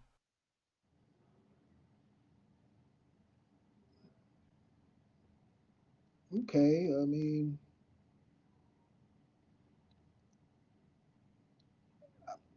I'm not really sure where to go with that one. Yeah, I don't know who told you that. I know that people will say that. It's just not true. Somebody's making up stories. That's certainly not the case. We have zero evidence whatsoever at all that at any point in history this was how people were doing things. Okay, I mean, I guess we'll just respectfully disagree on that one. Well, it would be up to you to provide evidence of it, right? So if you're saying, listen to the tradition whereby you could say a major prophet and actually be referring to a minor prophet, we would need some reason to believe that other than just stating that that was the case. Okay.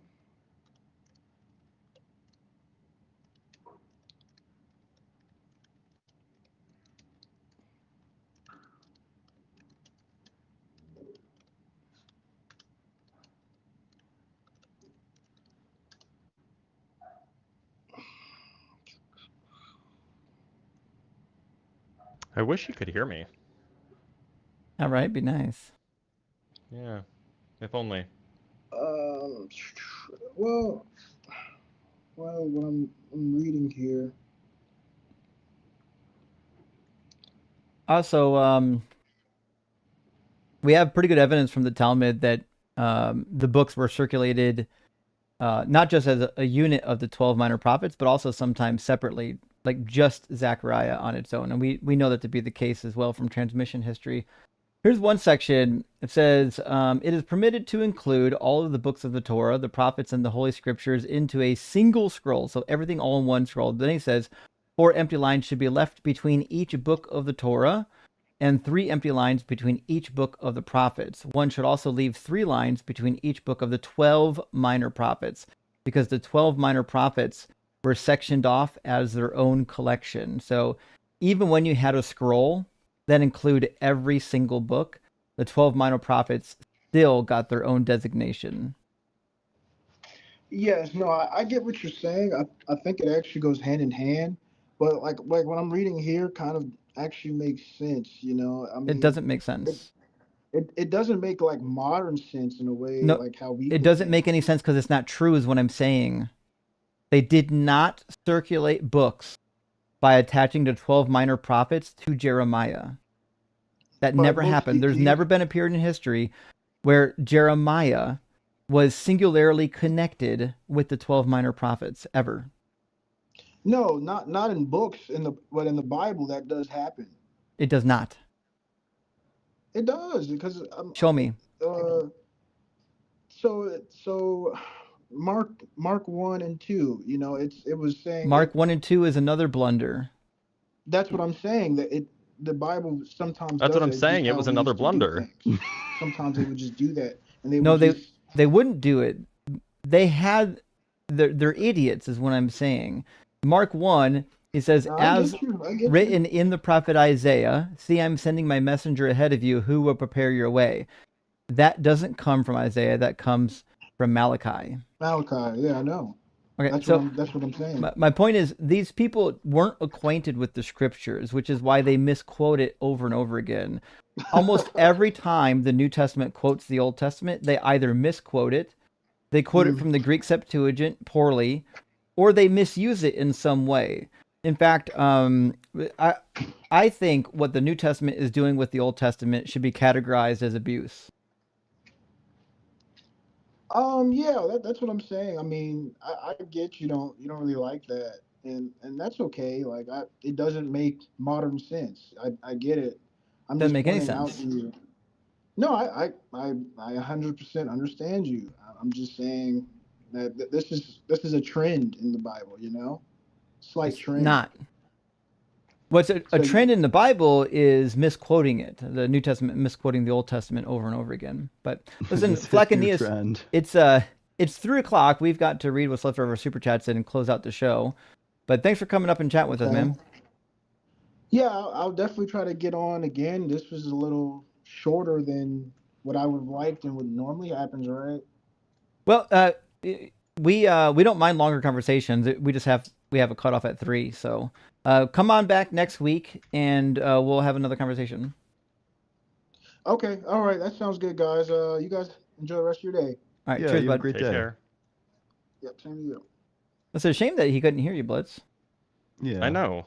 I was thinking about conveying, like, after every time Dr. Blitz talked, I was thinking maybe I should say, Dr. Blitz says, and then I'd get the assist on all of your jokes. If only. All right, friend. I mean, it's not like I would have done much besides just like get the swish and the dunks with the memes and the jokes, but like still, you want to be heard. I agree.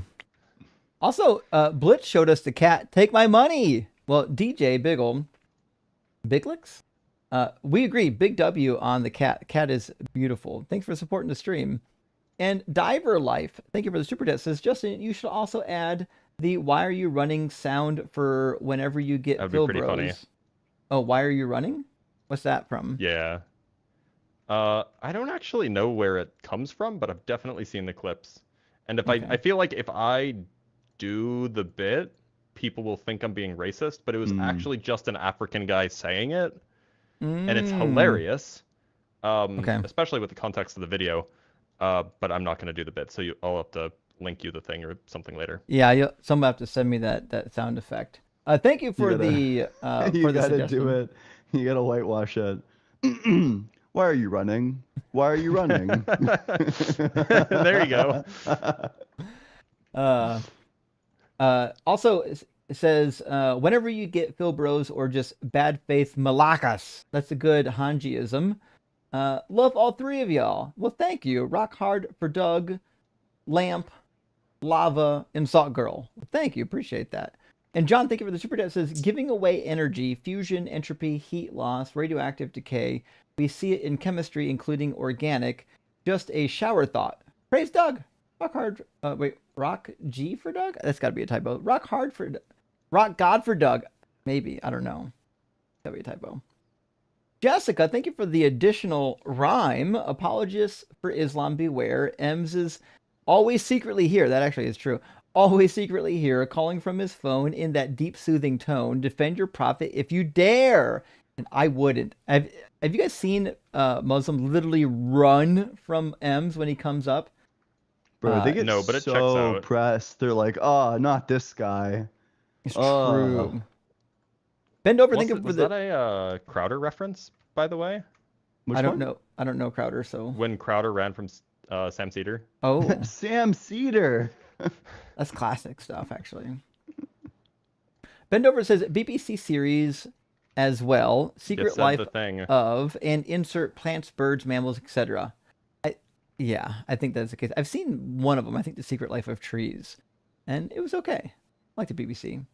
And Carrie Yo says, you guys help me get through the hard times, like the present caller. Well, thank you, Carrie. We certainly do. I think we see this, what we do here as a service as well, because believing correct and true things, I think, is helpful for humanity. And Piranha, thank you for the $10 super chat, says, Turban sounds, speaks and believes exactly like Terry Davis. Which is a hilarious rabbit hole. My friend was scammed into paying $20,000 bail for a scammer. My tithes to Doug got her 3/4 back. Praise. Holy shit. 3/4 back is pretty good. I mean, I'm curious what happened to the other quarter. Maybe it went to like legal fees. I could see that. Scams are horrific, and unfortunately, I don't think there's any way to avoid them. Sorry that happened, Piranha. Gretchen, great to see you today. Thank you for the super chat. W Nero says Turban just single-handedly disqualified Canada's right to brag about their education system. For fuck's sake, this It was equal parts rough. hilarious and painful to listen to. That was tough, actually. There were a couple points where I was like, is this wrong? Like, is this a bit? Yeah. Like, something felt a little bit off there. Kane says, Justin, you can't be a king. You didn't vote for you, or I didn't vote for you. Fuck, you're true. According to Monty Python, that is a real problem. I'm still working on my Syndo-anarchic state, or whatever it was. Anarcho-syndicalism? Something like that. No, there's a Monty Python reference. There's a bit. It's a bit, and it's a good bit, and I'm glad that you know the bit. King Peanut says, were the Amalekites a real group of people? Scholars are actually divided. We don't really have evidence of the ancient Amalekites. But being that there are so many other people groups in the Hebrew Bible that do like show up in history, it's possible there was a group called the Amalekites. It's just hard to say. They're constantly doing more archaeological research over there, so it's possible that anytime in the future we might pull up some good data on them. But right now, the Amalekites seem to be a fictional entity as far as our evidence goes. I personally think they probably existed in some way or shape, but we just don't. We're lacking the material evidence for them. Contra Deity says giving bad statutes is in good God's nature always. Yeah, fair. I mean, giving bad statutes, he says so. I mean Ezekiel 20, 24, and 25. He says that I gave them statutes that were bad that they could not follow. I ordered them to sacrifice their own children so as to horrify them. So yeah, he definitely will give them bad statutes when needed. And James Anthony, thank you for the super chat, says, Ian, is B theory of time basically what's described in Slaughterhouse 5? I've never seen Slaughterhouse 5. It's a book. Dr. Blitz, do you know? It's been so long since I've read it. I read it in like 9th grade. I don't, unfortunately. But, okay, with all the B theory of time, like imagine that we're all in like a video editor timeline. The entire timeline always exists. There are distinct moments in it. Like each slice is different from each different slice, but the entire thing is all there. That's all the B theory of time is really saying. Yeah. Okay.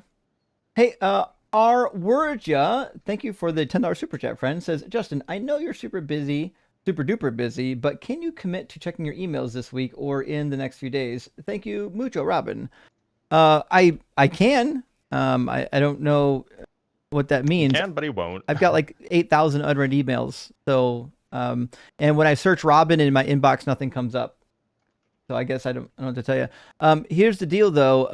Like if you send me an email, it will show up in my inbox, and I can certainly look for it. But if it doesn't come up under search, I don't really know what else I could do. Maybe email address. Anyway, I will certainly more than happy to look into it. I don't know if it's like something like super pressing. I'm going to be streaming all day today until like 7:30. I can look. Where are you going to be next? I'm on AXP after this. Oh, exciting. But I could write down a note. I've got a note right now. I'll put Robin on it, and I'll look for a Robin through all my emails and see if there's an email from Robin in there, and we'll set it up. Sorry, it's so hard to get a hold of me. It's not. If it was just like 10 people trying to get a hold of me, we could probably work it out. But like, I got like 30,000 people trying to contact me at once, and so basically, I really only get to scan through my emails. Is what was happening, and I don't have a secretary, so I'm doing the best I can. Blitz somehow answers all of his messages. I still don't understand how this happens. It's a miracle. I mean, I do. I have no idea. Relax where with did you find Russell. the time? Holy shit. That's pretty crazy. Relax with Russell, thank you for the super chat, friend. Says, if crystals did that, you'd have evidence indicative of a creator and reasons to think that God made those things. Absent such indicative evidence, you'd have no reason to think anything was made by God unless you just assume, right? Well, okay, what you're doing in the fine-tuning argument, you're asking, okay, what would we expect if there was an all-good God? Well, reasonably you would expect that he would create like moral agents. In order to create these moral agents, we need this fine tuning. And, when we look to the world around us, we have this fine tuning. So the fine tuning is something that we would expect if God existed. It's unclear whether we would expect it, or what the theist wants to say is that we don't expect it under the not God hypothesis. We expect it under the God hypothesis. Therefore, it's evidence for the God hypothesis because it's expected on that hypothesis and unexpected on the inverse. That's the argument that they want to make. Okay, fair enough. And follow up from Relax, it says, like the answers you gave added positive evidence. Oh, probably could have been on the same super chat if I'm reading that correctly. Well, thank you for that, Relax. And Mershak, in regards to Psalm 41, thank you for the super chat, says, and he stormeth throughout the party as if his name shall be El Nino. Amazing reference to the Psalm 41 song. If you In Too Deep. Anyone? Okay, never mind. Niche reference to late 90s pop punk culture. Okay. Matthew, thank you for the $10 super chat, friend, says, correction, Al-Khwarizmi, father of algebra, was Persian, and Persians were the main intellectuals of medicine, math, science, literature, etc. of the Islamic golden age. That was actually my understanding as well. I think most of the people I've listened to or talked to about Islam, they want it to Oh, I'm sorry. You're right. Persian, not Arab. I should get that absolutely right. It's not the same people group. Yeah, it is actually. But yeah. they were Muslim. The important point is Right. that Al-Khwarizmi was Muslim, or at least allegedly Muslim. There's questions about whether he was a heretic, but sure. And there are some questions about how much of their sciences developed prior to the Arab invasion, the Muslim conquest. Some of it might have actually and it's a whole thing. But yeah, they were doing some pretty cool stuff back then. And Reverend 8 says discernment on the mount. Oh, that's a play on words for the Sermon on the Mount. Very good. Okay, that's good. All right. Discernment on the Mount was pretty good. I like that one. Miko, my friend, thank you for the $5 super chat. It says JW's can do blood transfusions now. 70 years discerning. Really? They can't now discern they can. Those words have to be mixed. Wait, so they can now? They can do blood fusions now, but they still kind of no idea. frowned upon, is from my understanding. Well, that's good because a lot of people probably died because of that. So yeah, I think there's some prosecutions. Nevertheless, the point is well taken, Miko. If God discerned that you can't do blood fusions and then later discerned that you could, seems kind of silly. God discerning God thing isn't very effective. And Reverend Nate with the follow-up says 12 minor prophets, Dopey, Sleepy, Grumpy, and Malachi. Oh, fantastic. Amazing. Fantastic. Okay. That was good. Fuck, that was really good, actually. And Dynamite Poop, thank you so much for the $50 super chat. That's amazing. Thank you so much. Amazing. And the message is the three of you are amazing. Well, we really appreciate that. And Dynamite, you are amazing for supporting our stream and the work that we do. We can't do it without support from the viewers. And Gretchen, thank you for the 666. Hell Nero says, thanks for the stream, guys. W. Ian, W. Johan, and Crush It Tomorrow, Blitzy. Love y'all. Okay, thanks, bye. Well, thank you, Gretchen. Really appreciate that, friend. Hope you're doing well. And Orion is with us. Good to see you, Orion Patch. Why Are You Running? Comes from the 2013 Nigerian Nollywood movie, A Kiss from Rose. Went viral on Vine and all hashtags to the Unholy Trinity. Well, thank you, Orion. That's good background information on that. So when I put a picture on my soundboard, maybe I'll see if I can find a picture from that movie so my brain will connect it too. Thanks, Orion. And last super chat from BitPlanes. Great to see you this morning. Thank you for the $10 super chat. It says, just think, in another 1,500 years, our dependents will be having these same arguments about how the writers of QAnon were just misinterpreting the New Testament, and the believers will never accept it. And this is fucking true. It really is the case. If you can just take a book and say these words don't mean words, there's no end point to the silly things you can dream up. The sky's the limit, because that's where the firmament is. Nevertheless, Friends, thank you so much for being here. Really super appreciate it. Blitz, Ian, are y'all going live at all today? No.